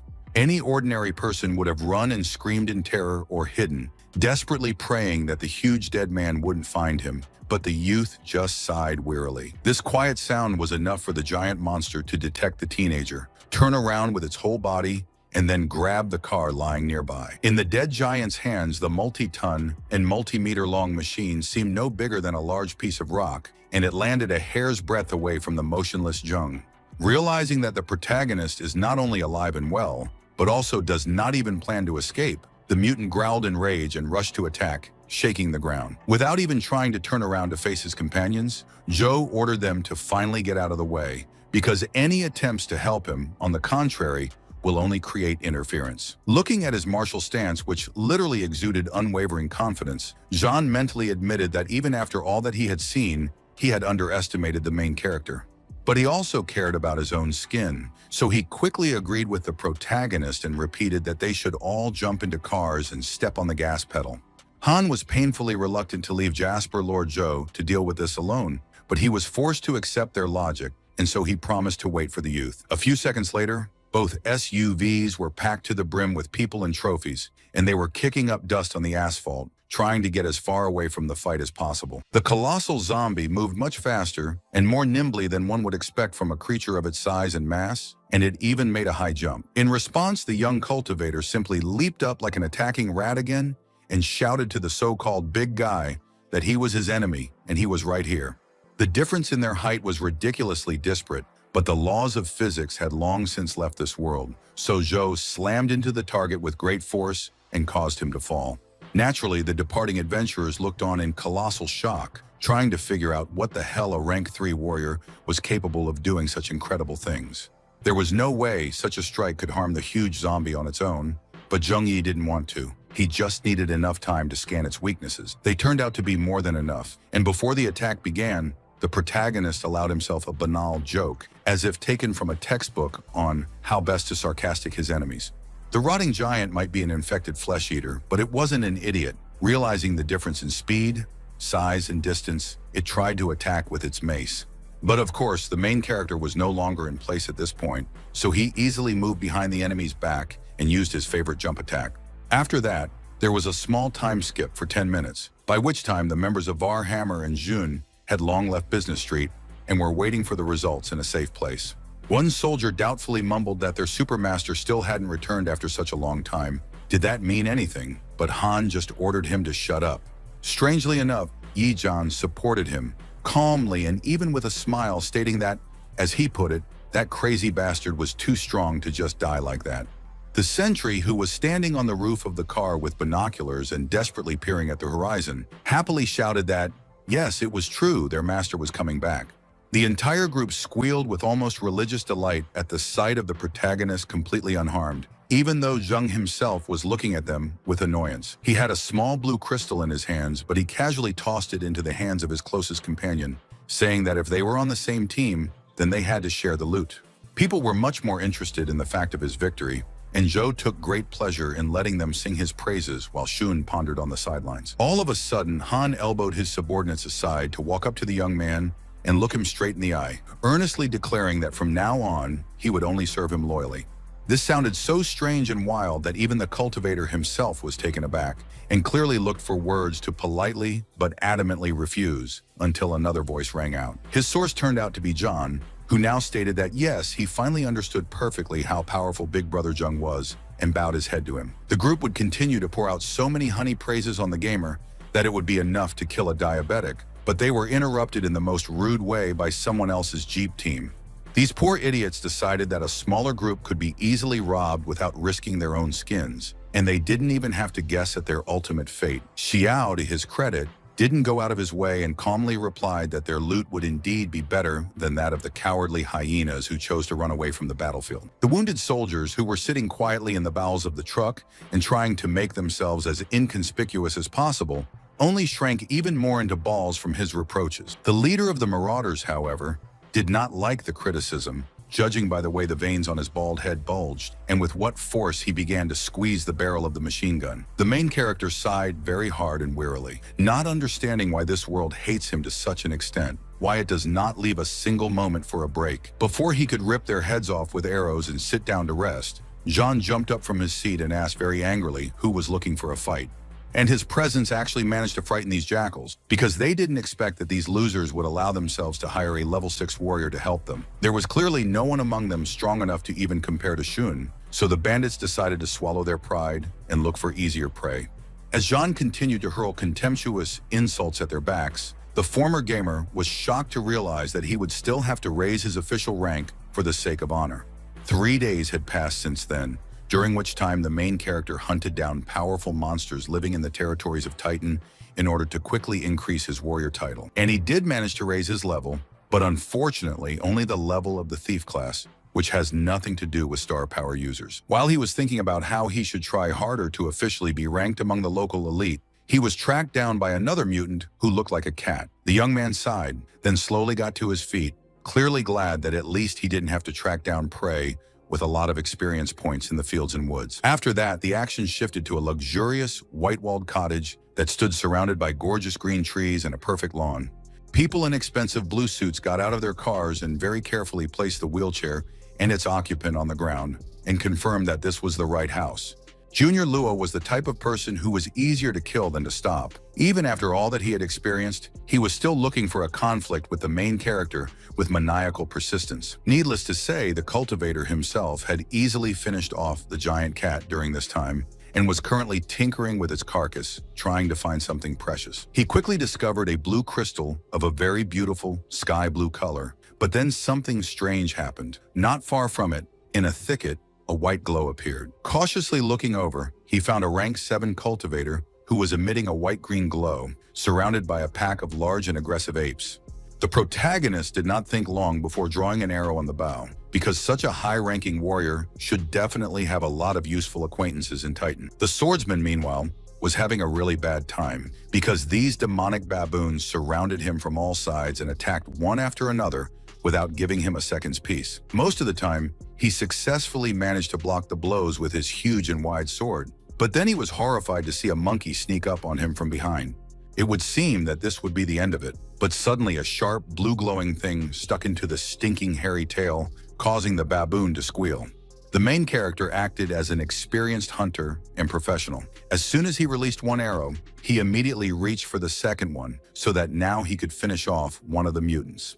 His appearance was so amazing that for a brief moment, absolutely all the actors froze, starting with the second cultivator and ending with the monsters. The swordsman's name was Zhang Xiaoqi, and he didn't pretend to be a great prideful person. On the contrary, he practically begged for help, promising that the main character would also get his benefits. This was exactly what the main character was hoping to hear, so he fired several arrows at the maddened baboons with a frankly bored look. However, he had to think about the fact that arrows, unlike knives, don't have an infinite safety margin, so he quickly chose to go into hand-to-hand combat. Pathetically skirting the confused and terrified adventurer, Zheng, with that characteristic puppet-like expression on his face, suggested dividing the opponents between them. It ended as expected, extremely quickly, with the youth already busily digging through the monster's innards and the rescued cultivator trying to recover from the shock.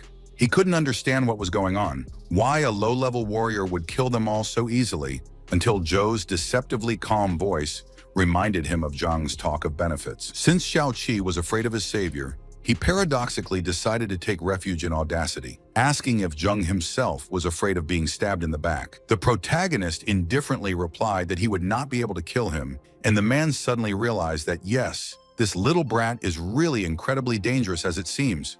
A few tiring seconds passed, during which it seemed that Zheng would finally break down and attack, but in the end, the elder warrior just laughed out loud. He handed him a green bottle that contained a precious potion known as monkey wine, and praised the young man for his wonderful work. He deserved the gift. Lighting a cigarette, Xiao grumbled that he had spent a week preparing an ambush for the pack, but Zheng indifferently retorted that if it wasn't for him, Qi would have just died today to no avail. Since fate has recently decided to make the main character the ultimate Marty Su, Zhang almost immediately invited him to the gathering of the greatest warriors of Titan. And the main character, of course, did not refuse. He generally saved a strange swordsman for this, and now incredibly pleased with himself, he rode a motorcycle. His life had been great, his life had become great, so now the cultivator was idly considering whether to buy a shop so that his beloved could work in it. Little did he know that while he was calculating the results of another successful day, like a well-fed lazy cat, someone decided to come to his house, and not with gifts, but with a war. Under Luo's orders, the mercenaries tore down the gate that protected the cottage of Zhou and his henchmen, which they did with great difficulty, but the thugs coped with the task. Needless to say, Zheng immediately heard that terrifying metallic rumble and ran outside in terror to understand what these vandals were up to. Seeing the young and attractive woman, the blonde man smiled the way a hungry, venomous snake might and ordered her to be caught immediately for questioning, so to speak. His order was carried out in just a few seconds because Su was one of the few completely normal people who couldn't fight cultivators. One could imagine that something vile, disgusting, and irreparable was about to happen, but suddenly Lan Shi appeared on the scene and ordered those freaks to get out. He was quite scared himself, to be honest, but he was desperately trying to act brave like a warrior. But Luo was not only unimpressed, but even pleased. The villain was really happy that Zheng, whom he hated the most in the world, had so many household members, relatives, and friends to torture and kill. After an unknown amount of time passed, Zhou calmly walked down the street and ignored the terrified, gossiping people discussing Luo's cruelties. But all that cultivator boredom, all the self-confidence and contentment immediately disappeared from the protagonist's face as soon as he reached his new home. The gate had been torn from its hinges as if some giant had kicked it out, and a doe lay sprawled in a huge black puddle in front of it. The protagonist, cold with horror, began to slap him on the face and chest in a desperate attempt to wake him up, and C, having regained consciousness, tried to beg for forgiveness. But before he could say how much he was ashamed of how weak and insignificant a fighter he was, his throat tightened with a monstrous spasm, and then he spat out blood. Zhou was terrified because he was used to this young man constantly taking care of him, or waiting on him, and now he was lying at the point of death, bleeding to death. An unknown amount of time passed, but for all these minutes and hours, the main character sat motionless outside the hospital room, waiting for the verdict. He wasn't crying, and there wasn't even a hint of fright in his eyes anymore, just a grim determination to meet the doctor's verdict on his friend, whatever it might turn out to be.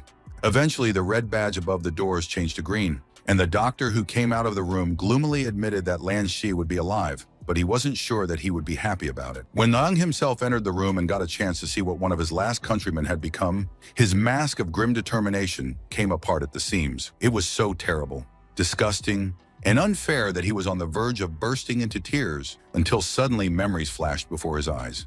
Luo Tianyo, this was the person that those terrified passers-by were talking about, and the cultivator was so angry that his pupils became tiny like pinheads. Only a short time had passed, but the glorious city of Titan had already fallen into a gray, dreary night, like dirty sand full of silt and earth. Most of the people were already sound asleep at this hour, or at least trying very hard to pretend they were, but some of them weren't going to do this nonsense. Standing on top of a tall brick wall, clutching a bottle of some green potion, Zhou Zheng calmly asked if his opponent was willing to face his wrath. Luo Tianyo curled his mouth into a predatory grin, licked his lips and teeth very ostentatiously, and then giggled that yes, he was ready to face the cultivator, fully armed. His best weapon was Junwen, whom the pervert had ordered to be taken alive and unharmed, but only to be attached to a large cross. If one didn't know beforehand that she had actually fainted due to blows or poisons and was being held captive, then one could easily think that something obscene was waiting for Su. Nothing happened for a while until one of his thugs approached the blonde and hesitatingly offered to start the long-awaited interrogation. Chanyo, without turning around and maintaining an ominous tone of voice, quietly replied that yes, now is the perfect time to start the main course. And then he suddenly turned around and snarled, "What the hell is this freak doing here anyway? Let him go to hell," and the frightened bandit hurried away. Snorting and flaring his nostrils like an angry stallion, Luo turned to the unconscious Junwen and croaked that Zheng would regret his actions for the rest of his life. At his command, a large bucket of cold water was poured over the woman to bring her to her senses, but the first thing the brown-haired woman did was clear her throat in a hollow voice. Looking at her with a strange expression on his face, the antagonist whispered that she was actually gorgeous. The Titan had never met such a goddess within its walls before. He had no doubt that Zhou liked the little girl immensely, and then, when the strange grimace turned downright scary, he pulled a knife out of his pocket. Luo wasn't going to limit himself to just humiliating his victim. Far from it, he wanted to come up with something much more disgusting and heartless. Throughout this nightmarish monologue, he slowly approached the unfortunate woman, reached for her with a knife, tried to pick up the fabric of her clothes with the blade and tear it. But, which was incredibly funny in its own specific way, it did not work out due to the fact that he was a wheelchair user, and healthy people tied him to the cross. Cupping her chin in his hand, the blond man croaked in a half-crazed voice that he wouldn't even tear a hair off her head, but only if Junwen became his concubine. There was a loud coughing sound, and then a lump of saliva landed on the crippled cultivator's forehead, large, thick, clearly created with genuine emotions. This psychopath's brain had always been functioning on edge, like an ancient rusty car engine, but now he was completely mad and enraged. Before even a few seconds had passed, The main character suddenly appeared in the room and calmly said that Luo was right when he yelled about someone's death. Tanyo paused. His hand that was still gripping the knife froze and loosened, while the other desperately pressed down on the cut of the neck wounds created by Zheng's dagger.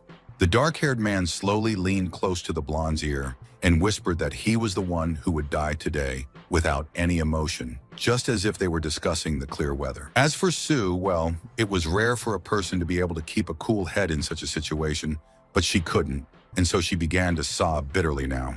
As he untied it, he curtly apologized for arriving too late, but there wasn't even a hint of emotion in his words or in his eyes, and they sounded empty. However, even this man, who at the worst moments of his life became a real sociopath, froze and was surprised when the brown-haired woman fell into his arms. He honestly didn't want to interrupt this wonderful moment, but there was no other way out, so the brunette threw the assistant on his back and rushed away with her. He did not run on the ground, of course, as an ordinary mortal would have been forced to do, but jumped with great speed and agility over trees and roofs. After climbing to the top of a particularly tall tree, the cultivator took his companion off his back and ordered her to sit here without moving, without making a sound. But she was completely against being left alone again, so she grabbed the protagonist by the leg and plaintively asked him not to do it. Looking directly into her eyes as if he wanted to burn holes in her very soul, Zheng reminded her that he had killed the Luo family's heir, and his relatives would not forgive him.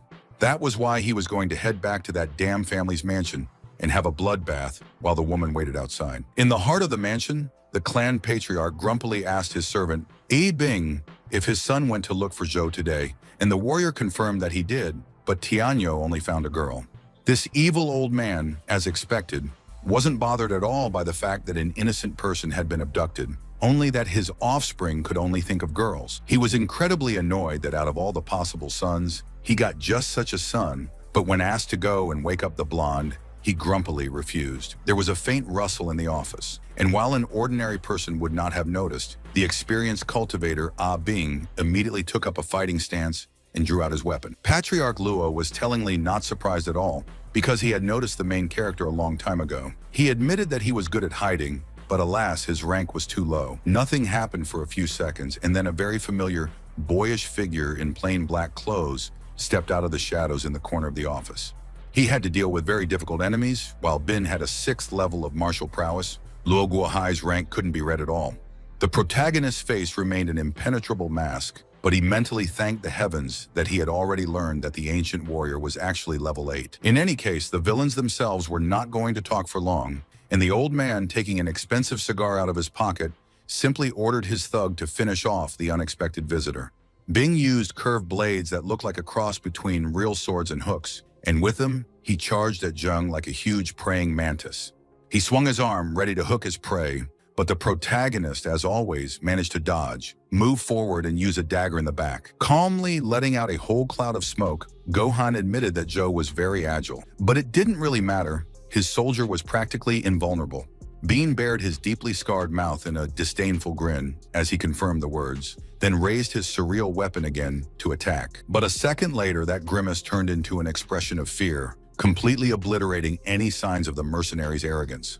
As it turned out, the main character's knife tore through his clothes. It didn't cause any more serious damage, but it was already enough to make Bean throw a tantrum. This little hyena didn't even try to hide its own gloating, for the system and its skills were so crude that Zhou's enemies simply didn't stand a chance. After that, the main character simply turned away and went after more important loot, completely ignoring the enraged mercenary who was trying to finish him off. What happened next completely banished Luo's blissful, lazy appearance, instead forcing him to slowly stand up in a cold sweat and with his jaw thrown back. Zheng simply stabbed his enemy, driving the dagger between his ribs, so that now the elder warrior could only gasp for air and wheeze in terrible pain.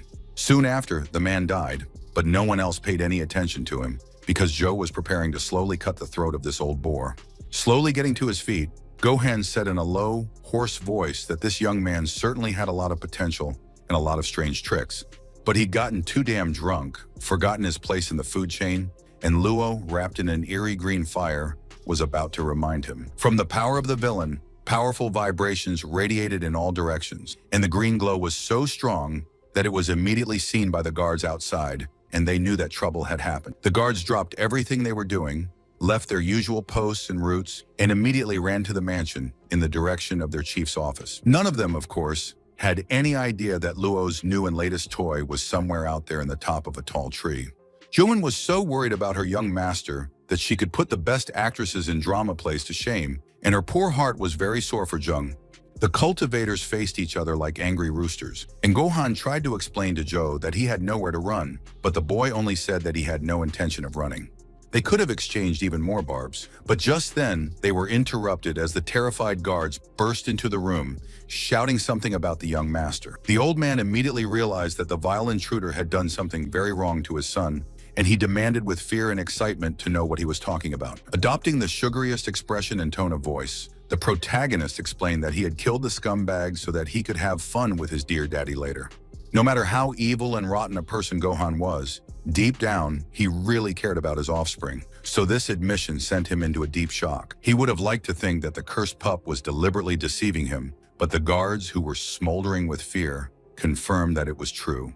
The old man experienced such pain and grief that he completely forgot that he was in the middle of a fight, and the main character realized that this was a great opportunity to strike. Shouting that he would cut his opponent into tiny, defenseless pieces, the dark-haired man charged forward with as much terrifying speed as he could muster. Just like the previous times, his attack reached its target, the black blade easily entering Patriarch Luo's soft, loose belly, and the old man leaned forward as if about to fall.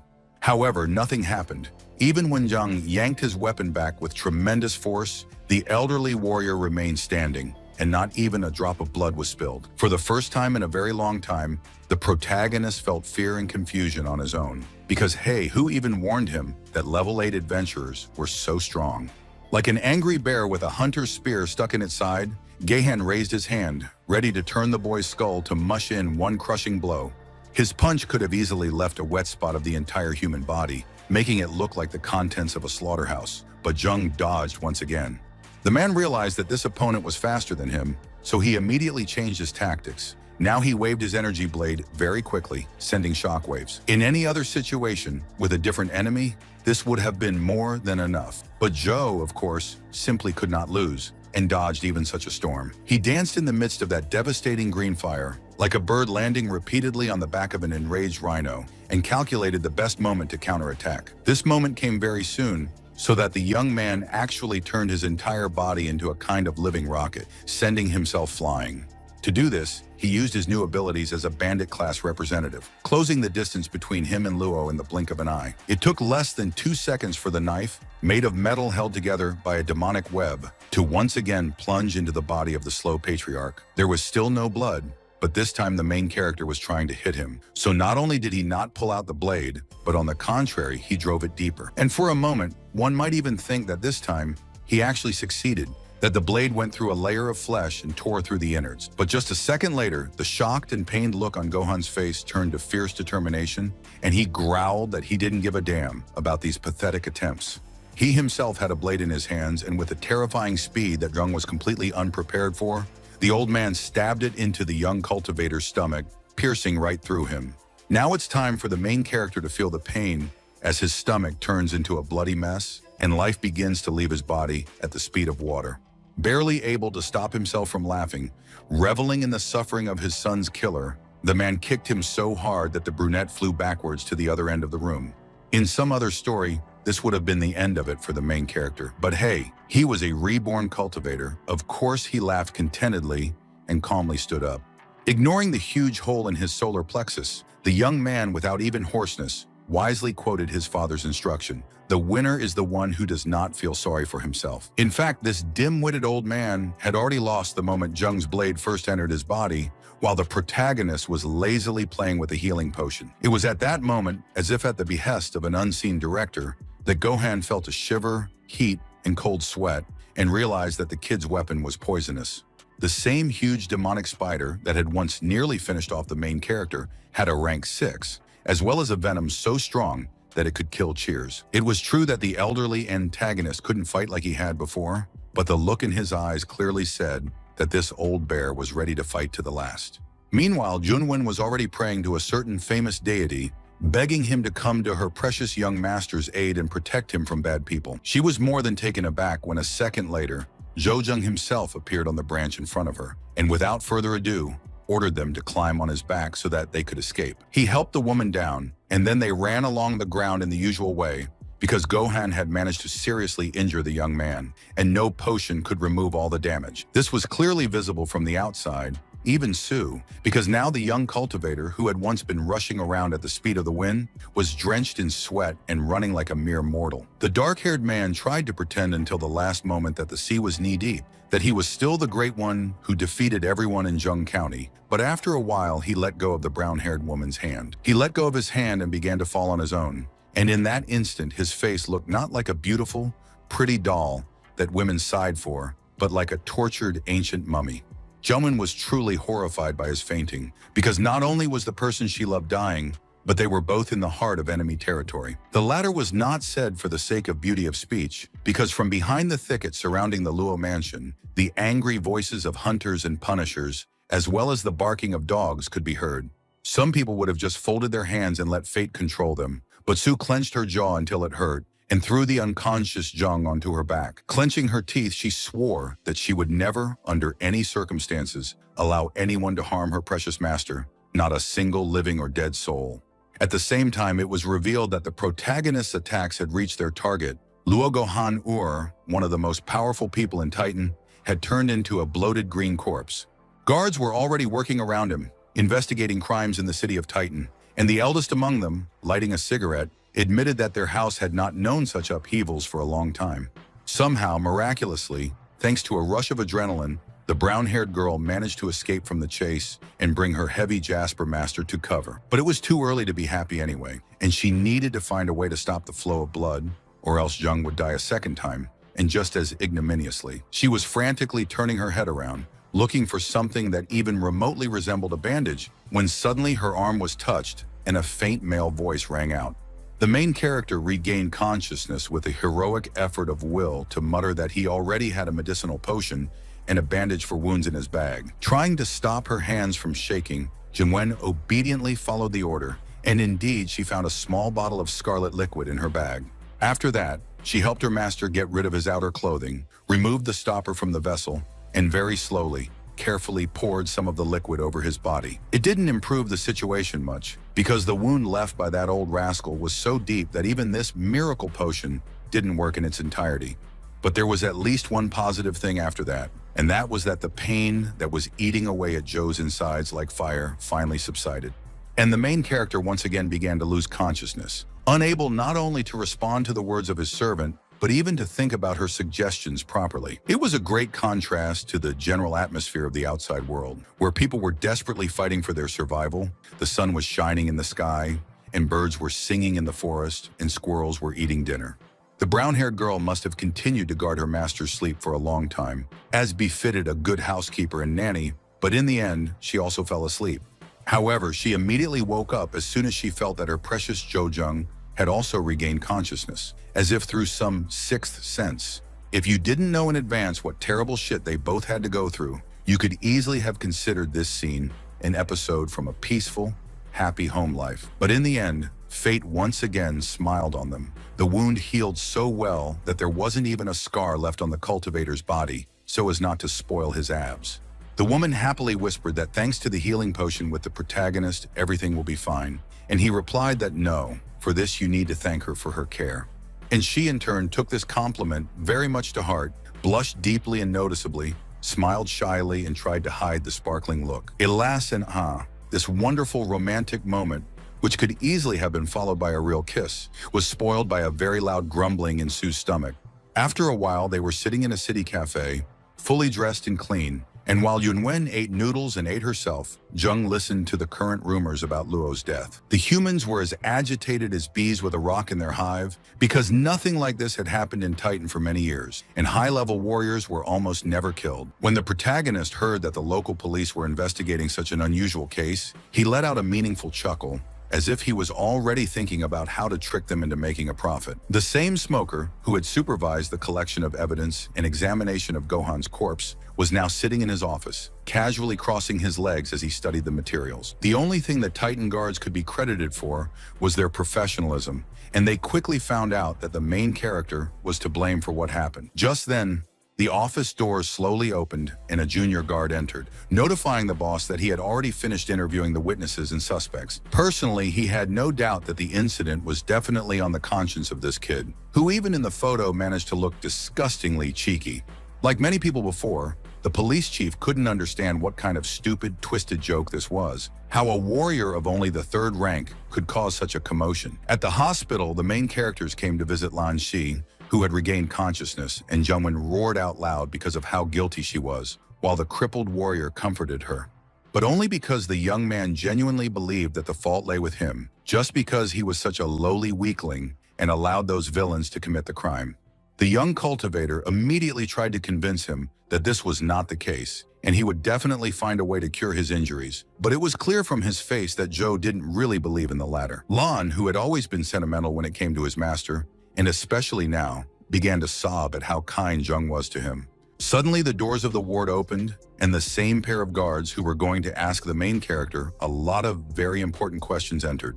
No, the dark-haired man didn't kill them on the spot, as he might have done otherwise, but calmly got to his feet and admitted that yes, he really was the man they were looking for. The young man, following protocol, showed him pictures of Luo's father and son, saying that you had seen these people, and the old man had an ironic grin on his face.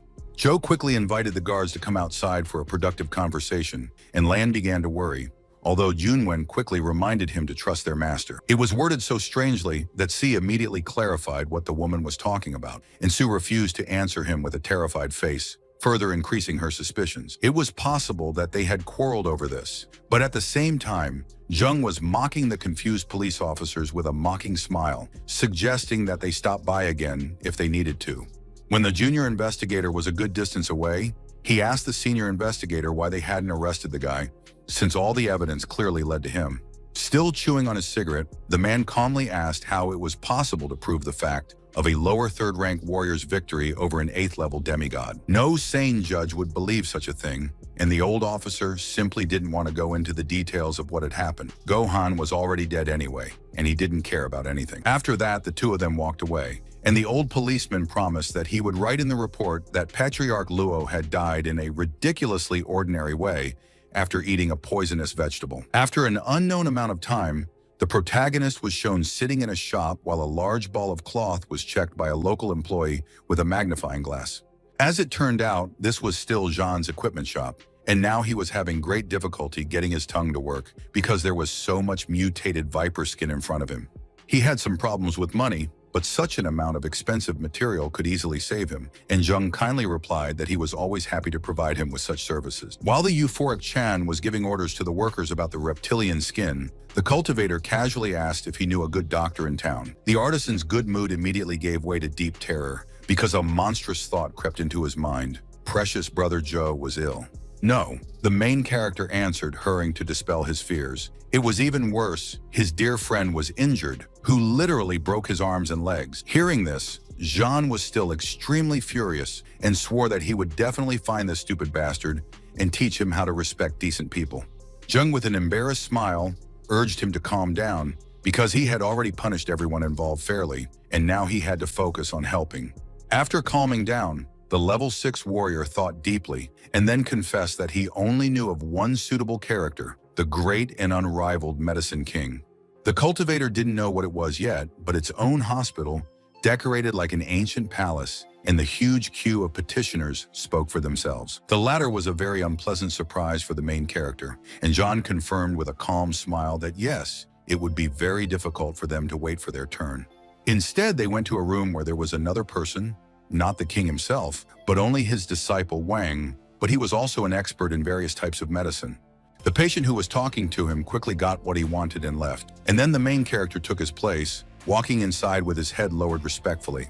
Without raising his voice or being impertinent in his usual manner, the protagonist explained that his friend had received a very serious wound and needed help not from Vaughn, but from Fawn himself. A young, long-haired healer who looked like a young girl looked up and admitted that his master was capable of providing such a service, but it would be expensive. And he wasn't going to continue this seemingly pointless conversation because a 3rd-ranked warrior would never be able to get the herbs the Dr. King needed. They were rare and only grew in areas where rank 5 monsters lived, and moreover, the main character simply did not have a chance in this. Even Zhang didn't know Zheng that well, so he took his determined silence as a shock and tried to console him by saying that there were other good doctors to be found. He muttered for a long time that he knew a wonderful specialist in mind, only slightly worse than Fan, until the dark-haired man asked in a cold voice to leave him temporarily alone. The artisan wisely did not insist on the opposite, because he took the young man's reaction for grief, but only shook his hand and promised to come if he needed it again. Zhou Jing didn't go to the forest to search for ingredients, as one might expect. On the contrary, he very suspiciously moved to what he thought was the backyard. And then he was running, and with such an expression on his face that if he came across a granite rock on the road, it was precisely it that would crumble, unable to withstand such hardness. Of course, for a cultivator who could linger in the air to the state of flight and run at a speed that exceeded sound, it wasn't difficult to overcome this wall. Not a single sound, not a single unnecessary body movement or attempts to take a pretentious pose. This time the protagonist acted in the manner of a professional ninja. Although even he was surprised when he looked up a little and saw a skinny, completely white-haired old man kneeling in front of a flower bed. This was Fan, the ever-memorable king of healing, and the system kindly showed that he was level 8. So it was very dangerous for anyone to quarrel with him. In fact, Zheng was momentarily dumbfounded and opened his mouth in shock. He was hoping to see a simple, frail elder, and fate had played such a cruel trick on him. And the old warrior doctor, of course, immediately realized that they were coming for him, but did not show it. He deliberately slowly got up and complained about how old he was and how his back hurt. But this mysterious, unknown youth who had been staring at his long-suffering back for so long must have some need to come, right? Realizing that it would be impossible to grab Fan, throw him over his shoulder and carry him to Lan without a monstrous fight, the protagonist swallowed his pride and tried to ask him respectfully. The king of healing himself interrupted, turning around to remind him that he would only help in exchange for a supply of rare medicinal plants, and the aura around him became very sinister. He turned out to be very short, a head and a half shorter than Zhou, who was himself just slightly above average height, and he demanded 2 bone grass roots if they were dealing with a fracture. Zheng just repeated the name, like a machine being trained to imitate spoken language, and it came across a term it didn't recognize. But then he turned away and admitted in an ominously calm voice that he understood everything, while the elderly doctor went back to caring for his precious flowers. For once, the main character really didn't want to commit violence out of thin air and decided to honestly complete the task, for which he went to the Adventurers Association. The local equivalent of the data warehouse had helpfully shown him a picture of the plant he was looking for, telling him about its colossal cost and that it only grew in the Poison Mist Valley. Only a person who had absolutely no understanding of life would have decided that such a name was given to a beautiful and idealistic place, and it fully justified its name. But if ordinary people had to spend a huge amount of time and effort preparing for the hike, then the cultivator just rode here on a motorcycle, even without a gas mask. The local poisonous fogs were no more dangerous to him than farts, and in case of an attack by some bogeyman, the dark-haired man wisely saved a file with a regeneration potion. Then he noticed with annoyance that the poisoned atmosphere was still beginning to reduce his health bar, and immediately took a sip, to the shock of the stunned seekers. To come to this location without a full-body suit, gas mask, goggles, or even a mountain of medical supplies, no. He's definitely a psycho and suicidal person. Even if the main character heard their words, he didn't care about them at all, and instead decided to focus entirely on finding the cursed herb. He also saw monsters with a very high level and amount of health roaming around everywhere, and lamented in his mind that he was forced to miss out on so many experience points. The main character had already taken a step to go deeper into the thicket, where perhaps the roots he needed were hidden, when a terrible hissing sound was heard nearby. The same watchers shouted at him in panic to be careful. He was being attacked by a rank 6 venomous snake, and the dark-haired man only awkwardly turned his head. This was not because he was ostentatiously indifferent to any possible threat, but simply because he simply saw nothing in front of him, only the forest. But after a closer look, he also found a moss-covered passage to a cave in the distance, and his intuition immediately told him that some treasure might be waiting for him inside. Carefully moving the thickets out of the way as if they were curtains of expensive silk, the cultivator calmly headed into the depths of this poisonous grotto. After a while, another bar of hit points appeared before his eyes, but firstly, for some reason it was only one, and secondly, its owner was not visible. The poisonous fog was so thick that even the main character with his superpowers couldn't see anything, so he threw the lamp forward. Some people would have quickly regretted doing such a thing because the indifferent electric light clearly demonstrated the huge and terrible Hydra. Even the main character, who was used to destroying such creatures with a single wave of his hand, cursed through his teeth, but then he saw grass hiding under the snake's belly. It was the very herb whose roots could be used to make the best medicine for healing fractures, but only how, for the sake of all the gods and Buddhas, to get past such a guardian. Not wanting to risk his own neck in vain, the dark-haired man decided to resort to the ancient, as if the world itself, trick of distracting dangerous animals with a crash threw a stone to the side. Even though the Hydra had many heads, it couldn't boast a symmetrical number of brains, so the cultivator's ploy worked successfully.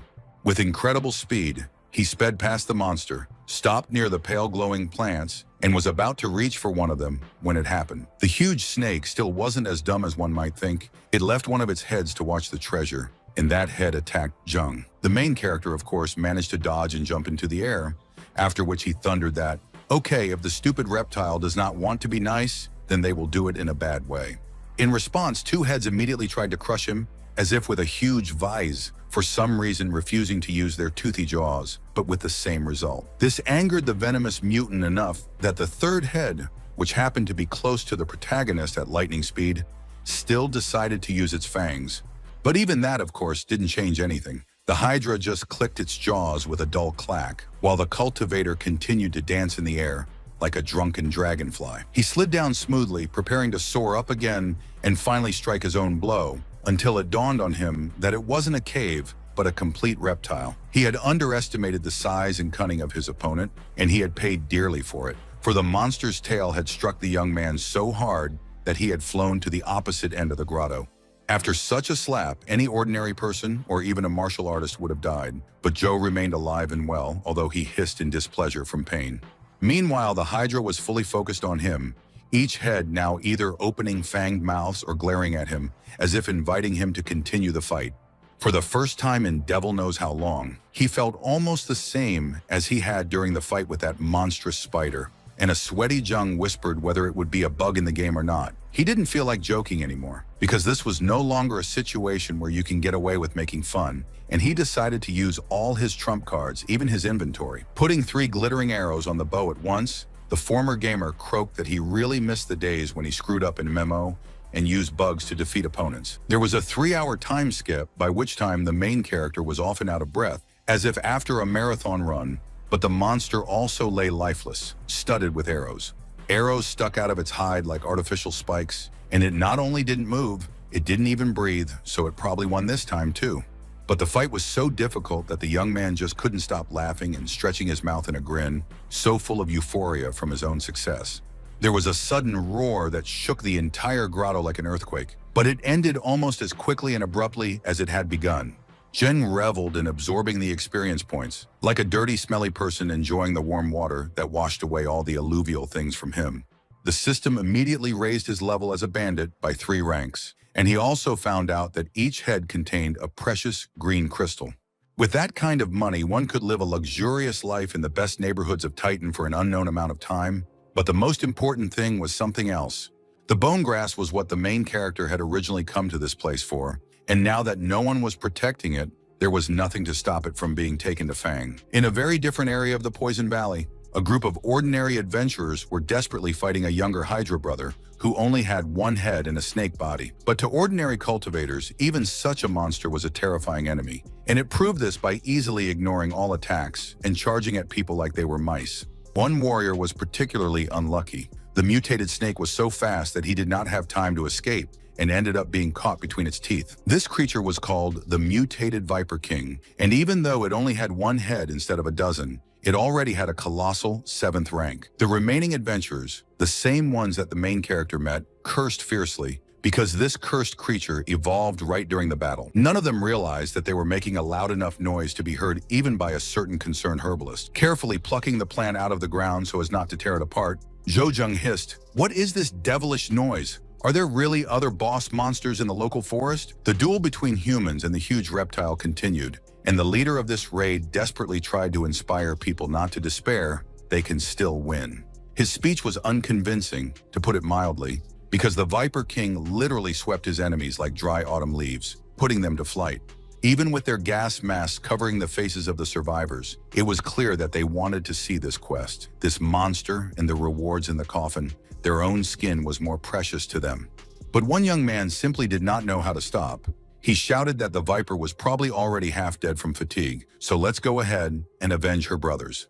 While traveling through the forest, the main character reflected on the fact that he managed to dig up 5 bone grass roots, and for each of them in Titan, they give a low-grade purple stone. Then the whole earth around him began to shake with a tremendous force, as if it were really just a basin of water being pounded by an invisible giant. A viper broke out of the thicket, and as it turned out, those adventurers really seriously injured it. The monster had only a few % of hit points left. Needless to say, the protagonist simply couldn't resist getting his hands on something so light and fat that it wasn't lying on the road. He could have defeated this creature even if it was in the prime of life, but now it took just one blow for the poor animal to go to the land of eternal hunting. The huge snake crashed to the ground with such a noise and crash that it could be seen from a distance, and the puff of smoke it raised was like smoke from a burning fire. This was noticed by the adventurers who continued to search for their opponent, and they immediately knew that something very bad had happened to the Viper King. They quickly arrived at the scene of the murder, and when they saw the once powerful monster lifeless, they cursed furiously, because some freak had stolen their loot. The freak in question was riding a black and green motorcycle right now, beaming with self-satisfaction as he wondered how much Chan would love the Snake Queen's skin. But first he looked in on the healer, leaping over the wall again, and Fan, still tending to the flowers, querulously asked if he didn't have a door to enter through. However, the rest of the grumbling just got stuck in his throat when a still faintly glowing herb was shoved right under the old man's nose, and the cultivator asked if he needed it. The Medicine King happily took the herb, clutching it to his chest almost like a dear child, and saying that yes, it was indeed the right thing for the potion. He was both delighted and shocked that this brat, who was only rank 3, had somehow managed to obtain this fabulously expensive ingredient. Hypocritically putting on a mask of modesty and selflessness, Joe replied that he didn't care. He only cared that the elder fulfilled his promise and saved Lan. For all his faults, Fan was a man of honor, so he was soon sitting in the ward examining the tense young man, shaking his head reproachfully at the severity of his injuries. Regardless, they were very lucky to be able to obtain the bone-splicing herb, because otherwise even the Dr. King wouldn't be able to help the teenager. An hour later, when the crucial part of the operation was over, the old man gave Shi an acupuncture session, telling him that he should be grateful for a friend like Joe. Lan would be back on his feet in just a week, and Jung thanked the healer, but the healer only grumbled that they had finally gotten to the point where they just called him the old man. The protagonist replied with a honeyed smile that he had paid handsomely for all of this, which meant they were in the reckoning, and the Medicine King started to leave, muttering obscenities under his breath. As the door slammed shut behind him, the junior cultivator started eating himself again, saying, "I'm sorry, precious young master. I've caused you so much trouble." Joe was fed up with these self-deprecations, so he simply asked if Lan would have found a way to help him if the situation had been different. The young man shouted with almost religious fervor that of course he would sacrifice himself if necessary, but he would definitely save his master. And then the main character simply replied that it was normal for him to respond with a similar attitude. After all, the warrior is practically a brother to him. Alas, with these words, he only succeeded in causing Shi to start roaring in 3 streams again and muttering to himself that he would definitely cultivate and become much stronger. Suddenly, the bag on the black-haired cultivator's hip vibrated very strongly and loudly, like a toy that a forgetful owner left lying around. He had forgotten so thoroughly about how exactly he had registered with the local Adventurers Association that it took him a moment to realize that it was a communication device. When he finally decided to pick up the phone out of curiosity and assess who it was that suddenly decided to ask about his humble persona, it turned out to be Zhang Xiaoqi. He was very curious to know what Zheng thought about the mission he had mentioned last time, but he pointed out that it was going to be very dangerous, so it was better to think twice. After that, the action shifted to Chan's equipment shop, where the main character, like an enthusiastic child, crouched down at the counter where the shurikens were stored. To be honest, there were a huge number of more practical and simple weapons, but this overgrown teenager painfully wanted these ninja toys. The craftsman replied with a smile that each metal star was supposed to pay 100 units of currency, and the gamer impatiently demanded to tell him all this. For most people, Such a purchase would undoubtedly be a ruin, but the cultivator was more than rich enough to take knives on top, and Zhang was only too happy about it. After that, the action shifted to a luxury hotel, which bore the pretentious name 9 Rings, and from a distance it looked more like a cake figurine than a building. Of course, any dudes from the street couldn't get in. Only the very rich or very powerful adventurers could settle in, which was often the same thing. A group of them gathered in the lobby, and one of them, a big man with a mustache and a beard and a cigarette, Zhan Hu, noticed that a third-rate boy was coming to see them. The second mercenary, Wei Zhenyu, expressed the hope that this newcomer wouldn't be a complete shit, and he, yes, also had the same rank as the late Guo Han or Dr. Fan. Zhang Xiaoqi, the same person that the protagonist saved from a pack of mutated baboons not long ago, finally arrived, and he managed to raise his rank to 8 as well. The fourth participant in the meeting, dark-haired and blue-eyed Lu Chuancheng, even made a special note of it, slightly ironically congratulating the old acquaintance on his level increase. Still experiencing euphoria, the man began to say that yes, he had recently managed to overcome his limit and climb a step higher. Hu was extremely happy about this turn of events, mainly because it gave their quest a little more chance of success. But when he finished congratulating his friend, the bearded man anxiously asked how the newcomer was doing. It had already been more than 8 hours, and he was not here. For a moment, the meeting organizer frowned in incomprehension, but then his face relaxed, and he pointed pointedly behind Zhang and asked how it was that he didn't show up. Looking at the main character who was carrying a backpack filled to the brim with supplies, the senior cultivators pointedly added that he still needed to be checked out. Any tension, however, was immediately buried under the characteristic formal politeness, ear-to-ear smiles, and low bows. The mustachioed man held out his hand for a Western-style handshake, introduced himself, and confessed that he had heard a lot about the protagonist from Yukin's side. When the teenager just walked past as if Hu was nothing more than an empty place and started greeting the others in the same unctuous voice, the big man was even dumbfounded. But he quickly regained his composure and growled out what kind of disrespect this was, and Zheng, carefully playing the stereotypical polite Asian, sang out that no, he didn't mean to offend him. This only made the giant even angrier because he was immediately chosen as a target for ridicule, but Xu Kan did not allow the conflict to flare up, calling everyone to order. Without skimping on funds, he rented a luxury room upstairs in advance so that his team could discuss all the necessary nuances in a comfortable and expensive environment. Although Zhou was richer than almost everyone else in Titan due to his imbic combat skills, he still couldn't contain his excitement as he jumped onto the soft couch. A certain long-haired man in an expensive purple outfit, watching this in a very low voice, called the main character a redneck for such behavior. To be fair, Hu was no less vulgar as he immediately went to the hotel's bar and began noisily emptying the local liquor supply. He liked the taste very much, which he tried to convey to the people around him with loud laughter, which caused the man in purple to swear softly under his breath again. Taking the chair at the head of the table, Xu Kan reminded the audience that the quest ahead of them was incredibly dangerous, but also rewarded accordingly, so let them think about it. Those present, however, were not particularly affected by this. They were all experienced mercenaries and used to risking their skins for the sake of colorful crystals. This was especially true for the same Hu, who continued to swallow the drink from the green bottle with loud, indecent sounds, as if nothing else in the world existed. Zhakan was not offended by this, and calmly added that each member of the expedition was guaranteed to receive 10% of the treasure, and another 40% would be distributed according to their contribution. And Hu, almost choking on the alcohol, shouted that it was just not fair that some beardless boy, a puppy with no experience, would get the same share as he did. When the quest organizer calmly asked how his namesake proposed to distribute future wealth, the big man confusedly admitted that somehow he hadn't thought of such a thing. The dandy in purple, maintaining a calm and eloquent manner of speech, offered to lower the bar to 5% with the condition that the distribution would be 70%. Since the main character had no doubt that he could earn more than everyone present, he was very happy to support this proposal. The penultimate member of the squad chose to remain silent, and Hu, suddenly feeling not only like a complete fool, but also outnumbered, quickly added that he also supported this idea. As the protagonist rubbed his entire body against the sofa and the shaggy hide blanket that covered him, Xu Kan tried to understand why he supported such a distribution. The man knew enough about the genre to know that the little shit was pretty sure he could beat them all, the older warriors behind him. However, he did not voice these suspicions out loud, knowing that they would not give him a good face, and instead clapped his hands, warning the team of the upcoming bonus. The party could visit the local equipment store and buy anything at John's expense, but only if their choice did not exceed the average green gem.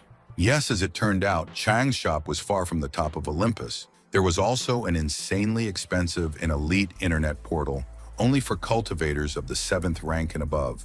In another situation, of course, Jo Jung wouldn't have been able to use this resource, but he was very lucky that the hotel had computers with unlocked access. Looking at the virtual shelves, he thought almost nostalgically how much it was like the microtransaction stores from his previous life, only it was even more expensive. It also had so many different life-destroying tools that even this nerd to the core had to admit that the Titan wasn't as simple as it looked. All of a sudden, his gaze stopped because a picture of a divinely beautiful elven bow with 30% conductivity appeared on the screen. Unfortunately, it was worth 2 purple crystals, and Zhu Kan would have torn his head off for such an expense. So the main character promised himself to earn money for this bow. He continued scrolling through the feed until he found the demonic mountain cat's boots, and after reading their stats, he decided that they were just right for him. Soon the goods were delivered to the specified address, and the courier in a standard blue uniform politely thanked the customer for contacting their company. The packages, of course, had been delivered not just to Jung, but to the entire team. And now these grown-up men, hardened by life and battle, looked very much like small children, who, forgetting his initial hostility, gave Joe a good-natured pat on the shoulder and laughingly confessed how cool it was to do nothing but earn a green crystal. Zhu Kan, who was watching with a nervous expression, almost cursed because all those bottles of monkey wine that the big man had drunk were worth a lot more. And the strong man clearly expected that the protagonist would order some cool and pretentious weapon. So he was genuinely discouraged when he found only shoes inside. But the main character did not care about his claims, because as soon as he put on these artifact boots, he felt like a completely different person, and not even a person. By now, he was absolutely 1,000% sure that he could far surpass everyone else and collect enough loot to acquire an elven bow. After sorting out their new equipment, the cultivator team boarded 2 large off-road jeeps and set out on an adventure. It so happened that Hu and the main character got a lot to sit next to each other, and the big man with a mustache at some point asked the driver to stop the transport. He had to leave the car for something, and for some reason he really wanted the so-called kid to accompany him, which looked even creepy from the outside. Zhu Kan watched it through the rear-view mirror, and in a very cold, formal voice, he explained to the terrified protagonist that the team was going to test him. Fortunately, no one was going to beat up the teenager. Instead, he was offered to try to kill 2 high-level monsters who had arranged a feast not far from the road. One of the mercenaries blankly said that it was too cruel to force a 3rd-level warrior to fight a 4th-ranked beast, but his partner retorted that this was life. No one was going to help Jung, and no one wanted to get hurt because of his incompetence. And John himself mentally agreed that yes, it was cruel, but in relation to monsters. The monsters, which resembled huge wolves with a swirling tail and black and gold eyes, immediately became alert and growled when they sensed a 2-legged alien nearby. As for the main character, he absolutely calmly stepped forward, not paying any attention to the partially eaten corpse of a large mutated cougar. While one wolf kept its gaze fixed on the strange bipedal ape, the other raised its head and let out a long howl, as if calling for help from the pack. Even the howling of ordinary wolves could be loud enough to be heard for miles around, and the noise caused the very trees to shake. Hu did not like this turn of events very much, and shouted that they should immediately pull the guy back, because 2 wolves are one thing, and a whole pack is another. In a second, he would have leapt into the forest clearing to smash several mutants' skulls with his spiked war club, but Zhu Kan made him stop. Smiling calmly, he asked the goon if he was the one who most wanted to test the newcomer, and a whole pack of monsters, who would argue, would look much more convincing than 2. Reinforcements for the wolves were not long in coming, and they emerged from the forest like flesh shadows, but the main character still stood quietly and watched. Eventually, he took out his bow and drew 3 arrows at once. But even at that moment, the protagonist looked so bored, as if he was dead tired of doing such things. Sean watched from a safe distance, like an enthusiastic fan watching a sporting event, and even admirably encouraged Jung to do something. Finally, the mutated predators got tired of waiting for the enemy to do something, and they attacked the small, seemingly completely helpless little man with the whole pack. In response, the main character simply relaxed his fingers and released 3 arrows, which quickly turned into a kind of thin, azure blue lightning. However, the external fragility of their form was very deceptive, because these deadly streams of steel and energy, as soon as they came into contact with the target, generated a terrible explosion. After wiping out all the huge wolves in an instant, the cultivator indifferently noticed that his skills weren't rusty and then just wandered off with a dejected look. Jukan was smiling, knowing full well that this would be the end result, with no options, but his friends now didn't know what they had eaten to make them hallucinate. This little episode completely changed their attitude towards the main character. If before they treated him like a self-confident puppy, now they adored him. Most of all, it was Hu, this exuberant big man who was praising Joe's strength and trying to find out his secret, that the main character was frankly tired of him. Like a machine, he repeated that he was just working hard, not wanting to blurt out the secret of the system, and as the party rode on, a sinister eagle flew over them. This was the first sign of their entry into the deadly red zone, and Shukan ordered the bearded man to immediately prepare, to which the latter responded with a terse, "I understand." Without wasting any more precious seconds, he calmly got to his feet and opened the special sunroof in the car's roof to get out. With efficient, practiced movements, he took out a huge machine gun-like rifle, placed it on the roof of the Jeep, secured it, and then opened up a rampant fire.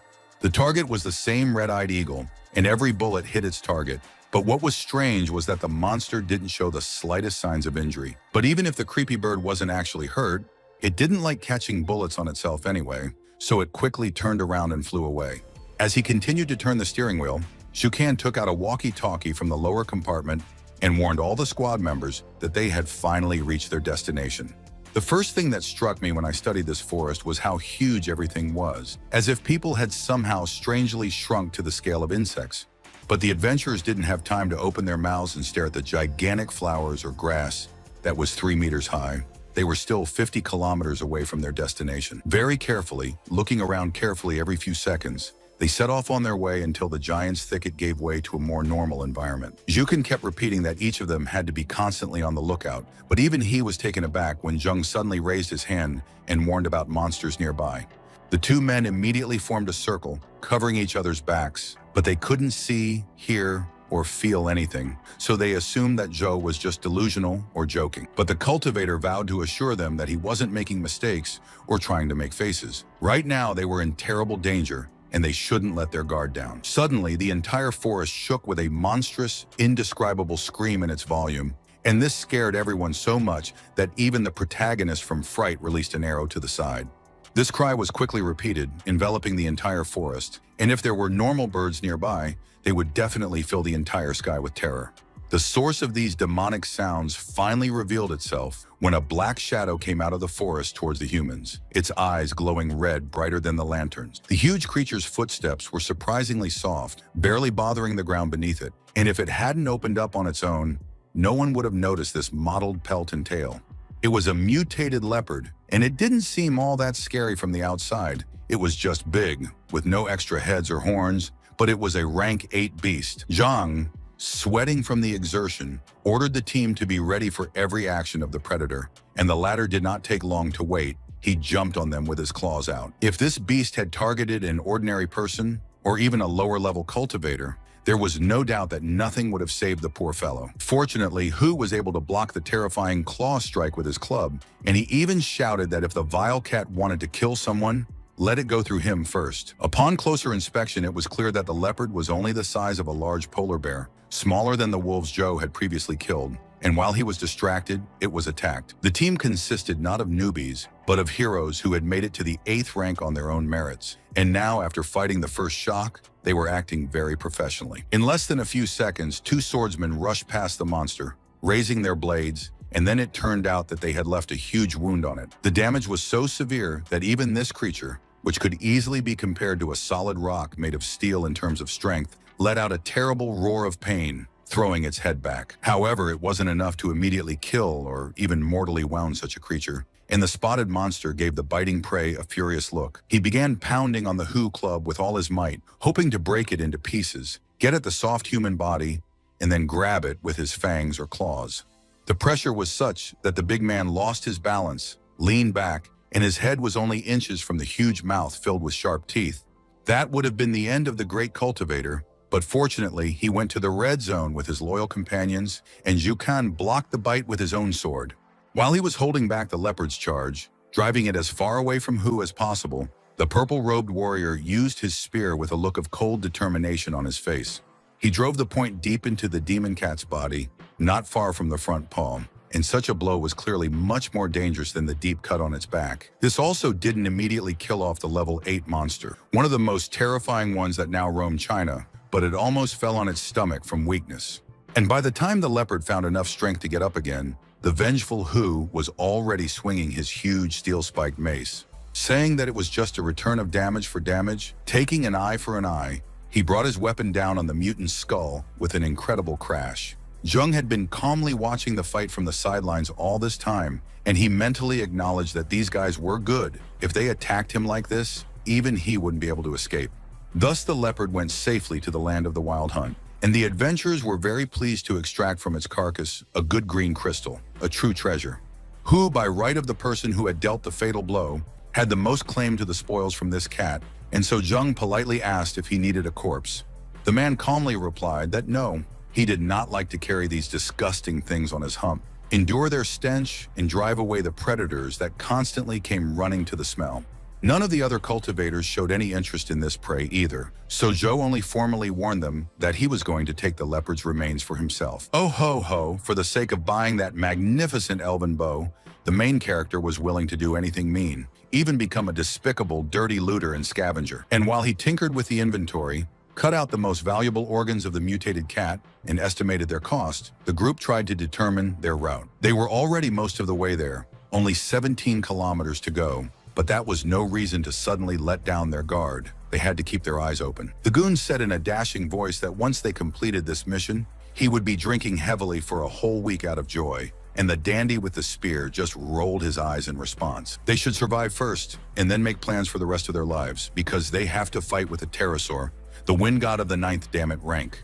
Hu just shrugged and asked what it would do to him, and this overgrown lizard had already flown into Titan once, only to be chased back to the wastelands by level 9 warriors.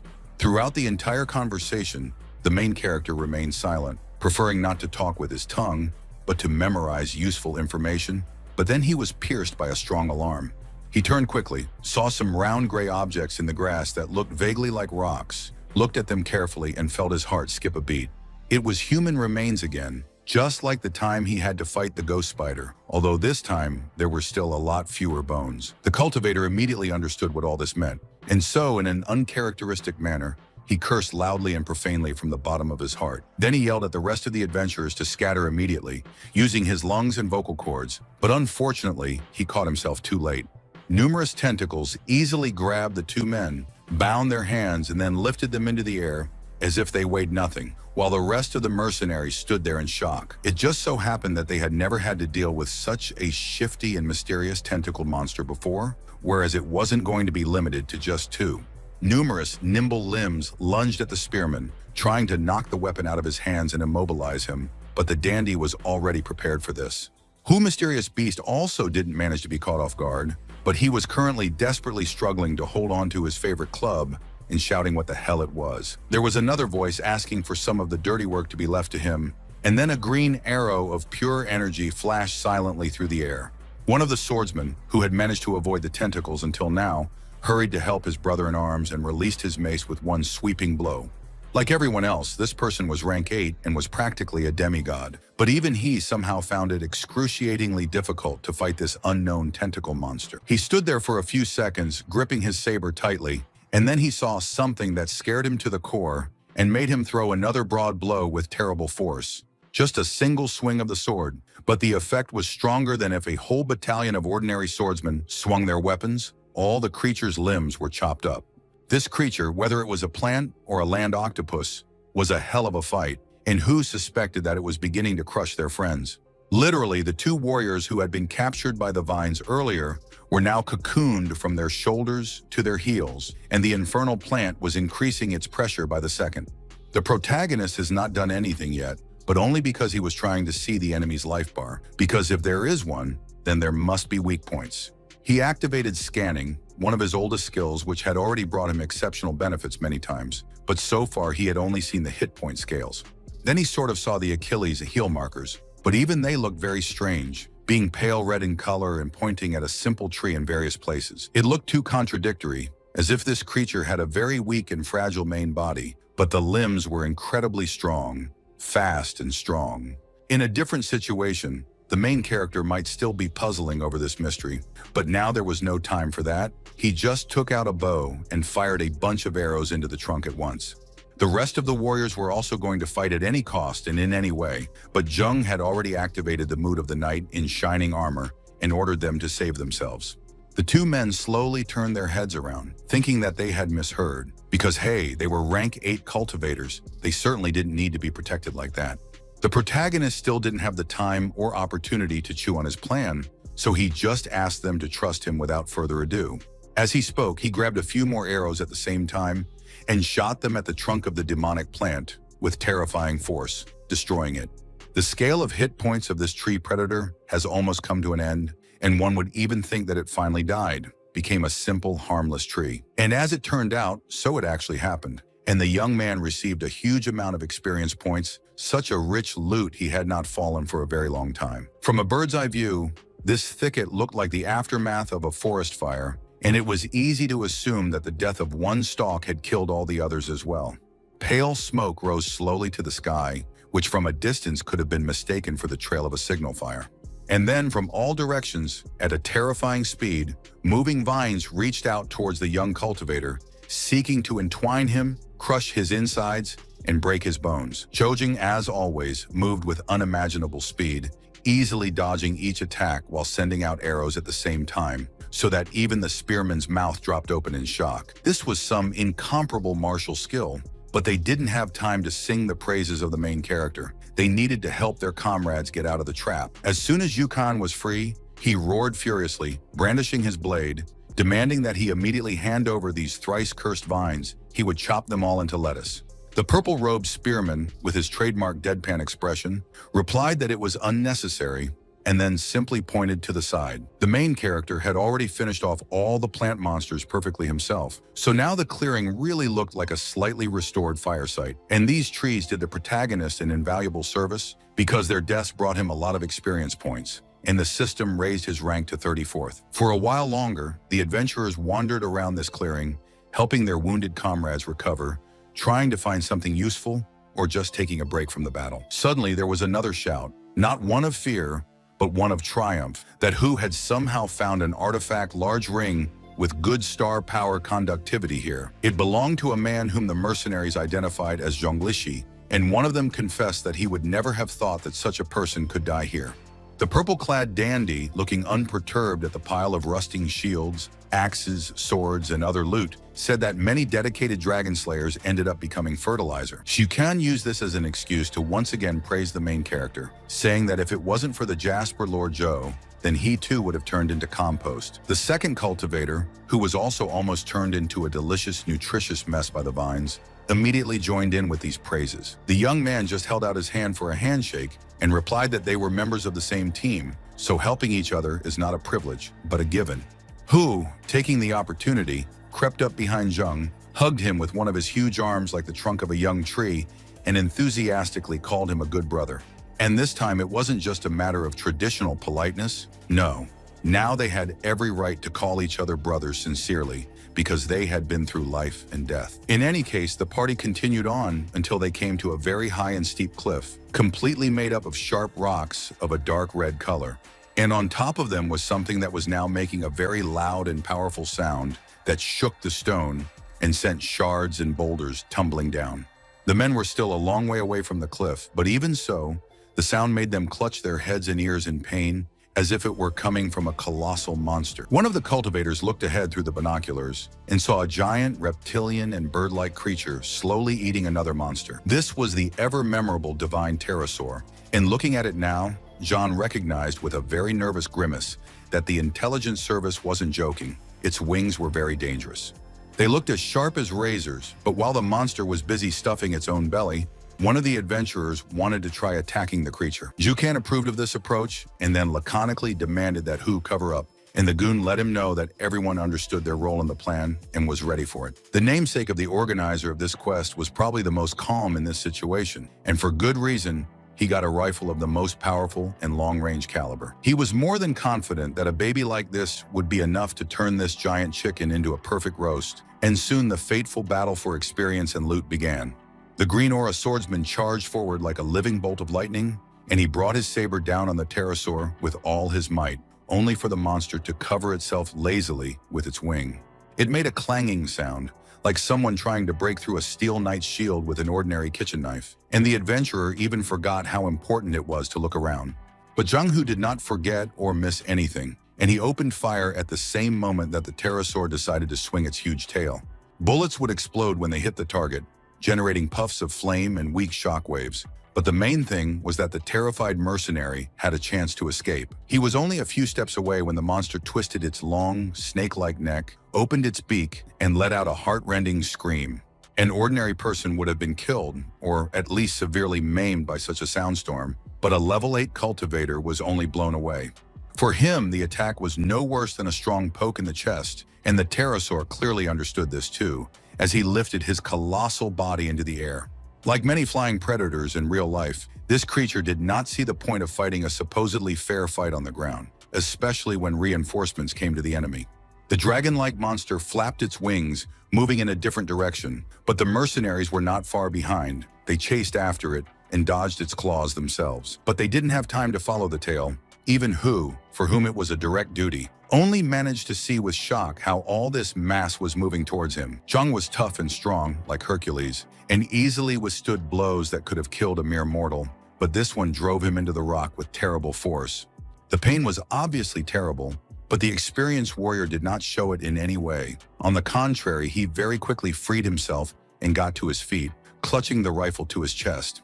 There was no point in trying to sneak up on the monster anymore, so Shukan just shouted for the team to attack at the same time now. But even so, the Wind Divine Pterosaur had a trump card in store, because its resemblance to a dragon wasn't just limited to its appearance, it also breathed fire. Ordinary people would have been reduced to skeletons in a matter of moments, but the main characters endured even this, although they still burned very painfully and began to experience fear.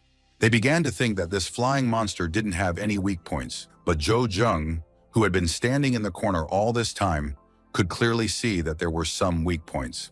The pterosaur continued to exhale huge streams of flame, as if it had an infinite supply of energy to create it, and as if it didn't need to breathe at all.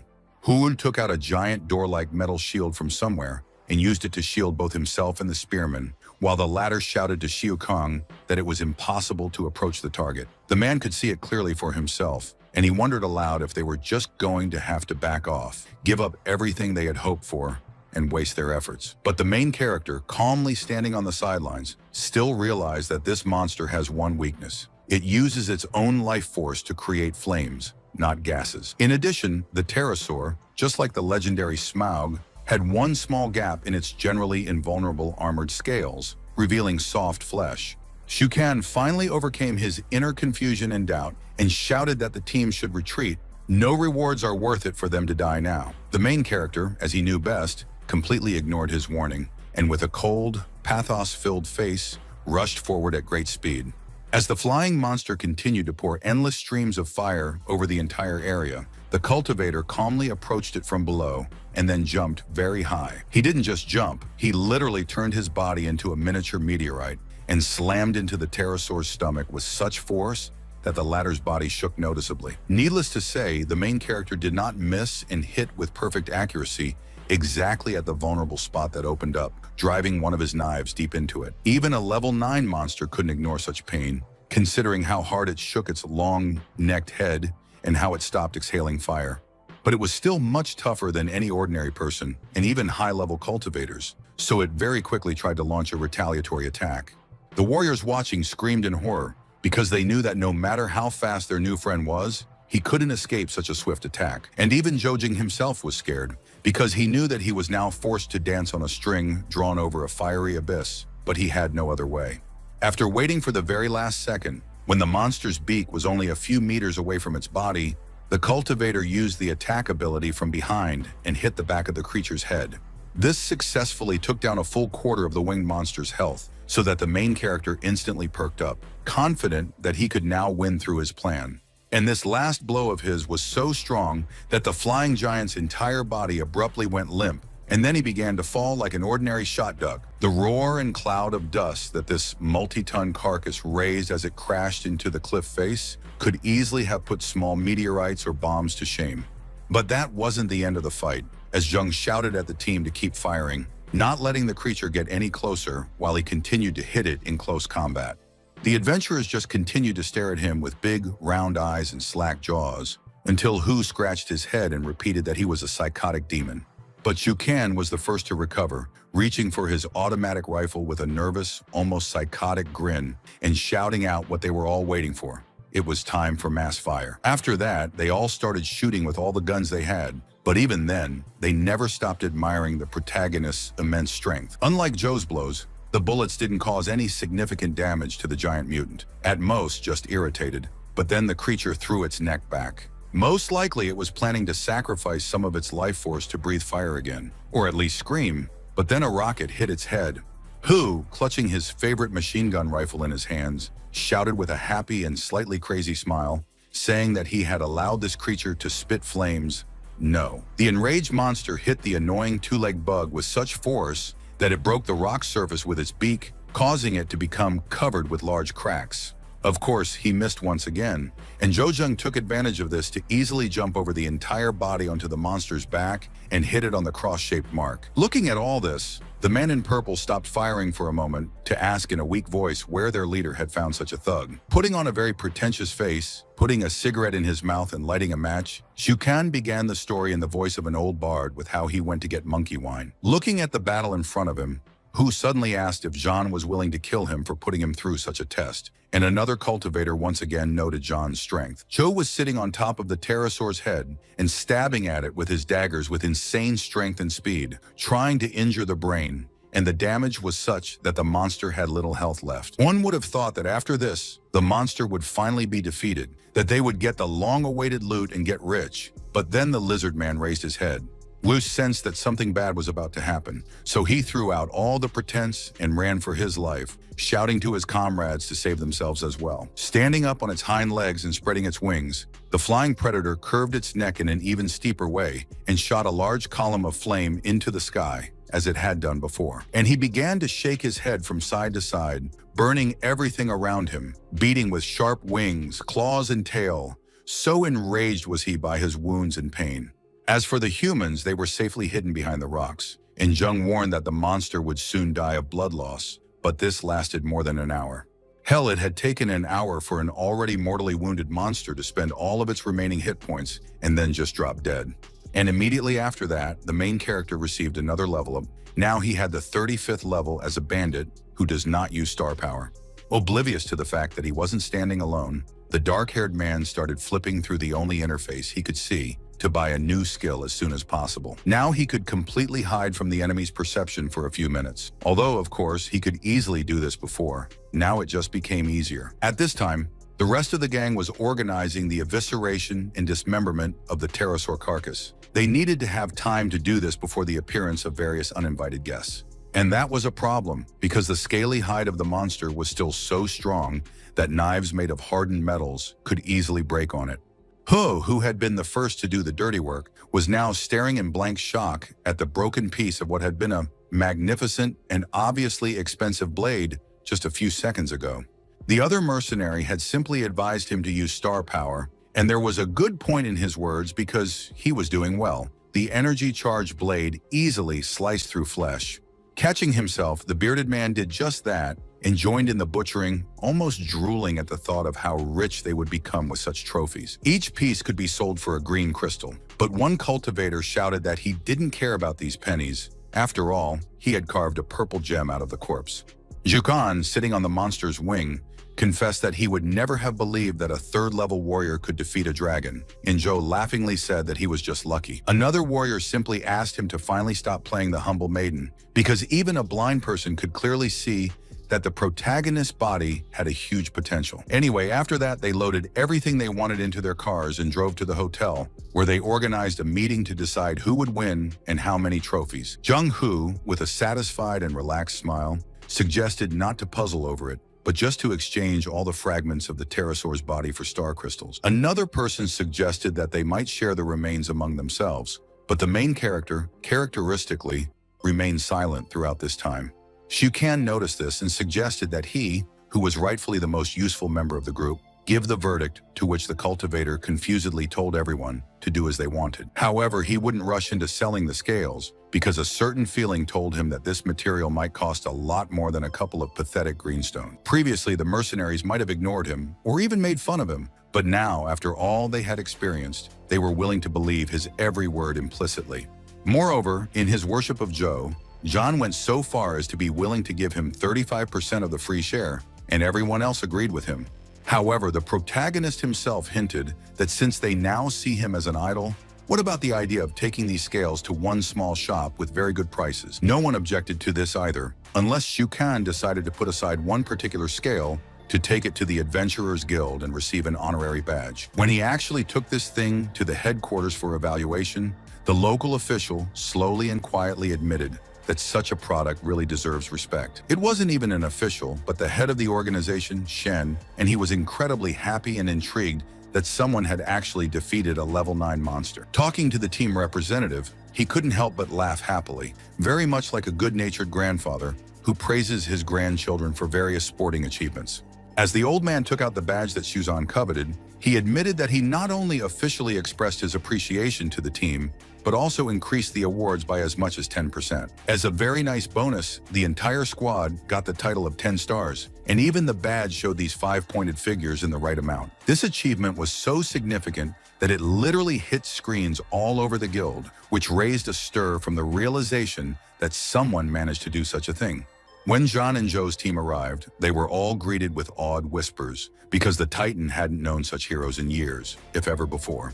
But the whispers soon turned into cheers as some people frantically asked for their autographs, while others loudly exchanged opinions about how strong these guys looked. It was a moment of glory, a moment of absolute jubilation, reverence, and respect, and such a reaction these people had probably never seen in their entire previous lives. As for the main character, I decided to act, albeit in a ridiculous but highly pragmatic way, by getting down on my knees and climbing over the living ring. Once he was free, he was grateful that he had decided not to wear that stupid badge at all for the sake of cheap display. Otherwise, he would have been sucked into the living sea as well. When he got to the front desk, he asked for a separate testing room, but Joe really wanted to check something out, so the employee asked him to wait a second. But then she realized that she wasn't talking to some random boy, but to the great and mighty Jasper Lord Jung, and her demeanor immediately became subservient. As it turned out, after escaping from the enthusiastic fans, he still put on the badge, and now he looked with fatigue at what miracles this stupid thing does to people. In a completely different place, a complete adventurer was licking his lips with emotion, tapping his fingers on the keyboard, and muttering that he was about to receive an IMB weapon. He had starved, risked his life on dangerous missions, and gone to all sorts of lengths, all in order to end up doing this, buying a magnificent elven bow. But by the time he was about to click on the purchase icon, a certain notification popped up on the screen, and after reading the text, the fat mercenary shouted in anger. Such a reaction was understandable, because he had worked hard for months just so that someone else would end up with the precious artifact weapon. This mysterious competitor was currently spending time in a luxurious VIP room when a courier knocked on the door and politely informed him that the delivery was complete. In this universe, there were many items that had a variety of fantastic effects, but this particular bow looked like it came from a high fantasy. Xiong, the lucky little bastard favored by the system and fate, was triumphant because he now had a weapon with 30% force conductivity. After that, the action shifted to Chan's shop, and judging by the worried voice of another customer, the shop owner had long avoided visiting Morpheus' country. The man with the boar-like stubble desperately tried to keep his eyes open as he talked to Joe and thanked him for those precious scales. Not only did he create a huge amount of powerful weapons and armor from that reptilian hide, but he also planned to organize an auction and sell the leftovers. Of course, the main character immediately received an invitation to the event, and he didn't plan to refuse, because he had another gift for Chan. Hearing this, the craftsman even asked with some fright if they were talking about the next materials for creating military equipment. Yes, that was what it was all about. Real skin, not just pieces of scales belonging to a divine pterosaur, and the poor merchant was ready to scream with euphoria. Elsewhere, far beyond Titan, in a wild forest, a group of adventurers got into an argument over who should get the spiked boar carcass. A representative of one group showed disdain for his opponents by maintaining a lazy and sleepy expression on his face and picking his ear as he spoke. He believed that the competitors should be grateful to them for saving their lives in their great mercy, to which the hunters, of course, responded with indignation. Jai Shun, an old acquaintance, just yawned very pointedly and asked what kind of freaks who don't care about their own lives want to take his own trophy from him. Upon realizing that they were dealing with a rank 6 martial artist, the junior cultivators immediately bowed their heads and began to apologize humbly, as long as they didn't get killed. Calmly folding his arms across his chest, he replied in a cold voice dripping with contempt that yes, of course they would never dare cross the path of him, a lion among pathetic lambs. Suddenly, a loud laugh rang out in the air, and Jun jumped on the spot as if an invisible bee had bitten his ass, fiercely asking who dared to giggle at him. Naturally, it was Joe who was cheerfully asking what was wrong with this guy, why he liked shooting weaker people so much to feed his ego. It was Jun's turn to sweat profusely and feel like a mouse being watched by a hungry hawk, and he couldn't think of anything better to do than joke about his boredom. Yes, he was just joking, trying to dispel the spat, and in fact, he would never have dared to take their legally obtained loot from the young warriors. He is not some bad person. Desperately searching for a way to change the uncomfortable subject, Jean remembered with a very fake smile that it turns out his current employer would really like to talk to Jung. The main character did not bother to meet with some stranger. He just called the number of his communicator so that he would call himself and then went away on his own business. Jun, of course, did not argue with him or even try to detain him. On the contrary, he was already jumping while waving his hand at the protagonist, and the young warriors looked at this with shock. After that, a mutated boar was shown, very similar to the one that had sparked the argument earlier.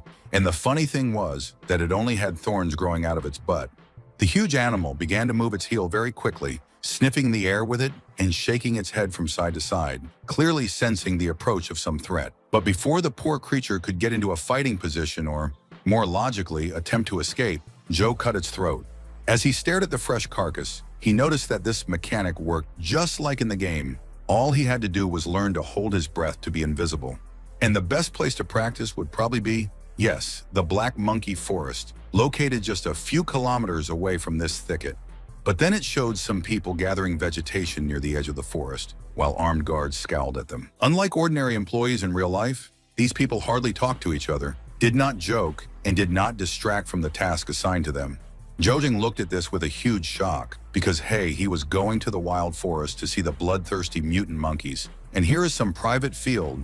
He got the roads mixed up or something. He carefully looked at the map on the tablet until his eyes hurt, but there was nothing strange there. The papers showed that he really came to the right place. He only needed to get through this area somehow, and in order not to raise unnecessary questions, the main character used his new disguise perk. In this state, he could actually walk past various people without causing any reaction, as if he didn't exist at all. And soon the ever-memorable monkeys finally saw fit to appear, swooping out from behind a dense grove of trees with their characteristic high-pitched screeching and bared fangs. A guard named Zhu Shenghu, a warrior of unknown rank, gripped the battle axe as tightly as possible and demanded that his subordinates cover his back while he fought on his own. Even the protagonist admitted that this man was incredibly strong, and the squad he led, Red Tripod, was also no match for the countless pathetic gangs. Moving slowly through the bushes and not yet suffering from oxygen starvation, he noticed that the monkeys themselves fight in an extremely organized manner. They are clearly led by the leader. 2 hours later, he killed this huge macaque and wearily began to absorb water, thinking that he should finally raise the cultivator rank to 4th. But then there was a loud growl, and the young man, calmly wiping his mouth and twisting the bottle cap, muttered that the noise was even excessively loud. As it turned out, he did not kill the real leader of the apes, but at most one of his close associates. The real alpha had black and gold fur, as well as even larger sizes. Hiding himself again with the skill, Jung noted with some apprehension how impressive this new monster looked. It did not deserve its place in vain. No, of course, he would have won and killed it anyway, but there were too many ordinary black macaques around, and a fight with a whole pack could end badly for him. Then his gaze shifted to the very large flowers growing out of the tree trunk, which had a deep scarlet color, and thanks to this, he understood what was happening. The monkey chief sat on a large branch, calmly eating the hard, coconut-like fruit, his toothy jaws easily destroying the protective shell. All the other mutated animals were also feasting, and none of them could see or even sense the presence of the hairless alien prowling in the shadows. But this skill did not turn the protagonist into a literal mirage made of smoke. He remained a man of flesh, and now he watched with fear as 2 monkeys ran towards him. He managed to jump out of the way at the last moment, get his feet out of the way of the monkey who had stolen a coconut from a neighbor, and no one suspected his presence. Or so it might have seemed, considering how fiercely the other creature was now screeching. The big black primate threw its entire body into the air, spread its arms wide, and bared its sharp white teeth, leaving almost no way out for the main character. But then it turned out that Jung was still not revealed. This was a continuation of the dispute and the chase over the stolen fruit. The former gamer was now much faster, agile, and flexible, but even he had to strain his muscles and spine painfully to dodge without touching anyone. In any case, he had reached his goal within a few meters of the golden-haired leader, which meant that it was time for a trump move. Careless as he was, he sped forward at a terrific speed, although he was still careful not to touch the humanoid mutants that were scattered all over the clearing. One ape, if it had been able to speak, would probably have sworn afterwards that for a brief moment it saw death incarnate right in front of it. The poor animal broke out in a cold sweat and very carefully touched the air in front of it, but Jo Jung had already crouched down like a spider. Things were going to get a lot easier now, and the protagonist started climbing up to the top with an enthusiastic smile. Almost approaching the alpha of the apes, the main character first decided to count the exact number of red flowers, and for some reason he was very happy that there were exactly 7 of them. And again, for reasons he only knew, the cultivator didn't kill his target on the spot. Instead, he really needed to lure the monster away. Fortunately, when it came to monkeys of all kinds, shapes, and sizes, it was never difficult. Just pick up something smelly and aim properly. The young man threw the purple fruit he had picked up down, and as soon as the characteristic plopping sound was heard, it was immediately followed by a frightened squeal. The whole pack was agitated only because a large fruit suddenly fell from a tree, and they stopped what they were doing, shouting and looking at one point. Even the chief looked down in disbelief, letting out a deep, guttural growl, and the main character realized that this was the best time to finally attack. Still not breathing or removing his disguise, he moved with incredible speed to the strange patch of flowers growing out of the tough bark of the tree. He didn't tear any of them. Instead, Jung swung his dagger and chopped all the plants into tiny shreds in one fell swoop. The golden-crested monkey chief turned around very slowly, and there was an expression in his eyes as if he knew that he wouldn't see anything good behind his back. As it turned out, the bard's flowers, which for some reason he prized more than anything else in the world, disappeared as if they had never existed here. The animal flew into a rage that even the most fanatical berserkers couldn't imagine, and it roared and began pounding its chest like a gorilla. The sound the creature made was incredibly powerful, and Jung felt as if some sadist had locked it in a copper barrel filled with water and then pounded it against the walls. Because of this, of course, he could not adequately monitor the situation around him. So too late he realized that he was rushing under invisibility at one of the macaques. He didn't even try to dodge properly, just flexed his body reflexively. But as it turned out, the animal didn't even think to rush at him in a blind rage. The black primates continued to walk past, heading towards their angry leader, and the main character froze in surprise and breathed, throwing off the veil of invisibility. And even then, he was finally discovered. These creatures may not have been the most intelligent in these forests, but they certainly did not complain of poor eyesight. With a very annoyed grimace on his face, the cultivator started jumping from side to side, as if he was very infuriated by the thought that he, the great and mighty Jung, was forced to run away. The mutants were desperately trying to stop him, but they might as well be trying to catch the wind with their bare hands. Jo was just slipping out of their grasp. It seemed that the main character was destined to escape safely without encountering any serious resistance. But then a huge pillar of light appeared in front of him. Up close, the ape alpha no longer even resembled an ordinary, albeit very powerful creature, but rather an evil demigod with creepy golden eyes. Straightening to his full colossal height, he raised his fists that could shatter granite rock to turn the vile little man into a red puddle. You would also have thought that Jung would have casually gutted him and then just run on like he did before. But no, the two opponents just froze in front of each other. But the only people who didn't ignore all the commotion were the farmers, who were working on harvesting plants. They immediately realized that something bad was going on nearby. The guards immediately got close, but even so, they couldn't hide their fright, because no one expected the so-called goon to leave his nest until the last moment. Meanwhile, the Monkey King finally brought his fist down to the ground, and thus raised a colossal cloud of dust that could easily hide him from prying eyes. And needless to say, there was no sign of Jo. Only 2 boot prints on the grass showed that he had even been there a few minutes ago. Otherwise, the teenager was absolutely alive, healthy and unharmed, as he almost always did when he got into fights with some idiots or animals. He took off his invisibility cloak, turned to the plantation defenders, and apologized for bringing this mighty monster right to their doorstep, something he didn't want to do. Then he just turned around and started walking away, completely unrepentant that he could have seriously harmed people who had nothing to do with his business. But he quickly froze and rejoiced, because this fight had somehow managed to raise his cultivation rank to the 4th level. The guards, to give them their due, quickly and professionally organized the evacuation of workers, although they were most concerned about the safety of the collected berries. None of them had paid any attention to the strange, unknown kid who was hopping around looking like he was doing the world a favor by existing in it. After stopping at the jeeps, he let out a sigh of relief, because the Monkey King didn't chase after him after all, and switched to the rest of the cultivators. This meant that you could steal a car from people with complete impunity and drive away in it, mockingly waving your hand at them while the poor guys tried to fight off the mutants. It was this moment that was captured on a faded photograph that one enraged person was showing to another, even more enraged person. Suddenly, they were the same people who had tried to kill the giant red viper, only to find it distant and friend tried to calm him down. They found out that this boy is a member of the team of the best cultivators in Titan, the Divine Pterosaur Assassins, which means that he can't be touched without consequences.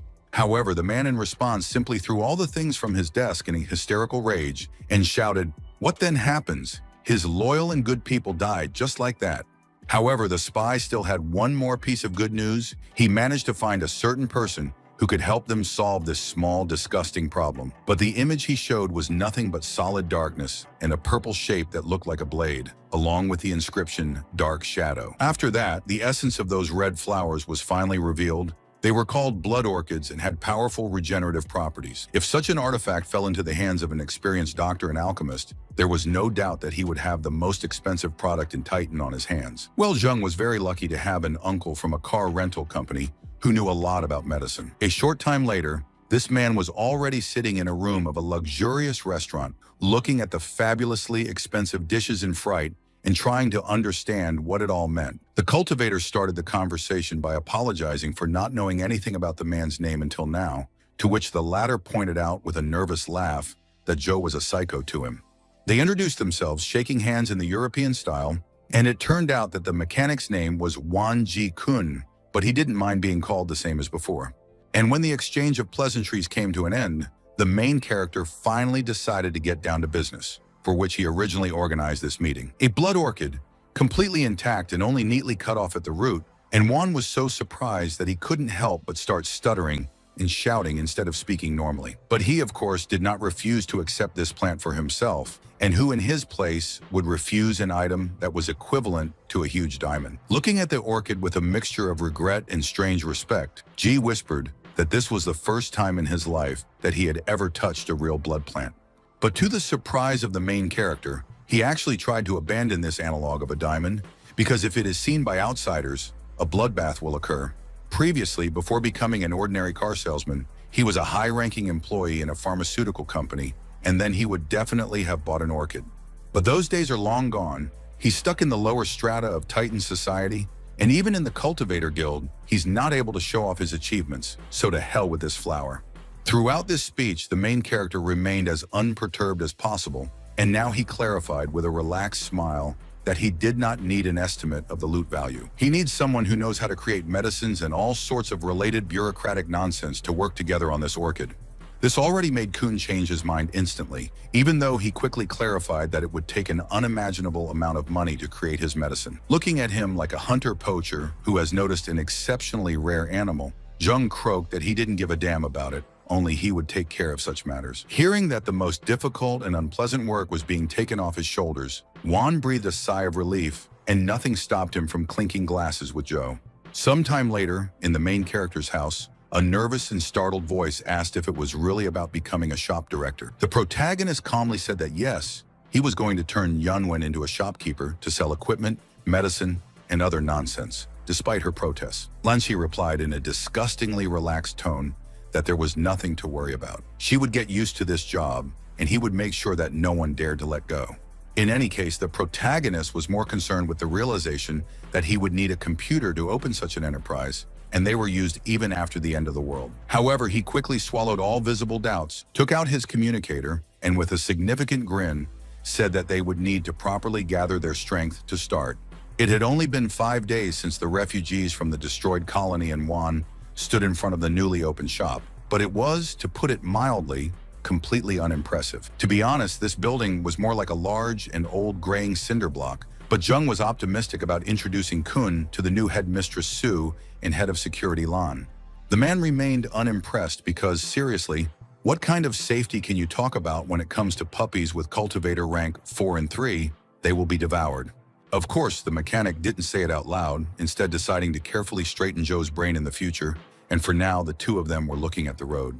It was completely filled with white jeeps, from which the old friends of the main character, the Var Hammer group led by Han, got out, and they were worried that they were too late. While Jung was talking to them, Wan admitted that these types gave the impression of being graded roles, but it still wouldn't be enough to protect Blood Orchid in the future. However, what even he couldn't imagine was that while they were actually just opening the store, they were already being closely watched, as if they were being targeted by hungry vultures. Fortunately, these were not hyenas in human skin, but the likenesses of real vultures, small scavengers, and hooligans who robbed defenseless merchants. They were already thinking about how much they could gain from these young people, when one of the punks suddenly widened his eyes, stared in disbelief, and shouted in shock. Even these street scum had heard about the brave team of dragon slayers who had destroyed an invulnerable rank 9 beast, and they recognized Shukan and company immediately. Not only that, but Kun was also very surprised when he saw the famous rank 8 cultivators, and wondered if the guild was really so bad at work right now. Looking at all of them respectfully swirling around the unflappable Joe, he even thought with envy that it was now easy to understand why Jung was so cocky at his young age. The opening of this nondescript gray building was accompanied by an incredible fanfare. Ribbons and other props flew from all sides, while enthusiastic people shouted. From a distance, this was also closely watched, although this couple with snow-white hair was wondering if it was worth wasting their time on some small matter of the 4th rank. It turned out that one of them was an old acquaintance and enemy of the main character, the same evil mercenary Lu Yunshan, who helped Yan Chuan and his son Bai Shun in their machinations. It is possible that some other person would not even have remembered about this puppy and instead would have continued to look for new employers. But this maniac wanted exactly this revenge. Soon after, the main character organized a raid to kill that golden man black ape chief, although people doubted they would be able to do so. Looking into Han's eyes, Jung explained that there was no reason to panic. The monster had already been picked up by other cultivators, so they just had to finish it off, following the plan exactly. Looking at the grove, which looked as if tractors and bulldozers had been brought here to work and then driven back, he deduced logically that they weren't the first ones here.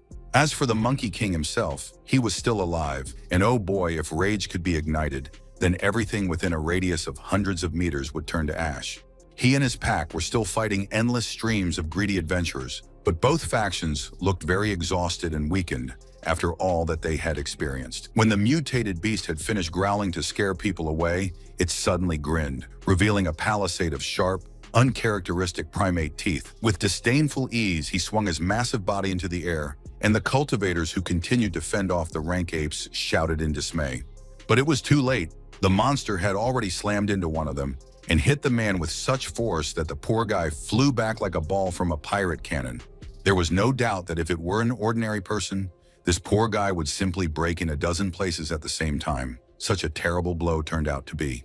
And the Monkey King was aware of this enough to decide to correct it and jump forward once more, folding his mighty paws in a Polish hammer pose. A noble ran forward, intercepting and blocking the blow, then shouted loudly for the rest of the hunters to go for help. Han, peeking out from behind the tall grass, recognized these types as members of the Warfox team, and Young, in addition, noted with surprise and even respect what a good job they had as a team. They were able to do almost the impossible, not even once, but twice. Firstly, the foxes still brought the Monkey King to his knees, and secondly, they scared the main character. It is not known what the protagonist would have ultimately decided to do, but the fighting hunters were suddenly startled by the sharp, loud noise of some other fight.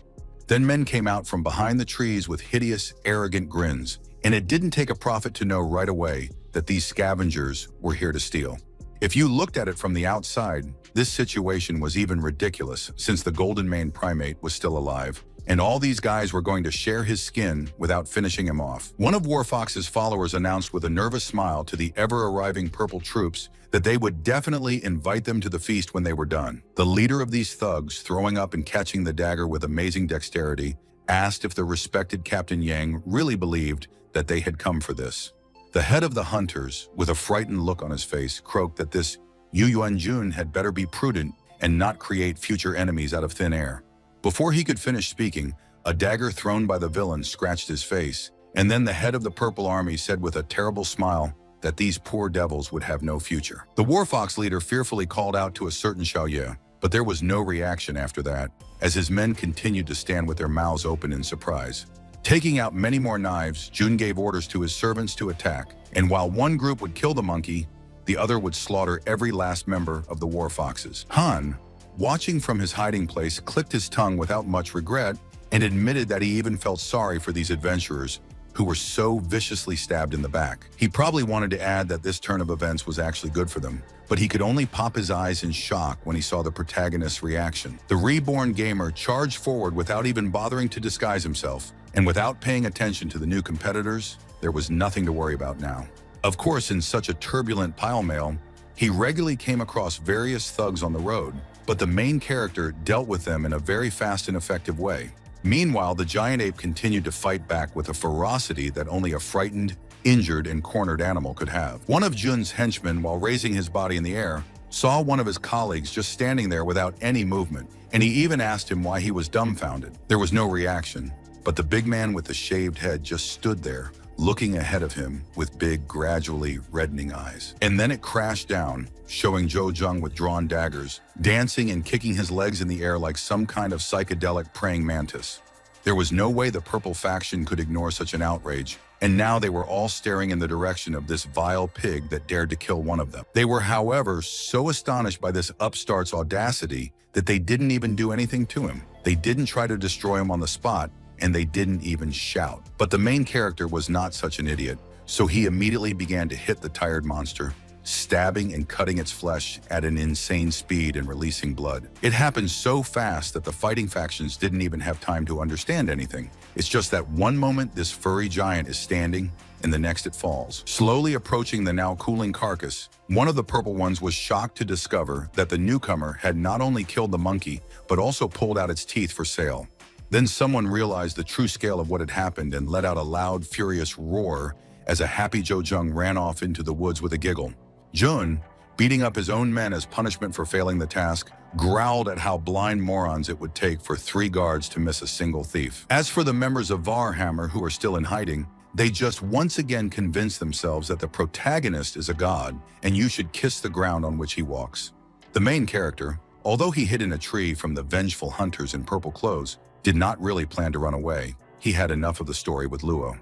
Oh no, he was going to kill them all, rip their bellies open like pigs and leave them to rot in the middle of the forest so that no bastard would dare take revenge on him or his family. Jun had either completely ignored the war foxes or had already killed them all, but he had forgotten about the previous enemies anyway and was now completely focused on finding Zhou.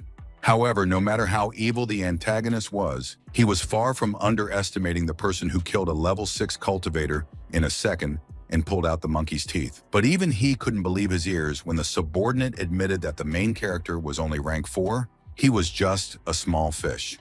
After thinking for a while, Yu Yuan raised his hand and laconically ordered all of his companions to be quiet because he had clearly discovered something very important. As the antagonist whispered, he could hear absolutely nothing right now, and that was the problem. How an ordinary adventurer of this level could be so fast. Unlike many of the previous antagonists, Jun realized that something abnormal was happening to Zheng, breaking all the rules of the game, but it was too late for him. Doom was already looming over them, like a humanoid blob of blue flame and light, and they only noticed it when someone screamed in death agony. The main character jumped behind one of the younger warriors and with one blow pierced his back with a dagger, after which he cut along, causing a terrible wound. Then in exactly the same brutal and inhumane way, he finished off the second fighter. Only this poor guy got an even more painful death from the released intestines. The birds took to the air with a squawk, either startled by the sudden noise, or on the contrary, glad that they would soon have the opportunity to fill their bellies with meat. When Jun and his last servant stood back to back and asked Zhou to answer who the hell he was, the dark-haired man quoted Bai Shun from his "Don't You Need to Know." The villain wasn't offended though, because after all, he could always just torture the boy, after he'd overpowered him and tied him up, of course. But it was easier said than done. given that the protagonist was once again using his cover-up, which to you looked as if Jung had simply disappeared from view. Of course, the antagonists were frightened by this, because they had never seen anything like it before, and now they felt as if they had met a ghost. The main character affectionately hugged him around the neck and put a dagger to the carotid artery, gently said that it was June who would turn into a ghost in a few seconds. He had actually killed them after that and robbed them, and now he was sitting complacently on top of one corpse and playing with a bag of money like a disgusting vulture eating its entrails. After finishing reveling in himself, the ruthless cultivator deliberately got to his feet and decided that it was now time to destroy the last humans. Captain Yang, the head of the Fox military, was still alive, but there was nothing he could do to help his comrades. He himself honestly looked like a mutilated dead man. But until the last moment, he refused to give up, grovel, or beg for forgiveness, instead repeating the word revenge hoarsely until the executioner cut his throat with a blade. Han, who continued to observe, of course, made no attempt to help these guys, and only stated that their organization had just been exterminated. The protagonist, who was immediately behind him, added dryly that not only foxes, these evil eggplants also have one foot in the grave, and their leader is already there. As the man tried to process this, feeling something between fanatical awe and chthonic horror, Jung counted how many enemies were left. As it turned out, it wasn't much, so he stood up and openly called on Varhammer to destroy the last of the purple-clad bastards, to support his living god with bullets. The last villains, using the bodies of the executed as pillows and couches, admitted that it was a really difficult fight, but hey, why hasn't the leader returned yet? Then one of them noticed that something strange was happening in the distance, and he warned his comrades about it, only to make the rest of the group feel terrified. It turned out to be the same cute bastard who was now strutting around like a model on a runway, unafraid of anything, and wait for that strange bow in his hands. Anyone else would have tried to run away, sensing that unhealthy shit was going on here, but these hyenas were so blinded by greed that they decided to kill Joe for the sake of the bow at least. The main character didn't say another word, but pointed his weapon at them and fired 3 or 4 arrows that looked like blue flexible lightning bolts at the same time.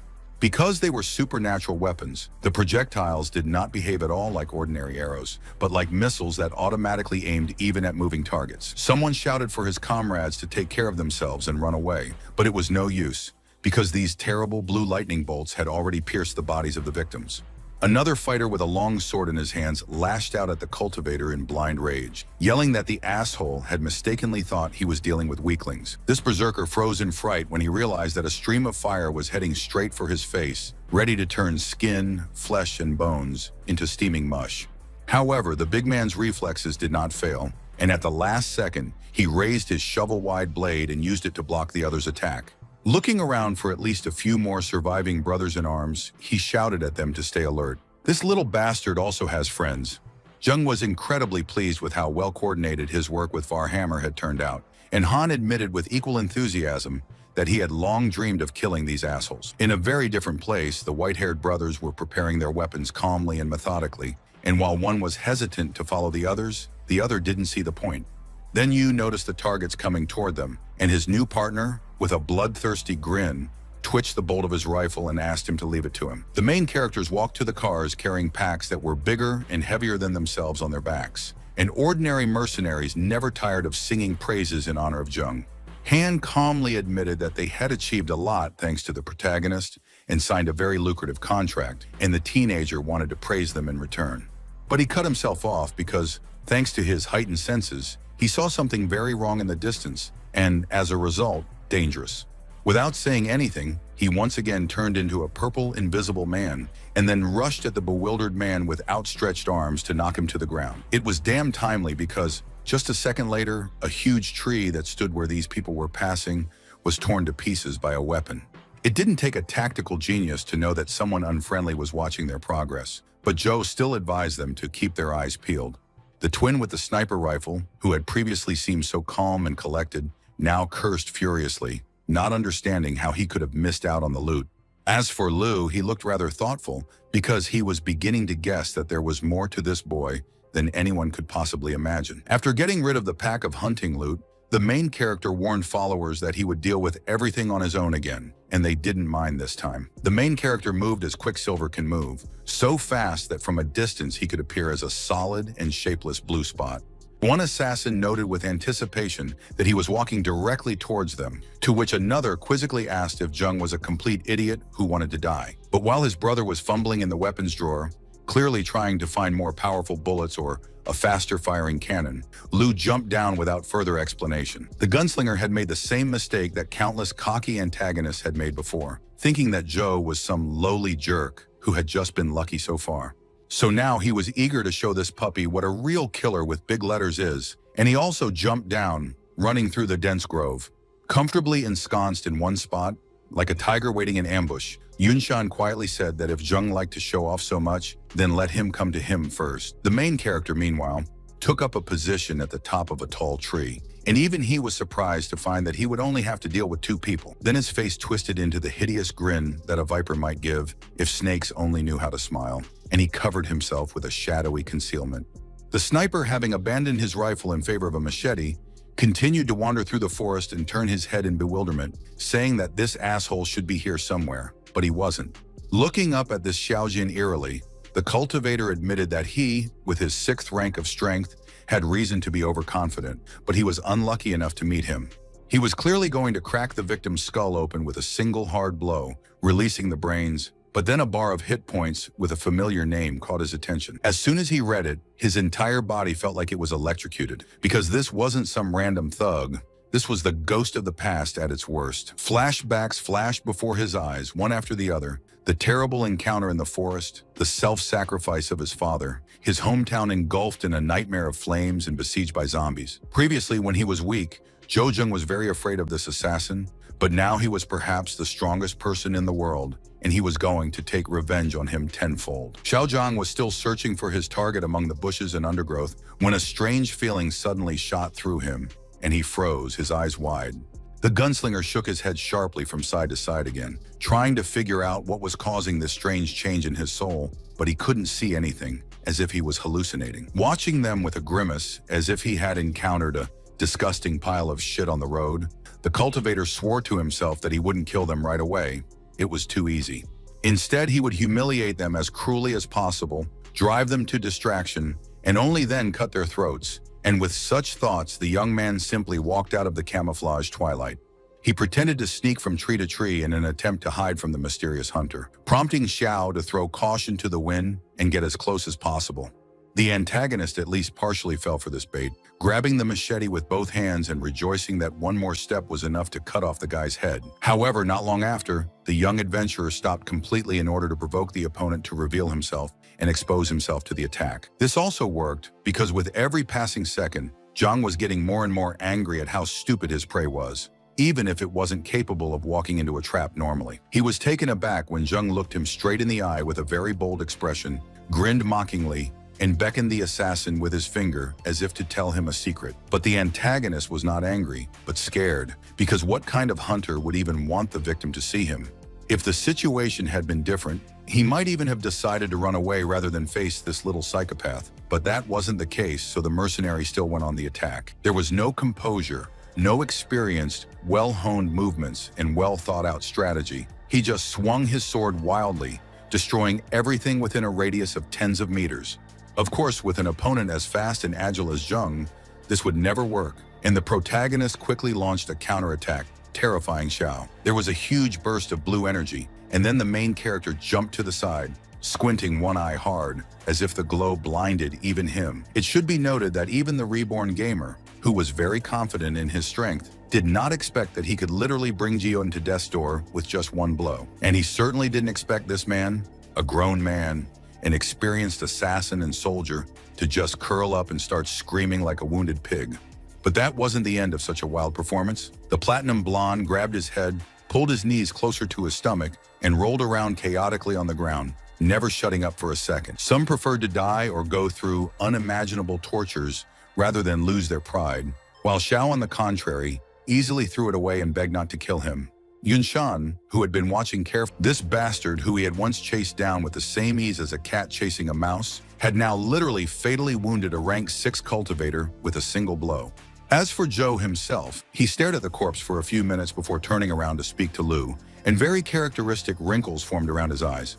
The man was even more taken aback and broke out in a cold sweat, because he could have sworn by anything and anyone that he hid as well as possible. Ironically, but now the roles are completely changed, and the white-haired antagonist was already hiding in horror from the black-haired main character, who behaved in an emphatically relaxed manner. Joe wasn't the type of person who was able to respect his enemies. He never missed an opportunity to make fun of them or humiliate them, but now he was using especially a lot of venom in words. Of course, Liu himself hadn't been sitting on his ass all these months either, but had leveled up and reached the 7th rank. But as he knew very well, that wouldn't help him now. Gripping his sword as tightly as possible, he jumped down, either to try to kill Zheng with a single blow, or to make a desperate attempt to escape from him. Naturally, when he looked back, the cultivator wasn't there, and even the cartoon silhouette of this little asshole managed to look extremely cheeky. But then the mercenary was struck by the feeling that a huge predatory animal was staring at him intently, ready to pounce if he made even one sudden move. Starting to lose more and more control over himself, the antagonist turned around with terrible speed, cut down several trees with his sword, and demanded that Joe come out into the light. 10 minutes later, he had destroyed an entire clearing, littering it with the twisted remains of trees, and the main character was still nowhere to be seen, as if he was bluffing. Yunshan was so tired that he could hardly speak or stand, but what made him even angrier was the fact that he had allowed himself to be scared out of his wits by some low-ranking puppy. But, needless to say, the main character did not go anywhere. He just stood in cover all this time, like a mannequin, and waited for the enemy to relax and open up. Now that the right moment had arrived, the dark-haired man once again leaped at his prey with uncanny speed, covering his entire body in blue cultivator fire. Even if Liu was suspicious, he wouldn't be able to do anything when Zheng used his signature move, which was to double punch directly into the enemy's defenseless back. But to this assassin's credit, he was a much tougher nut to crack than Jian, so he didn't struggle in agony and hysteria, but at least tried to counter-strike with his sword. Not that it mattered at all, because the blade, glowing with blue flames, still passed by his throat a few seconds later. Yunshan's high cultivation rank and battle reflexes helped him avoid death, and he jumped to the side and said that such tricks were useless against him. But that, of course, was only part of the main character's very rich arsenal, given how pointedly he'd asked the question about ghost spiders. Of course, he had smeared the creature's poison on his blades again, so that they would not have the slightest chance of winning or even escaping safely, as Geihan had done. As the white-haired villain fell to his knees, clutching at his throat, wheezing and bulging his eyes from the feeling of fire burning through his veins, the protagonist calmly continued to speak. He badly needed Yunshan to die in agony, shame, and despair, knowing that this was revenge for his past sacrifices, and that Zheng didn't even need him for questioning. After dealing with this unpleasant, vivid memory, Zhou calmly returned to Varhammer, helped them get to the city, and together they went to the noodle shop. And if before the young man was still embarrassed when someone too openly fawned on him and praised his virtues, now he gladly accepted the post in his honor. He was distracted from this important event by a call on his communicator, and on the other end of the phone was Team Lightning leader Wu Chaoyun, the one Zhao Xun had mentioned. With an awkward sigh, Zheng remembered this scavenger and tried to make small talk, but the man canceled these attempts, saying that the hero is too important and it's better to get straight to the point. In 4 days, they were going to take the quest to increase the rank. The reward was a purple crystal, and 5% of all the loot collected, that's it. And then the same mysterious man in a straw hat and a wooden pipe, whom the protagonist met on the way to Titan, was finally shown in detail. He discussed with his henchmen some plans related to Brother Chung, until the latter himself entered the room, bragging about how he had broken his limit. This big guy was now a rank 5 cultivator, one of the highest, and the boss dryly congratulated him on this, by far, outstanding personal achievement. In honor of this, he was ready to seriously arrange a holiday in honor of Ah, but the criminal admitted with embarrassment that he still could not get that girl out of his mind. From the moment he saw Junwen looking scared and confused on the road leading to the city, he couldn't help but feel the passion burning in his chest. It was not particularly symbolic that it was after this that the main character was shown blushing and looking away, giving Sue a luxurious red flower for no particular reason. It was so embarrassing that even Lan sighed wearily and muttered that if only the young master was as good at romance as he was at cultivation. Meanwhile, an unfamiliar jeep arrived at their stores, and it was interestingly filled from top to bottom with red flowers, as if its owner had robbed the botanical garden. The courier entered with a gorgeous barred bouquet in front of him, and she asked in shock why Zheng needed so many flowers in the first place, but the hero was no less confused. And then Chung himself entered the shop, laughing derisively, And even the luxurious business suit he wore instead of armor did not diminish his resemblance to a crocodile. However, even this new antagonist was genuinely surprised when Sue asked if she really saw the same awe in front of her, even though they had met twice in their lives. And he was not alone, but with friends, including the boss. And now he was trying to convince the girl that he was not a cruel bone cracker, not a killer, but this only made him even more terrible. Jungwon immediately covered up the main character, whose aura was literally giving off a deadly chill, and he was willing to give the bastard 3 seconds to escape. Like any stupid, self-confident villain who didn't know Joe well, Chung began to laugh even more derisively, ridiculing him for this small act of chivalry. He would have liked to add a lot of vile and banal taunts, but right at that moment, a familiar blue lightning flashed before his eyes. If there was one thing that didn't change in this world, regardless of the time of year, moon phases, or mutants, it was the crowd's great ability to sense an interesting sight. No, Jung didn't kill Chung, but just scared the hell out of him and asked him in an emphatically calm voice if he really thought he could come here and talk nonsense without consequences. But then a smoker in a hat spoke up and made it clear that he would destroy the entire store if one of his men was seriously harmed. Sue pleaded with the protagonist to give in, but Lan belligerently retorted that it was all the bastards' fault for coming here and angering the young master. They had every right to summon the Titan defenders to throw the entire group into the dungeon. And Ah broke out in a cold sweat even more as he realized this. However, the villain tried to take refuge in audacity and with an exaggerated insolent smile, told Joe that if he was killed, the cultivator would also be punished in full. Even if it was only a little bit, it broke a gap in the main character's ice armor, so he took his knife hand away, but in response, he pushed his opponent in the chest. And then, the youth's fingers dug into the competitor's throat by Sue's heart and easily dragged him towards the exit, as if this huge, muscular man was no heavier than a sack of hay. Jung mockingly asked him if he was afraid now, and the shock gang leader, with difficulty picking up his jaw from the floor, again demanded to let his man go. There was no telling what this conflict would have ultimately led to, but a strange voice suddenly boomed in the air, demanding that people stop fighting immediately. After that, 2 huge, brightly glowing and green balls flashed in the sky, resembling ball lightning magnified many times. With a crash, they landed on the asphalt, and it turned out that they weren't even ordinary cultivators, but the same Titan guards who had handled the case of Luo's death earlier. Both of them braced themselves, ready to use immediate force if necessary to resolve the conflict, but the older man froze almost immediately when he recognized Zhou Jung. The dark-haired man himself continued to hold Chung's throat without hesitation, as if he didn't care about the unexpected appearance of the police. With great difficulty, the bandit turned around and hoarsely ordered the guards to protect him, because this crazy bastard decided to kill him here on the street in broad daylight. The junior officer, interestingly, even fell for it, because with a bravura look, he waved his saber and demanded that the protagonist immediately release his victim. Feeling that the situation and the law were now on his side, the antagonist again let out a hyena laugh, even if half stifled, believing that he would definitely come out victorious. But the main character, who would have thought that the laws were not written, so he took out a knife, pressed it to Chung's throat, and hissed that he hated being threatened. And he would be very happy to let go of this slug after he had drained all the blood from its carotid artery, whether the police gentleman accepted such conditions or not. And then suddenly and with terrible force, he threw the criminal forward straight into the center of the crowd. The smoker managed to intercept his subordinate at the last moment and save him from falling, but the guy for some reason continued to desperately wheeze and hold onto his throat.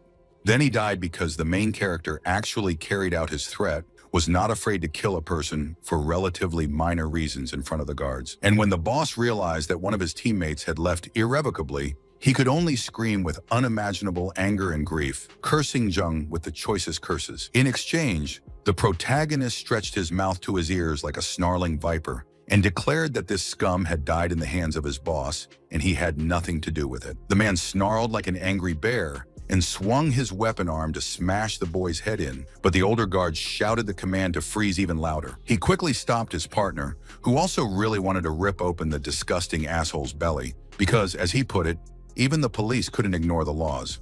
The entire gang froze, unable to comprehend what had just been said, and even its leader was now asking very slowly and in a dangerously low tone if his ears had deceived him.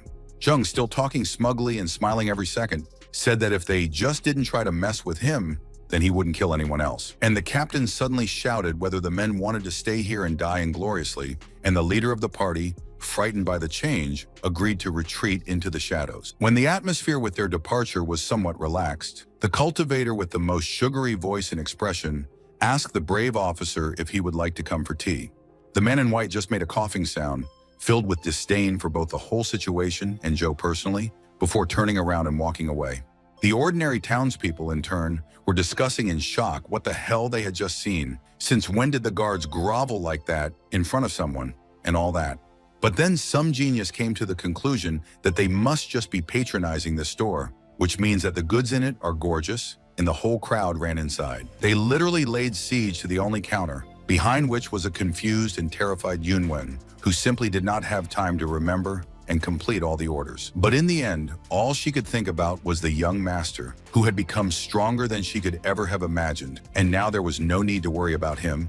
Meanwhile, in the forest, a junior guard officer threw a tantrum, chopping down trees with his sword in a blind rage, and demanding an answer from his boss about when they became cowards. The older man calmly demanded to know what the 16th article of the Code of Laws said, and the swordsman froze, unable to believe that it was true and not someone else's nonsense. Yes, the captain admitted, it was unbelievable that a 4th-ranked adventurer would receive 10 stars from the Cultivator Guild, but it was actually happening. The martial artists who received these stupid, tasteless badges were above the law and had the right to do whatever they wanted, whether the police liked it or not.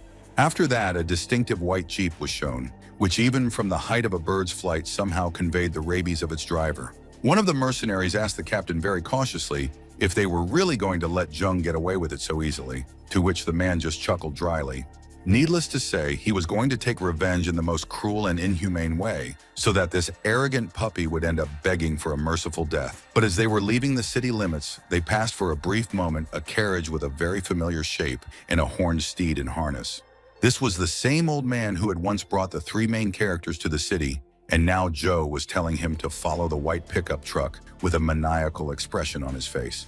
In the forest, a band of adventurers were doing the same thing that loot and experienced hunters always do, fighting a mutated boar with a ring around it. The animal struggled desperately, trying to gore the 2-legged monkeys with its fangs and exposing its spiked ass instead of vulnerable sides, but then it was still killed. And it wasn't really the hunters who did it, because they themselves were genuinely surprised, and now they were asking their leader why it had happened at all. Of course, it was actually the villains who did it, and their leader was now giving a speech about how he raised and loved this boar, and these bad people killed him. Well, how can you do that? Nat, who was only a little older, understood and ordered him to keep quiet. Not wanting to risk the lives of his friends, he agreed to swallow his pride and pay those bastards. But a few white crystals certainly didn't satisfy them. And since the poor young men did not have any other money, the leader of the bandits, taking the pipe out of his mouth, said that the offenders could pay simply with their lives. Although Zheng, who was watching, was a controversial person himself, even he thought that killing young people who couldn't defend themselves just out of anger was disgusting.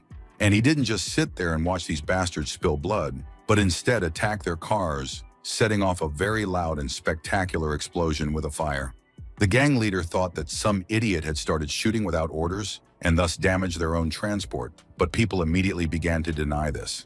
Meanwhile, the explosions continued, as if someone had planted tiny time bombs in them long ago, and now they were finally detonating. Only then did the villain realize that a sniper with a very powerful weapon was aiming at their heads, and he didn't even notice that the second group of adventurers had escaped. It was possible that even in such a situation, the bandits would have tried to grab them and skin them, but it was at this moment that Zheng left his hiding place. At the sight of him, the antagonist licked his lips almost voluptuously and ordered to forget about those boys, because now they are waiting for another, much more interesting entertainment. The protagonist, again using that hideous, soulless smile of a living killer dummy, remarked that offending the weak isn't fun, so why don't they play with him? The smoker was so intoxicated with vengeance and malice that he didn't even understand the meaning of what he was saying. He could only wheeze that now Joe himself had come to him to die. The entire gang shared these feelings, as one of them just rushed forward, swinging his saber furiously, but then the main character used shadow concealment. When he disappeared from the perception of his enemies, he did not even fight them, but simply destroyed them, mowing them down with the same despicable ease as an experienced reaper cuts grass. No unnecessary movements, no time wasting on pretentious conversations or banal jokes. Jung acted like a professional, killing everyone with one precise blow. And soon the villains realized that they were not the winners in this situation, and one of them even screamed desperately, begging his leader to save him. This grown-up, gun-toting thug was as scared as a child, and his leader, standing back to back with his subordinate, was just as perplexed. He had no idea what kind of person was even capable of using such martial techniques, and how the hell Joe managed to just disappear like an invisible person. Then one of the remaining marauders blinked and asked the bosses, startled, if they were always in the center of a perfect symmetrical circle made of leaves. Smoker immediately realized that this was some kind of perverted trap, so he ordered to immediately run out of it, but it was already too late. The men didn't even have time to take a step when a very strong, almost hurricane-force gust of wind rose, which lifted all these leaves and upset the balance of the criminals. While they were desperately trying to stay on their feet and somehow protect themselves from the main character, he himself, still hidden under invisibility, ran out of the forest at supersonic speed. How money they could make up from 10% of the auction. The host enthusiastically repeated the amount and, not waiting for a higher offer, solemnly announced, banging an elegant wooden hammer, that the knife was sold. According to the rules of the auction, she knocked several times, very loudly and clearly congratulating the winners from the 9th room on their new acquisition. To say that the main character was incredibly happy in his heart, like a child who received a long-awaited toy for his birthday, was an understatement. Although he seemed calm from the outside, trying out how the new tool fits in his hand, whether it is comfortable inwardly, the cultivator did not get tired of happily laughing and screeching. He was also incredibly grateful to Chan for the small gift. But the brown-haired man calmly replied that it was nothing, just a repayment for that pterosaur god's skin. Jung had made it into an armor custom-made by Meteor, and he had also told them that Joe, one of the men who had obtained this magnificent scale, would buy the dagger. So they agreed to make concessions. Right now, this beautiful armor worthy of a god was in the second lot, and people were much more willing to part with money for it, but Jung was much more skeptical. Armor that could save a life was nonsense for pathetic cowards and losers. The real and best means of defense could only be a cool and effective weapon. Soon after, the auction ended, and he went to train in the guild, where he tried to easily destroy the monster of the 7th rank with the help of his new toy. Despite the fact that the walls of this building were very well reinforced, the entire corridor shook with the agonizing screech of the unfortunate creature. Well, of course, there was some lazy passerby outside the door who started reading a boilerplate speech on how you could defeat a high-level monster, just like always. After casually reaching the 5th rank, the main character then answered the call on the communicator and called the meeting point behind the eastern main highway. After that, the action was transferred to the specified place, which turned out to be a natural residence, very much contrasting with the post-apocalyptic environment around. This mysterious lightning team was extremely powerful, and there was only one member of the 6th rank, Zhang Xun himself, while the others ranged from 7th to 8th. Realizing that this sycophantic idiot could tell everyone around him everything he knew about the main character, Sweating Joe tried to pass himself off as someone else. The squad leader, Wu Chaoyun, either sincerely believed that his name was Shou or decided to play along for some reason, but he quickly decided to move on to the main thing, the discussion of the quest. But before that, he solemnly expressed his gratitude to all the people who agreed to come here today and take part in the promotion event. So, in order for the guild to agree to consider their mission completed, the team needed to bring at least 3 sets of equipment from one hospital. At first glance, it might seem like nothing compared to the hunt for huge fire-breathing monsters, but no, it was an incredibly difficult quest, the Abyss class. The Union of Martial Artists classified tasks by difficulty level, from ordinary missions to suicide exploits with the concise name Hell. This task was only one step below the most hardcore ones, but if they managed to complete it like they did with the pterosaur killing feat, they would be rewarded similarly. At least one man, belligerently tapping his armored chest, declared that he was ready. For the sake of obtaining a badge with 10 stars, he would go to real hell.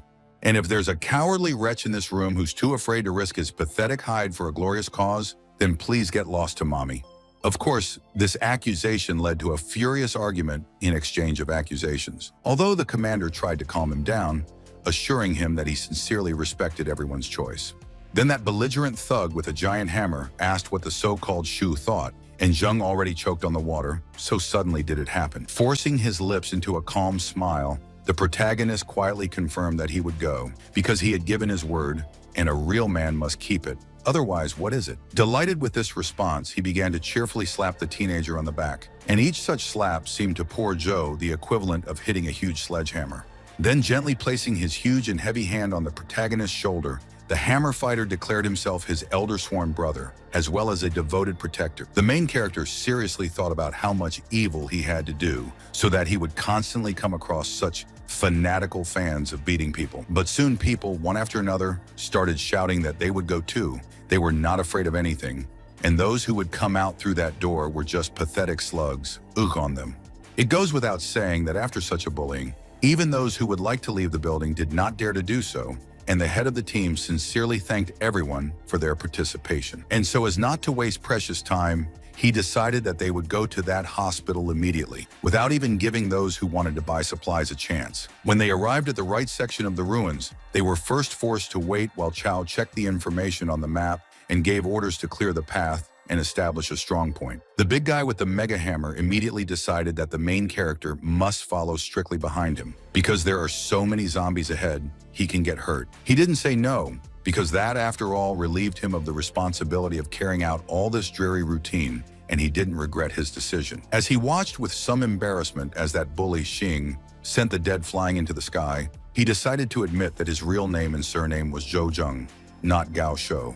This news surprised the older adventurer so much that he turned around and stared at the youth with a shocked face for a long time, oblivious to everything around him.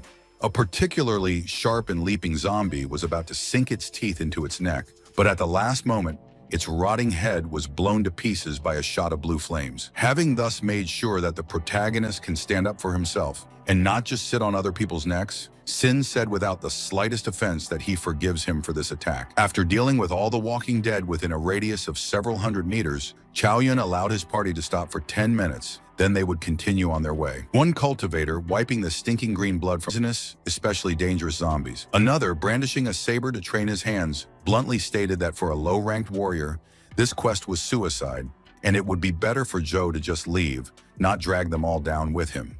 They all fell silent as a very large and muscular male figure rose to its feet, looming over them like a rock. Shin, who had already taken a firm place in the main character's fan club, challenged him that if he couldn't make money, then maybe this mattress could. The infuriated cultivator rose to his feet, clenching his fists tightly, and the big man happily began to urge him on, saying, "Come on, just try to hit me." It was very possible that it would have ended in bloodshed, but then Zheng came between them, and with a gentle smile, he asked them not to fight because they were both just worried about him. In fact, Joe was incredibly petty when it came to his inflated ego, but since the mission depended on all the members, he was forced to pretend that everything was fine. 10 minutes later, the entire team was already running across the wastelands, easily leaping over overturned trucks thanks to the charging of their bodies with cultivation power. The further he went, the more Sin was willing to admire the main character, for example, because this fourth-ranked kid kept up with them, 7s and 8s. Suddenly, the entire wasteland shook with a deep, angry roar, and the ground in the area shook literally due to numerous explosions and shockwaves. After taking a careful look at what was waiting for them ahead, Chow mumbled in a voice that was weak with surprise that a high-level poisonous zombie had built a nest next. Fighting such a creature would be pure suicide, so he ordered his men to hide immediately, even though they were already in cold terror. As it turned out, the reason for this was not some pathetic walking corpse, but a much more nightmarish monster, a colossal humanoid dragon with blue eyes. This creature was very similar to the creature that the main characters once met on the approach to Titan, if it was not one, and now this creature hovered over the ruins of the city. A few seconds later, it plunged sharply down and flew away, holding in its paw a humanoid figure, which, given the size of the dragon, was simply gigantic for people. People stared in shock at the flying monster that hunted zombie giants like rabbits, and one of them assumed that it was level 10 at least. Recovering from the shock, Yun deduced logically that since the monster wasn't planning on devouring them, it would be a great distraction for the Walking Dead, giving them a chance to move on quickly. Despite this, there were still a lot of dangers in the hospital, including a previously unseen undead mutant covered in blue reptilian scales. The squad hadn't expected the presence of this venomous thug, and now its members were seriously considering how they should even be in such a situation, rushing into a fight.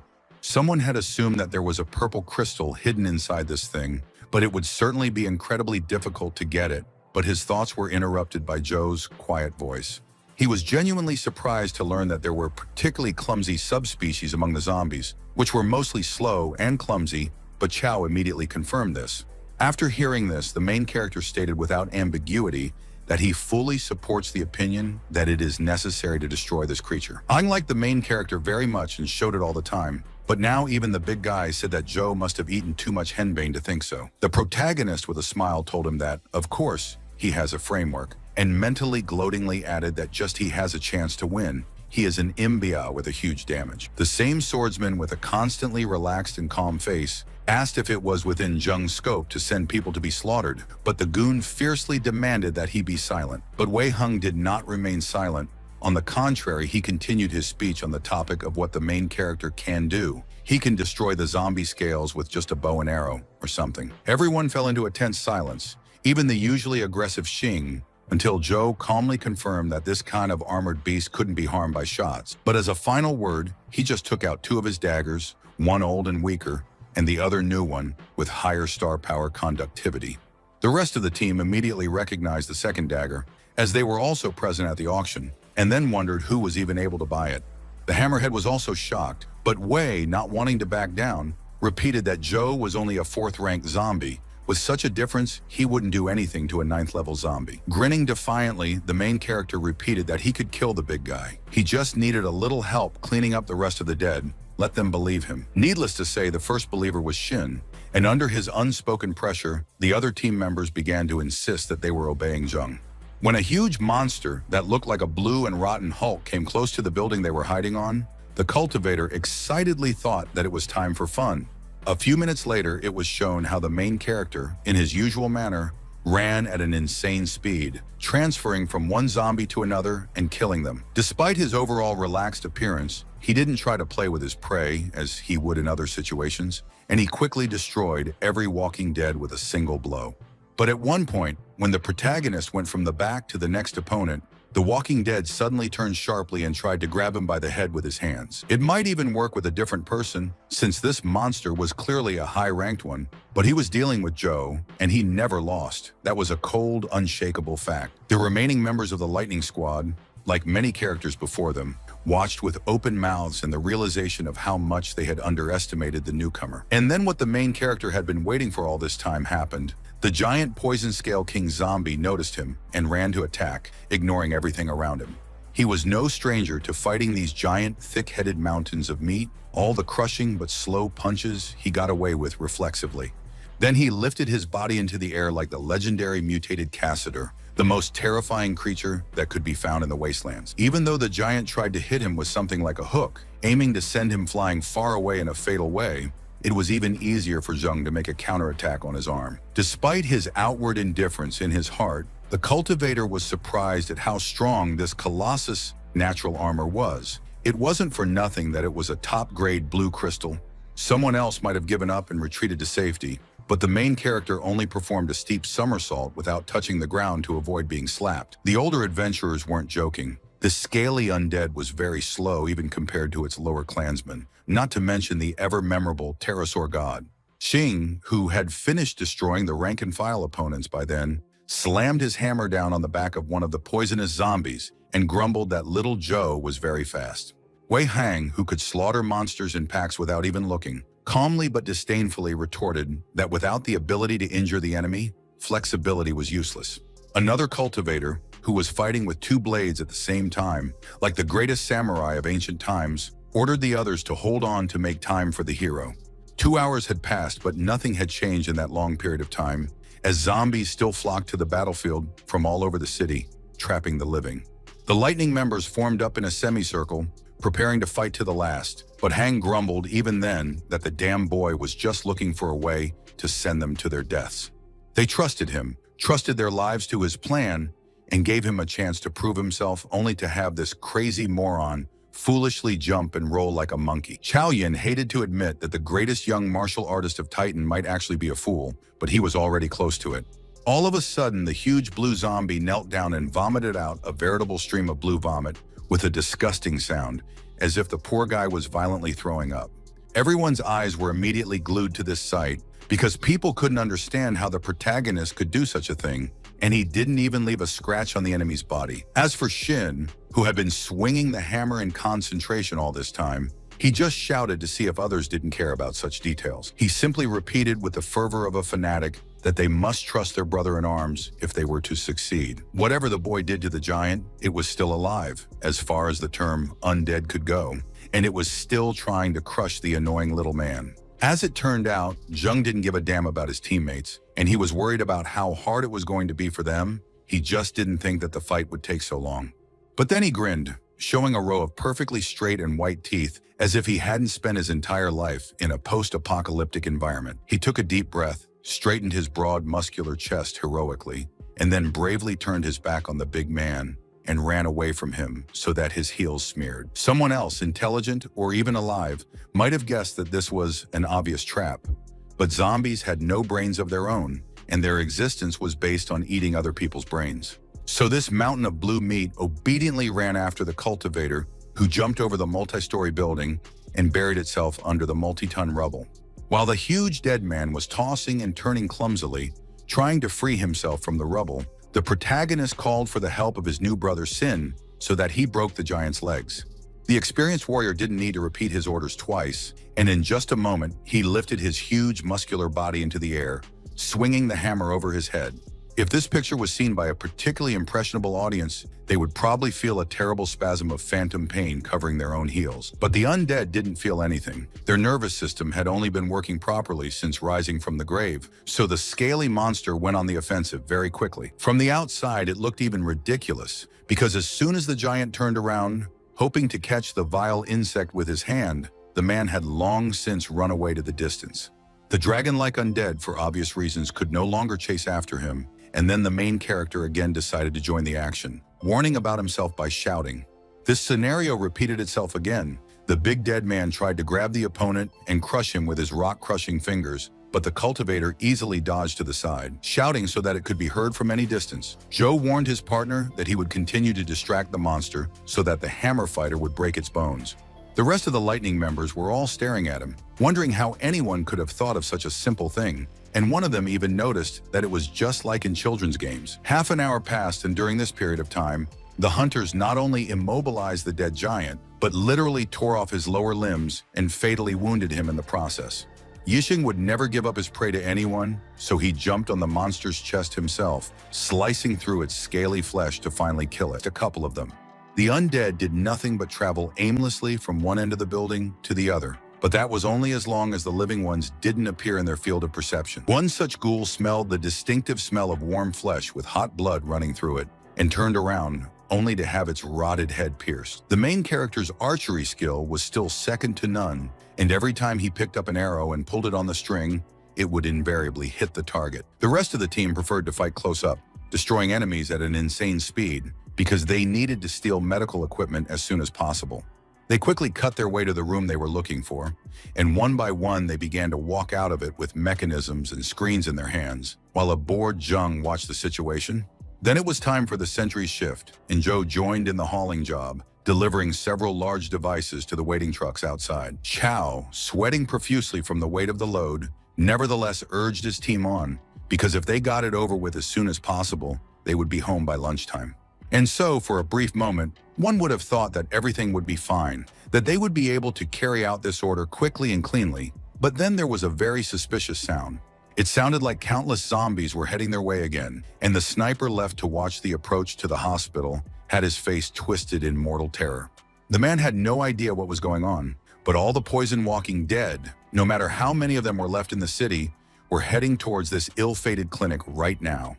People like to say that there were more enemies than you could count with your eyes, but in this particular case, it was absolutely not an exaggeration. All these disgusting ghouls were so eager to get inside through all the fences and obstacles that they literally climbed the walls, using other zombies as stairs. There were so many of them, and the new creatures were coming at such a rate that the cultivators no longer had a chance to escape, and the sentry began to beg for forgiveness, considering himself guilty. Chow couldn't forgive himself for foolishly bringing people to the slaughter, but Sin tried to console him in his own way, reminding him that they had all come here for the money. Wei, who was sitting on the side with a disgustingly optimistic smile, said that beautiful words can't help right now We need to look for a concrete solution to the problem, or else they would again allow the all-powerful and all-merciful Joe to save their pitiful skins. And at such venomous words, the hammerhead tried to rip his head off. The protagonist pretended not to hear anything and focused on something else, and he quickly stated that he seemed to have a good idea. These quiet words were enough to immediately calm the conflict, because after all, everyone wanted to survive at all costs. But the former gamer didn't offer any complicated methods. He just wanted to try to break through this dead horde like a knife through butter and bring a helicopter here. He will be able to handle it, but everyone else should trust him. Now is not the time to think and evaluate which option is best to choose. Chow, opening the map with trembling hands, croaked that the flying car was 5 kilometers away and the roads were completely filled with zombies, and it was much more difficult to drive a helicopter than a car. The main character assured both him and Sin that everything would work out. He was taught to fly flying machines at home, so the probability of success is 70%.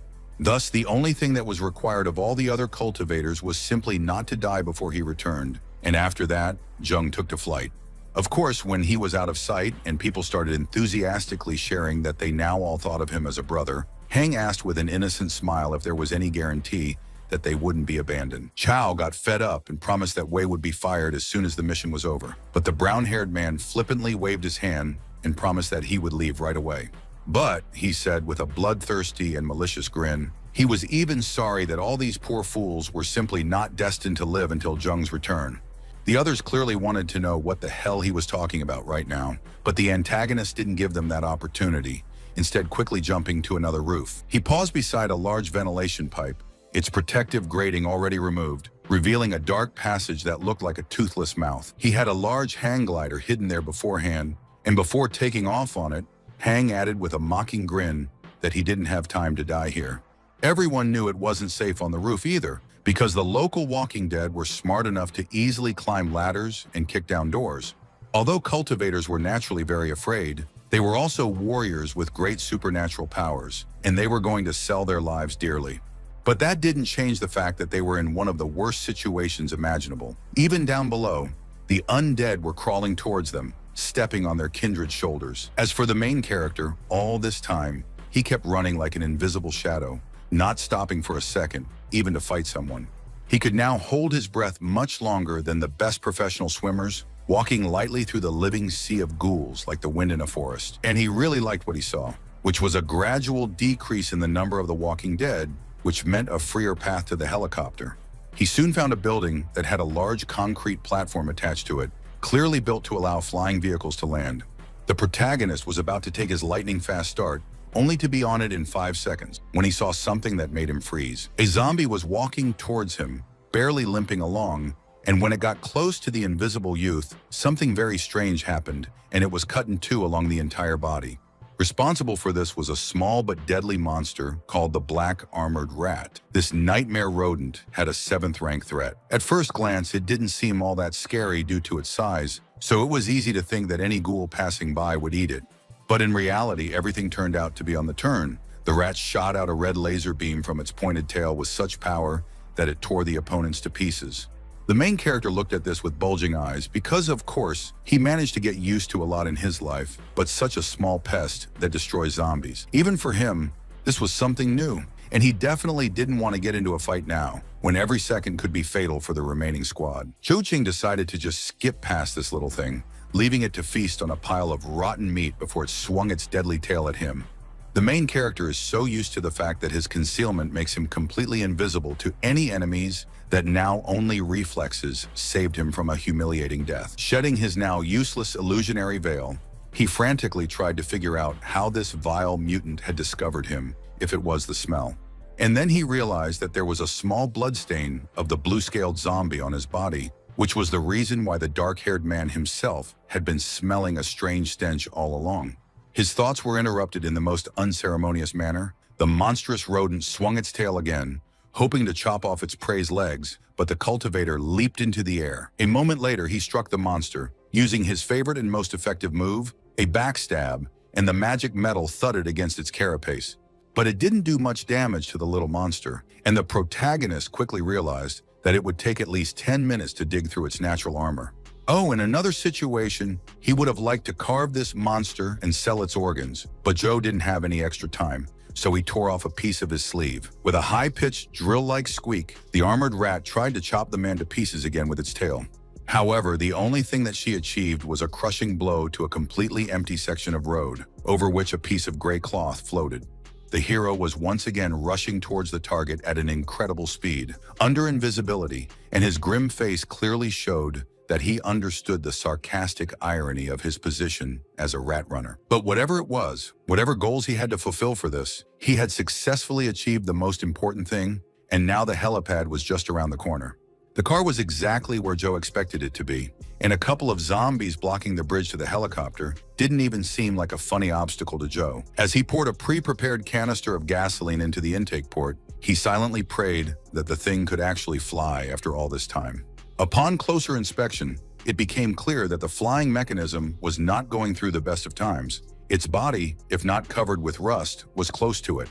However, even a cultivator couldn't walk endlessly without breathing, so he quickly took off his disguise and, of course, was immediately noticed by the walking corpses. They noticed it and immediately ran in its direction, opening their huge, rotten mouths as if such primitive creatures could do otherwise at the sight of bait. As it turned out, when the main character assured the squad of his abilities as a pilot, he exaggerated a little, but there was nowhere to retreat anyway, so he pressed the buttons.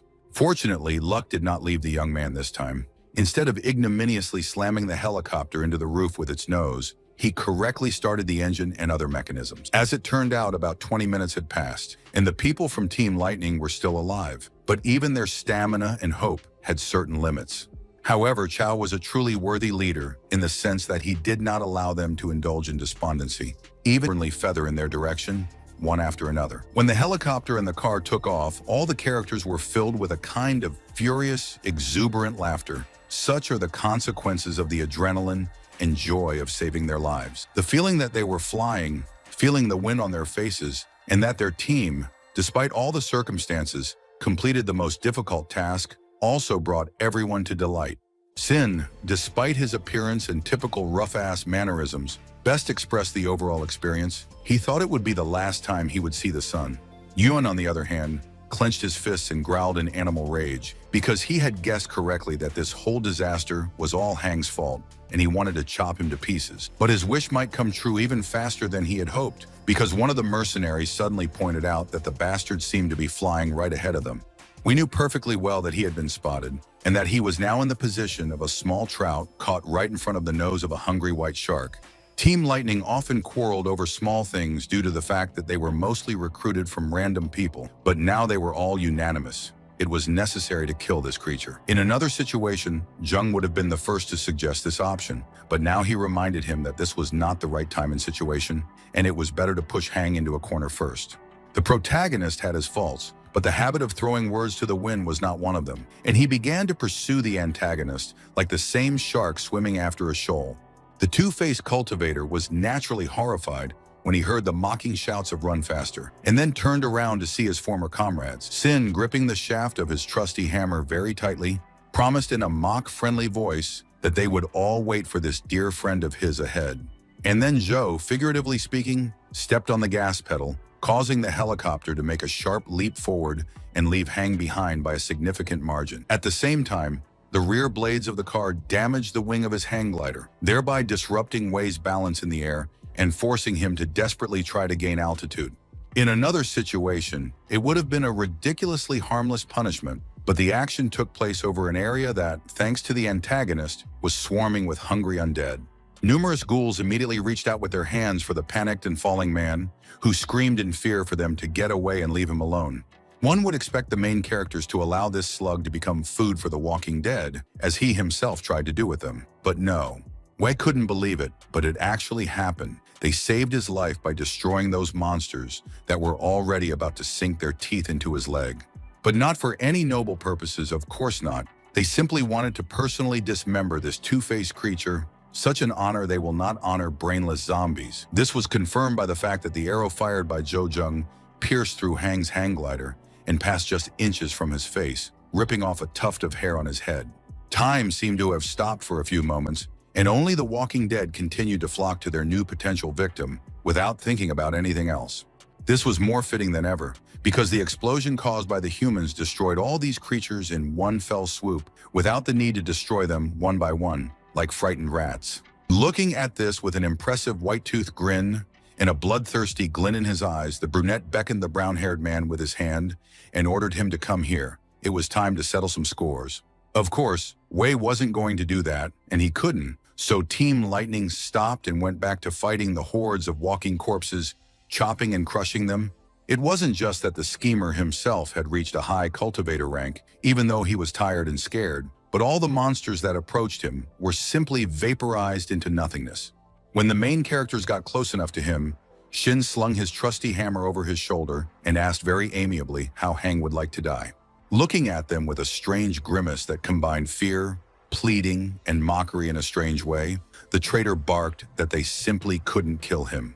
This was so sudden that even Zhou stopped, looked at the enemy carefully, and calmly asked why he thought that. Smiling crazier by the second, Wei held up a round, black and red badge and said that he was from the dark shadows, so no one would dare touch him. It sounded like the ravings of a madman, but Sin knew something about this organization, entity, or artifact, because he was very surprised and perhaps even scared. But then, with even more fervor, he said that he didn't care about any shadows. Yuan enthusiastically supported him, and the protagonist coldly said that he would still take revenge on him. As a result, Hang went into a real tantrum, so he screamed that if he did, he would take all his enemies to the grave with him, and then he intercepted the blade and charged at them. Of course, the main character easily dodged this attack, because it was like an enraged rhinoceros trying to pierce a butterfly with its horns. And then, without saying a single word, the protagonist simply plunged his dagger into the villain's back, hitting exactly between the shoulder blades. No matter how tough Wei was on his own, this punch was so powerful that he collapsed to the ground without the slightest dignity, just like a felled tree.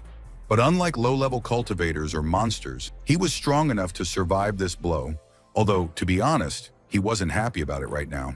Raising the sledgehammer as high as possible, Sin happily and bloodthirstily said that a certain human garbage was going to die right now. The next episode started in the VIP reception area of the Martial Artists Association, which contained Team Lightning, which had been reduced to 5 members. The participants were incredibly happy, because even in their wildest imaginations, they could not imagine that one day they would be able to earn the title of 10-star warriors. They were even given a particularly delicious and nutritious tea that pumped up the taster with the energy of the stars, and Xing was genuinely surprised to realize that Zhou could have drunk it before. Before he could answer, Chao demonstrated that he knew from the very beginning that he was not Gao Shou, but Zhou Zheng, and that he more than deserved to be called a master. He more than deserved it because of his skills and strength, and also because he got a 10-star badge before them. But the longer he talked, the more the hero sweated. At times, he literally reveled in the attention and respect of others, bathed in them as in water, and sometimes, as now, he tried his best to pretend that it was nothing. However, in the depths of the Association Palace, the most powerful and influential people in Titan were now deciding what to do with this strange boy. On the one hand, Zhou had honestly fulfilled all the conditions that they themselves had come up with in their laws, so now they were obliged to give the protagonist a promotion. On the other hand, a certain Chu, he might throw a nightmarish and very destructive tantrum after learning that the first 11-star title holder in the city's history wouldn't be him. The supreme leader of the organization, a completely white-haired and shaven old man, laughingly admitted that he would like to see it, and then ordered to mark Zheng as a red-level warrior. They will now be very closely watching him and his progress, but they were also ready to provide the hero with some privacy by hiding his photos from the public. As Shen left the Supreme Leader's office and entered the Lightning Room, Xing eagerly asked how much their mission was appreciated, like a child waiting for a verdict. Smiling good-naturedly, like an uncle who always has his pockets full of candy and chocolates, the director promised that he would tell them everything now. They had completed the Abyssal-level mission by 80%. Enough for all of them to become 10-star cultivators, and this made the men excited. However, Shen had a separate and special conversation about the main character, and because of this, there was a moment of tension in the room.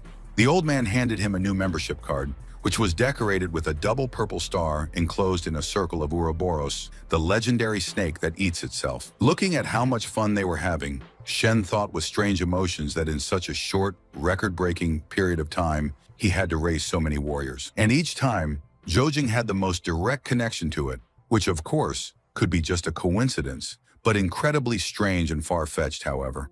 And the guild was already buzzing like a beehive that had been disturbed, because where did you ever see a low-ranking boy get an 11-star badge? But the main character was more concerned with how to bring his thief level to a symmetrical 4th decade. The next day he ran through the woods for this. Letting out an almost stereotypical villainous giggle, he licked his lips at the thought that when he completed this goal, he would become even more unbalanced. New skills would jump into his hands. But he was unpleasantly surprised when he discovered that he wasn't the only one so smart, and that this area of the forest had long been searched by other cultivators looking for strength. He quickly came across their camp, where a red and black flag with the image of a mutated animal was flying on the standard. And thanks to this, Joe realized that this was the Union of the Beast King. This was the faction that the old horned horse master had told him about a long time ago. The trainers who were able to turn monsters into the service of humanity. He was curious to finally see in the flesh the people he had heard about first when he arrived in the city, but he didn't want to provoke them and tried to leave unnoticed. Jing was stopped by a very loud sound, as if some giant had decided to beat the sand that was filled with sand in proportion to him with a stick. Soon the reason for this strange sound became visible, namely a whole gang of motorcyclists wearing decorative spikes, red jackets, and bandanas. But the most interesting thing was perhaps not that, but that among these obvious street criminals, there was also a woman. They were all heading for a herd of horned horses, very similar to the one used by the old man with the cart, and for some reason the animals were not afraid of the noise. Rue bit his lower lip almost voluptuously, because he damn well had a unique chance to see these guys and girls catch animals with their own eyes. No matter how careless the horned horses might seem, even they couldn't ignore the fact that strange two-armed creatures on smoking machinery were riding straight at them. When they realized the danger, they did what weak and fragile herbivores usually do in such situations. Namely, they set off so fast that the wind whistled in their ears. And there were a lot of these creatures, a whole herd of them grazing in the local meadows, and now in a panic, they were rushing over the horizon, hoping to break away from the strange pursuers. However, the Beast Kings were not just able to build a whole business on catching and selling animals. They followed the prey with enviable tenacity, not giving up by a hair's breadth. The woman who wasn't driving a standard red bike, but a blue motorcycle with a sidecar, slowly put her hand in the bag on her hip, preparing to get something out. It turned out to be a strange pink powder, which most of all resembled sakura petals crushed into tiny pieces. Although there was very little of it at first glance, as soon as the huntress spread her arms to meet the wind currents, this powder turned into real smoky clouds. The horned horses, which had been running in fear a second ago, stopped as if frozen as soon as this mystical substance touched their muzzles. After that, they staggered as if drunk. Their heads felt monstrously heavy, and the creatures struggled to resist the induced drowsiness. But their willpower only lasted for a few seconds, and then the deer horses, one by one, began to clumsily lower themselves to the ground, folding their legs under them. A white dog belonging to the girl jumped down on the grass and went to the drugged creatures, but its owner ordered to return, not to frighten the unfortunate animals. Even though she had been tracking this herd to tame them all and then sell them to the humans, she was now cradling and petting the horses like they were babies. This certainly very moving scene was interrupted by the dog, whose fur stood on end, and a strained and slightly frightened growl came out of his throat. The Beast Kings immediately realized that they were being visited by an outsider, but to do it justice, they didn't immediately get into a fight and just politely asked not to be disturbed for the time being. Realizing this, Jojing decided to respond similarly, so he came out of the twilight with his arms outstretched and a little nervously confessed that he would like to learn their tricks. The hunters, of course, were more than wary of this, and the protagonist's perception showed that the girl, Xiang Shihan, had such a high level that it couldn't be read. This surprised him immensely because it was the first time in his life that he had met someone who had a cultivator rank above 8. Fortunately for him, the leader of the hunters turned out to be a much more peaceful person than her assistants. She even asked one of them to relax. She was wondering why a stranger suddenly came to them with such a strange request, to which the main character with the most radiant face declared that he loved animals. Everything turned out to be outrageously simple. The whole secret of the alliance of the Beast King was in that very pink powder, and the young man immediately wanted to buy it. What is most interesting, Xiang Shihan agreed almost without any objections, and even set a very small price, just 1 blue crystal, and they are even. When the satisfied cultivator was already leaving, one of the junior hunters asked in amazement why she had done all this, since even a purple crystal wasn't enough for her before. Shihan responded with a snide smile and saying that she was the only one who decided how to handle such things, and that this tool only works on horned horses. And just like that, the main character, unaware of how much he was deceived, went to the sleeping rock python, a huge monster of the 7th level. The main character, however, was happy, considered himself lucky, who only needs to wave his hand to make a cool monster immediately become his obedient slave. If it hadn't been for the strict need to maintain a disguise in silence, so as not to wake the snake, there was no doubt that it would have giggled viciously and villainously. But the reptile was already awakened by the sensation of a strange substance falling on its muzzle, irritating its nose and clogging its ear holes. She hissed angrily and shook her head, throwing the little pink stuff away from her as the protagonist tried to figure out why it didn't work out. When the huge gray tail smashed the trunk of the tree he was sitting on into pieces, Jo-jung realized that the girl had deceived him like the last simp. Needless to say, he was incredibly angry, feeling like a fool, and was now trying to take it out on the closest suitable object, Python. Finding that the creature's hit point bar was already reduced, the protagonist laughed mockingly, saying that because of the powder, the stupid snake beat itself up. That's hilarious. Anger at his own idiotic decision and the desire to compensate for it made the hero behave in a much more vile and mocking way than usual. He could have just left the big snake alone and moved on, but instead he was beating up the unfortunate monster, cutting it up and shredding it, illuminated by the eerie blue light. In another place, another group of cultivators were also killing a snake, but it was an ordinary size, and interestingly, one of them was wearing a very expensive scale armor. The scout warned that he had heard some strange sounds ahead, clearly hinting at a battle, and the effeminate youth in armor ordered to quickly check everything.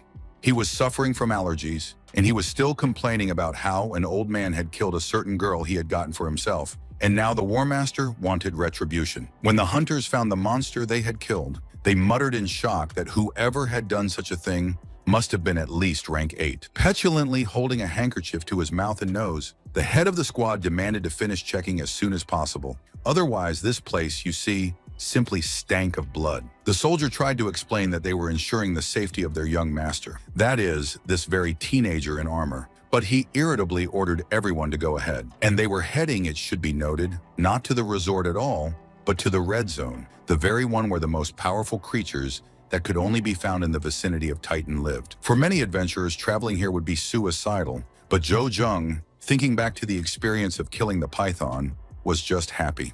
As the saying goes, for a long time, where there is danger, there are riches. So the main character did not hesitate to go to the depths of the forbidden territory. If you didn't know how deadly the creatures were, it might even be considered a beautiful area, with steep hills and pristine green forests. And the main character felt here like a wolf in a pasture without shepherds and shepherd dogs. Even the most powerful and ferocious monsters became food for his blades. With just one blow, a powerful, demon-like white ape with red eyes from the depths of hell let out an agonizing roar of death agony. But no matter how much the main character flaunted, even such duels were not easy for him. After killing the white primate, he tiredly sat down and began to quench his thirst from a flask.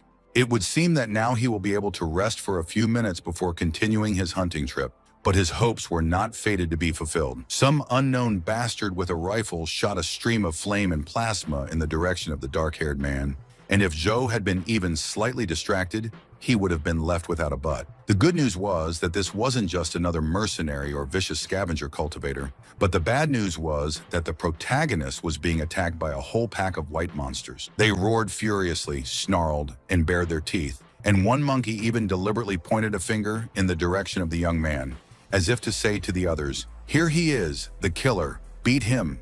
A second later, the entire pack once again unleashed monstrous streams of fire worthy of a classic fantasy dragon, but Jung was already alert, and he dodged. In battle, all these came straight into his chest, knocking him off his feet and heating up his armor so that it started to burn his skin on its own. If not for the huge level and imbalance of the cheater, this is where his journey full of exciting adventures would have ended, and very ingloriously and stupidly. But Joe grinned again, like a schizophrenic maniac, and barked that even if they beat him, attacked him with everything they could, he would have enough healing potions to survive everything. Meanwhile, it turned out that the effeminate guy in armor could not only whine, but now he killed the wolf-like monster with a single blow of his power-charged weapon. His bodyguards were eager to suck up to their master, clapping their hands and moaning about how amazing his blade was and all that. At first, he sighed heavily and tiredly, and then he turned around furiously and shouted at them to shut the hell up. He didn't care about any of this. He just wanted to go home. The scout with the axe bowed his head respectfully, but reminded that the old master had made it clear that the young man should not return until he reached the 7th rank. In response, the unwitting cultivator shouted for them to stop standing like pillars and quickly find the half-dead monsters for him to finish them off easily and quickly. As for the main character, he continued his farcical confrontation with a pack of enraged fire-breathing monkeys, dodging their every attack. And thanks to that, he became even more imbued, reaching the average evasion level, which is enough to move at such a speed to create optical illusions. Intoxicated with his newfound power, he croaked that this was the perfect time to level up, drew his daggers, and prepared to jump into battle. While several mutants continued to spit flames and throw rocks, hoping to finally finish off this vile creature, Joe easily killed one of them in the back. It could now move fast enough, even in combat, to kill multiple targets at once, as the poor animals had learned the hard way. The dust and noise from this beating of babies was such that even from a distance of kilometers, you could see that something was wrong. Leaving the dead monkey pack to decompose below, Jung rubbed his hands together very contentedly, almost like a fly preparing to start eating, for he had now raised his level. Now, he could easily and quickly attack multiple targets at once and apply a strong blood loss debuff to them, enough to kill a low-level monster at once. He was distracted from calculating his stats by another scream, as if some new monster had woken up and was now heading here to pick another fight.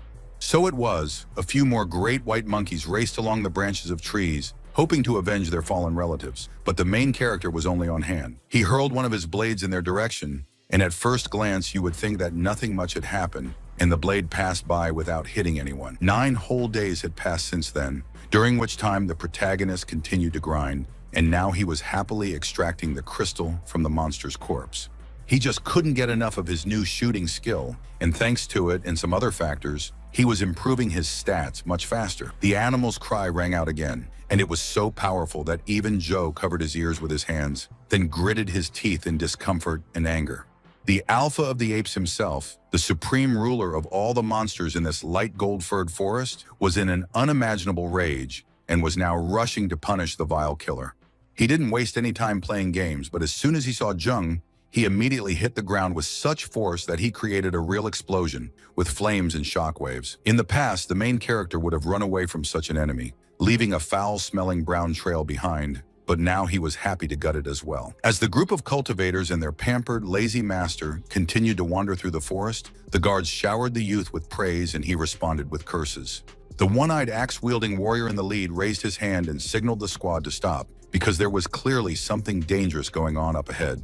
As they cautiously approached the battleground between the hero and the Monkey King, the warriors' eyes bulged because they had never seen a boy of the 5th rank do such a thing. The armored youth immediately ordered the one-eyed cultivator, whose name was Kong Sen, to kill Jung, because then he would finish off the primate himself and immediately raise his level. However, the main character was prepared for such a thing, simply because he knew about the existence of this group long before this moment, although he was still angered by their arrogance.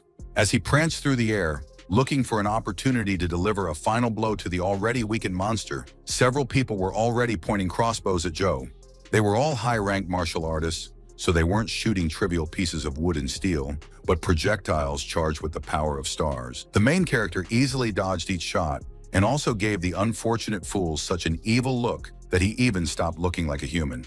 This really scared the men, so they slowly lowered their crossbows and asked each other in trembling voices what was going on right now. More than anything, the former gamer hated it when someone attacked his fragile ego, and literal attacks and threats were the worst manifestation of this, so he attacked them.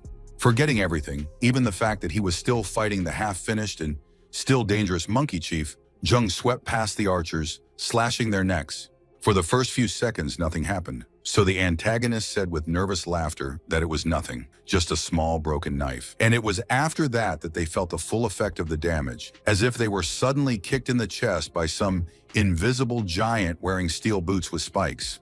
These poor bastards were actually able to anger him to the point that even Joe's jokes lost their usual sarcasm, and only pure rage remained. Kongson, who hadn't taken a step back from his master yet, reminded the other team members not to kill the monkey by accident, not to take the trophy from their boss. But then that cold-blooded man turned around with a terrified face as he heard a heart-rending death wail behind him. There he saw nothing but a partially destroyed clearing, as well as the corpses of the very soldiers who had been sent to kill Jung. Watching the pair from a distance, the protagonist noticed that the boy was wearing armor made from the scales of the same divine pterosaur, which means that they are not joking either. By this point, the team had already managed to bring the Monkey King to his knees, and their young Jasper Lord slowly approached him with a drawn blade. Whatever the case for daring to encroach on his trophy and level up, the cultivator was going to brutally kill them all and keep the armor for himself. Since this kid was not a true warrior, he was in no hurry to give the poor monster a quick release from suffering, as if he himself was afraid. But in the end, he forced himself to plunge both blades into the great ape's defenseless throat, and then his entire body was enveloped in a gradually growing green fire. He was laughing madly, both at having finally fulfilled his old man's cherished dream and just because he felt incredibly powerful. To emphasize his point, he drew his sword again, and then with just one sharp swing, he cut a tree 5 meters away in two. The surviving mercenaries, as before, began to congratulate their master, now with the fact that he has the 7th cultivator rank, which means that there is no one stronger than him in the world. And this seemingly completely selfish, self-aware asshole didn't order them to shut up, but rather promised to give them a party at his own expense. Only Kong Sen didn't share in the general celebration, because his instincts told him that something was wrong here, and he wanted to quickly check if Jung was really dead. Of course, everyone was scared when they realized that Zhou had somehow killed 2 opponents who were superior to him in military rank, and One Eye ordered the master to be taken away immediately. But the power had already turned the young man's head, so he did not want to run away, but on the contrary, boastfully declared that these 2 Burks were simply incompetent. Plus, it turned out that they all belonged to the Sky River Bandit Group, and this name was famous enough that even the protagonist recognized them immediately. The villains, meanwhile, were having a real argument over who exactly should kill this strange, annoying boy. So much did everyone want to please the boss.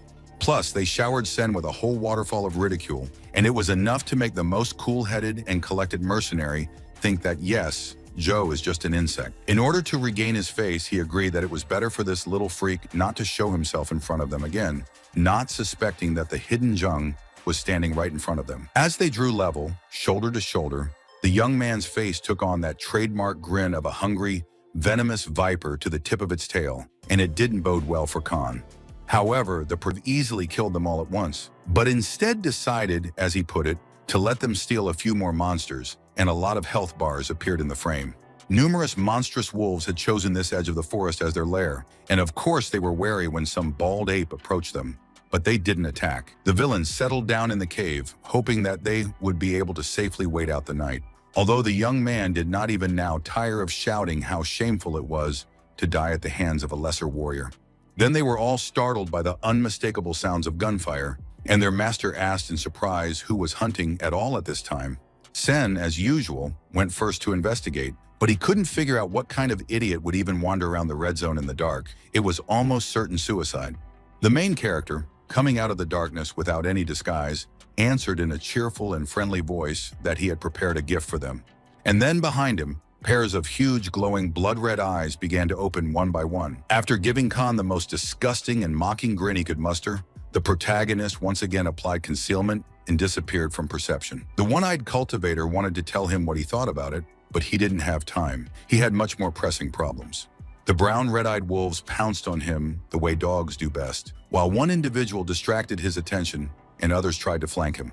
Chu took great pleasure in watching from a safe distance as the scoundrel's pathetic cries for help and the various life strips shrunk. 8 hours later, Jung must have recognized some of Sen's virtues as an 8th-level warrior, but he survived and, with some help from his companions, killed all the wolves. After that, the hero again approached them openly, and when asked what kind of pig's son he was, replied with a calm smile that he was an ordinary person whom they had robbed. Khan was so enraged that he struggled to his feet, but Zhou calmly and rightly reminded him that they had started the conflict, so it was their fault.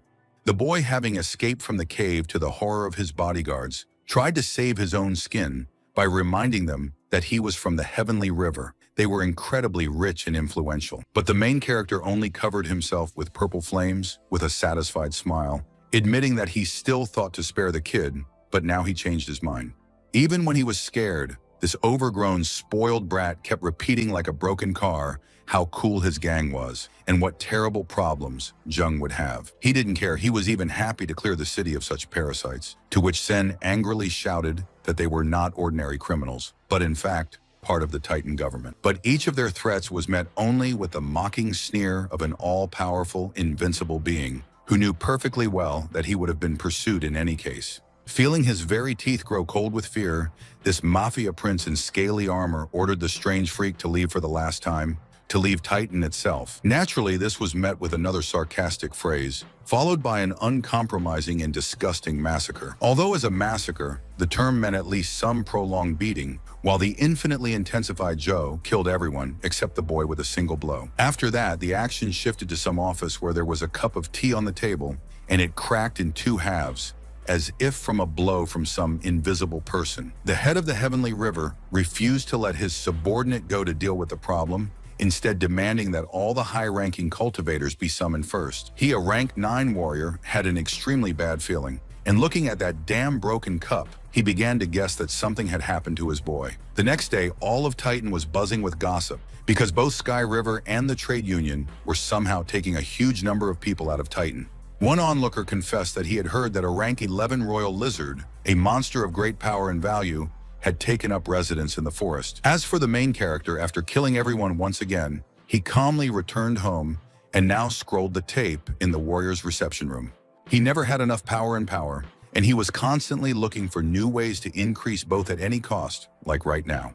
But he had a good reason. Now that no one was looking at Jung, he recognized that the bastard was right. He was only able to protect himself now, but not Su Shilan. He can be as strong as possible, but it will only be his own strength. And to protect his family and friends, you need a huge amount of power over people. Throughout this time, while he was pondering hard, the youth also kept his eyes fixed on the screen until he finally found a suitable quest. The Beast King Alliance offered everyone a hell-level quest, the most terrifying one imaginable, but the rewards were also amazing. Then the action shifted to the forest, where the ever-memorable mutated lizard was surrounded by an army of high-class hunters, tying its paws and torso. And of course, they very quickly began to fight with each other, because everyone wanted to be the one who would get experience and precious trophies from the monster's body. It was only a matter of time before it came to literal backstabbing and other favorite methods of schemers of all stripes. A very familiar girl with a small white dog watched disdainfully from the sidelines, because it was idiots who did idiotic work and died idiotically. When a vaguely familiar voice remarked that the trainer seemed to be well-versed in these things, she agreed purely on reflex. Then Xian Shahan realized what was really going on, and she asked in fright why the hell Jung was here, to which the protagonist awkwardly said that he just came. The woman wasn't so much frightened by this, as by the fact that she couldn't sense the appearance of a lower-level, 5th-level warrior. However, she didn't show it outwardly. But when it came to this type of question, she admitted with a mocking grin that, no, taming this copy of Godzilla wasn't going to be easy, and the powder only worked on deer. The exasperated cultivator cursed her, and demanded that the crystal be returned to him, to which Shihan hissed like a cat, because she never returned money for goods. Below, meanwhile, a tragicomic farce was taking place, because the lizard, having escaped from the ropes of the quarreling hunters, began to crush and devour them. The leader of this group swung his sword like a mill with wheels, cutting off the tentacles of the scaly monster and trying to regain some control. Shen once again snorted with disdain that they were idiots, and gave as a good example the head of her organization who had so inappropriately left for another city. While the protagonist was thinking about this, the woman picked up the phone and learned with great shock that some psychopath had actually agreed to accept their hellish mission. She ran to tell her boss as soon as possible, completely ignoring what this strange kid was trying to shout at her from behind. It was very embarrassing because the cultivator was just about to ask her what to do on this task. In any case, he was left standing there gloating as these stupid losers ran away, giving him a great opportunity to take care of the lizard himself. By this time, the crimson sunset evening had already begun to change, giving way to a full moon and a dark sky, but Jung still decided to engage the monster. No pretentious poses, no long, smug speeches, because a rank 11 creature was not to be trifled with, and he immediately began to pound its spine with knives. What looked like ropes from a distance were actually tentacles that tried to grab the strange biting insect, but to no avail. The creature let out a loud, drawn-out roar, but now no one, except perhaps the full, pale yellow moon, could hear it. When the unlucky hunters returned with fresh strength, They looked like they could easily tell from their faces that some would rather die than watch. This in this case turned out to be the complete absence of the king lizard. Where it remained, there were now only fragments of ropes, chains, and tentacles. But the protagonist, having fun walking among the ruins, just couldn't stop being happy about how cool the material he got. However, this moment had an unexpected drawback. All these pieces of hide, flesh, and bones were worth so much together that literally no merchant in the world would buy them in bulk. But the cultivator quickly stopped thinking about such a despicable and boring thing as money, because in yesterday's massacre, he had already grown to level 45 and gained a skill again. He could now poison his opponent with deadly poison without any additional means, ensuring that any wound could be fatal. Looking with delight at his old dagger, which had taken on a crystal-like appearance in a sickly green color, Jung decided to train on zombies. Naturally, this effect met all the expectations placed on it, because now even the most hardcore missions could be completed with great ease. The main character still either did not guess, or simply did not pay attention to the fact that he was being watched very closely through an optical sight. They were just more mercenaries, and they made the same mistake, thinking that since he was a rank 5 warrior, he would be a very easy prey for them. The leader of this gang, showing numerous piercings on his eyebrows and eyes with a black-painted sclera, ordered his men to finish this shameful task as soon as possible. And the main character continued to kill the walking dead. He had done it with ease before, but now it was so easy that it was even sickening. Now, he could immobilize the enemy for a few seconds, leaving them defenseless, and the smallest scratch was enough for this, and then it was easy to kill him. But just as he was about to send another undead creature to the grave for good, he was distracted by a loud and disgustingly familiar sound. As he spun around, dodging another stream of plasma as he did so, his eyes literally screamed, "Are you kidding me right now?" No, it wasn't a human sniper, but a huge mutant zombie that looked like it was just another model of the Tyrant from the Umbrella Company. This 5-meter-tall, leather-strapped ogre with glowing green eyes was moving straight at Jung and waving its arms in an attempt to knock him down. He was able to hit an object, sending it flying for many meters with such speed and force that when it collided, it generated a real explosion, albeit a small one. The gunslinger, holding a smoking rifle in his hands, couldn't resist commenting that his boss was completely right. This puppy had already managed to hide somewhere. The head of this spiky blonde gang admitted that Joe had some strange powers, but it didn't matter. He would still die or turn into a vegetable from being hit by such a zombie. One, especially a large mercenary, immediately began to enthusiastically explain to his board partner how smart their boss is, how he thinks through everything. Turning around indifferently, the leader of the group ordered everyone to follow him to a place where they could practice normally without any trouble. Shortly after they left, a large chunk of the ruined building lifted up, revealing a ragged, shivering human figure. Since the deaths of Jo Hong-jun in his hometown, Jung hadn't looked so hideous, his armor ripped open to reveal bleeding wounds. Looking at his own health bar, which had shrunk to the limit, the protagonist angrily asked if he was going to die now, like a naughty child who lost a game. "Oh no, ladies and gentlemen, anyone but this cheater." He took out a healing potion from his inventory with a belligerent roar at the approaching zombies. Ignoring the disgusting taste of the liquid, he swallowed it whole in a single gulp, hoping to regain at least some of his former strength. It didn't help him much. His regeneration was too slow, and he needed to get out of this trap set by unknown villains as soon as possible. But hell, in this state, he was nothing more than a walking hunk of meat to anyone who wanted to snare him, like the Walking Dead or a mysterious sniper. Even the zombie now wasn't so much attacking as making faces, as if it was taking revenge on the main character for all the times when he humiliated all his past opponents. But this was his second and final death, because it turned out that even the bloodless, trapped wolf continues to bite. Barely able to get to his weak, unsteady feet, the dark-haired man shouted in blind rage that all these bastards should come and try to take a piece of him. Let them see what happens. Then his body was enveloped in the usual blue flames, but this happened against his will, because the system suddenly decided that it was time for Jung to reach the 6th level. It was all about the power levels of star power and the skill in controlling it, and it was just as well, because almost all the wounds were healed as if by magic. However, it was impossible to heal the broken bones immediately, so the cultivator wisely did not play noble, but hid himself under an illusion. In this state, he was able to somehow elude the crowd of ghouls, crawl into an empty, half-destroyed house, sit in a corner, and just let his body rest.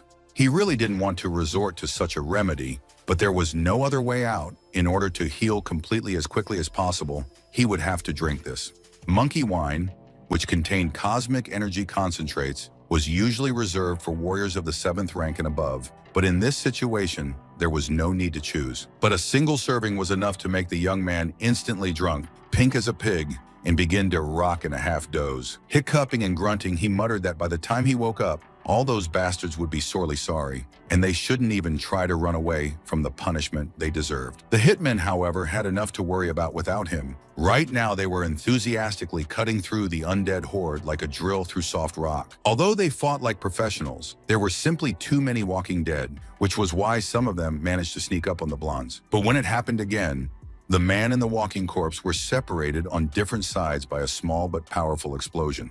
The sniper, letting the rifle cool down, grumblingly reminded them to look around. He still needs to protect the boss from all these living bags of rotten meat. However, this wasn't necessary at all, because this person wasn't even fighting. He was just swinging the blade slightly to let the green energy tentacles do the work for him. After chopping all the surrounding zombies to pieces, the gang literally covered the picnic carpet and began to eat, while discussing their cultivation dreams and doubts along the way. Their boss coldly said that the rest would last for another 2 hours, after which they would need to change the street to search for a fight, and no one had any objections. But no matter how many people tried to destroy the zombies, they simply did not become less. Even now, a few gray-green creatures were waddling around with a groan.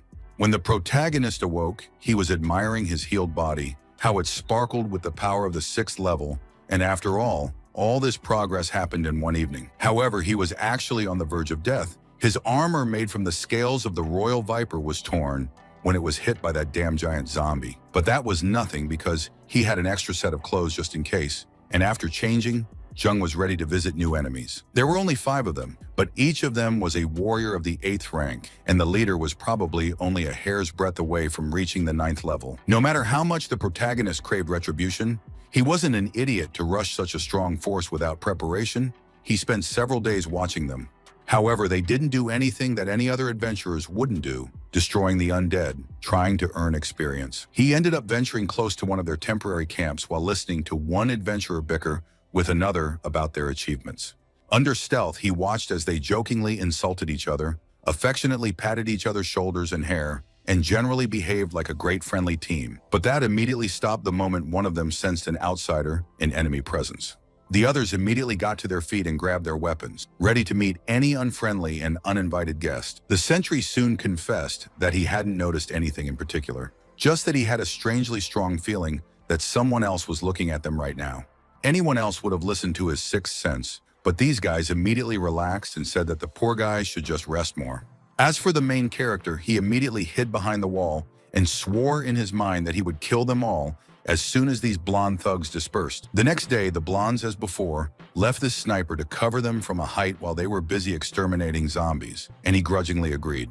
Jojing tried to sneak up on him from behind and kill him, only for the very wary gunman to turn around and look in his direction. The gunslinger did not like this situation very much because he stubbornly thought that there was an enemy near him, but he still could not see this mysterious infiltrator. And then he cursed as the group, instead of moving as a single unit for common defense, scattered like the last of the fools.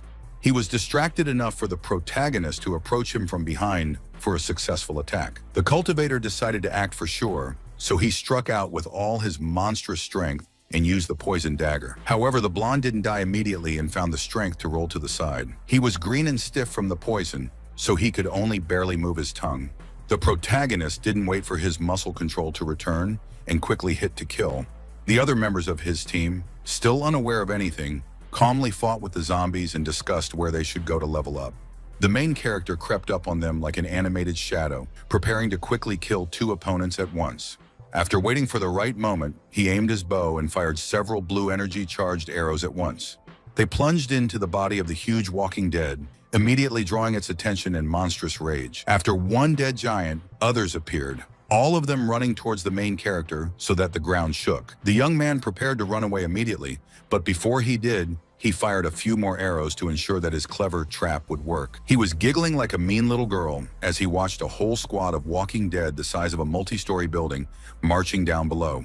The blonde duo, who were still busy destroying the ordinary undead, immediately sensed that something big was heading towards them. And no, the fact that there were as many as 6 elite zombies didn't scare them at all, although one did show some doubts about whether they should get involved in such a fight. This did not last long, and soon the adventurers had already agreed on a competition to see who would kill their enemies faster. Jojung observed this even with some respect, admitting that these guys weren't considered level 8 martial artists because of their pretty eyes. But in any case, he was going to kill them all for their vile attempt to destroy him. The men were still doing well, dodging the giant's blows and counterattacking themselves. However, one of the blonde guys did open up, and the protagonist pounced on his back, raising a green poison dagger. Time slowed down for a moment, as if waiting for some battlist to put the moment on his canvas. But then, the blonde-haired cultivator screamed in pain as he felt the metal cutting through his flesh. And that distracted him enough for the colossal dead man to send him flying with one mighty slap. He tried to warn the boss that they were being attacked by another person, but he couldn't move because of his paralysis. But his partner saw it, and of course he was furious that his friend had been killed. But in response, the main character directed a concentrated stream of toxic green energy at him. The blonde adventurer managed to deflect it at the last moment, holding up the shaft of his spear. But even that was enough to paralyze him too, leaving only his tongue and jaw working. As Jung hacked its neck into pieces, starting at the back, he croaked that this was payback for the attempt on his life.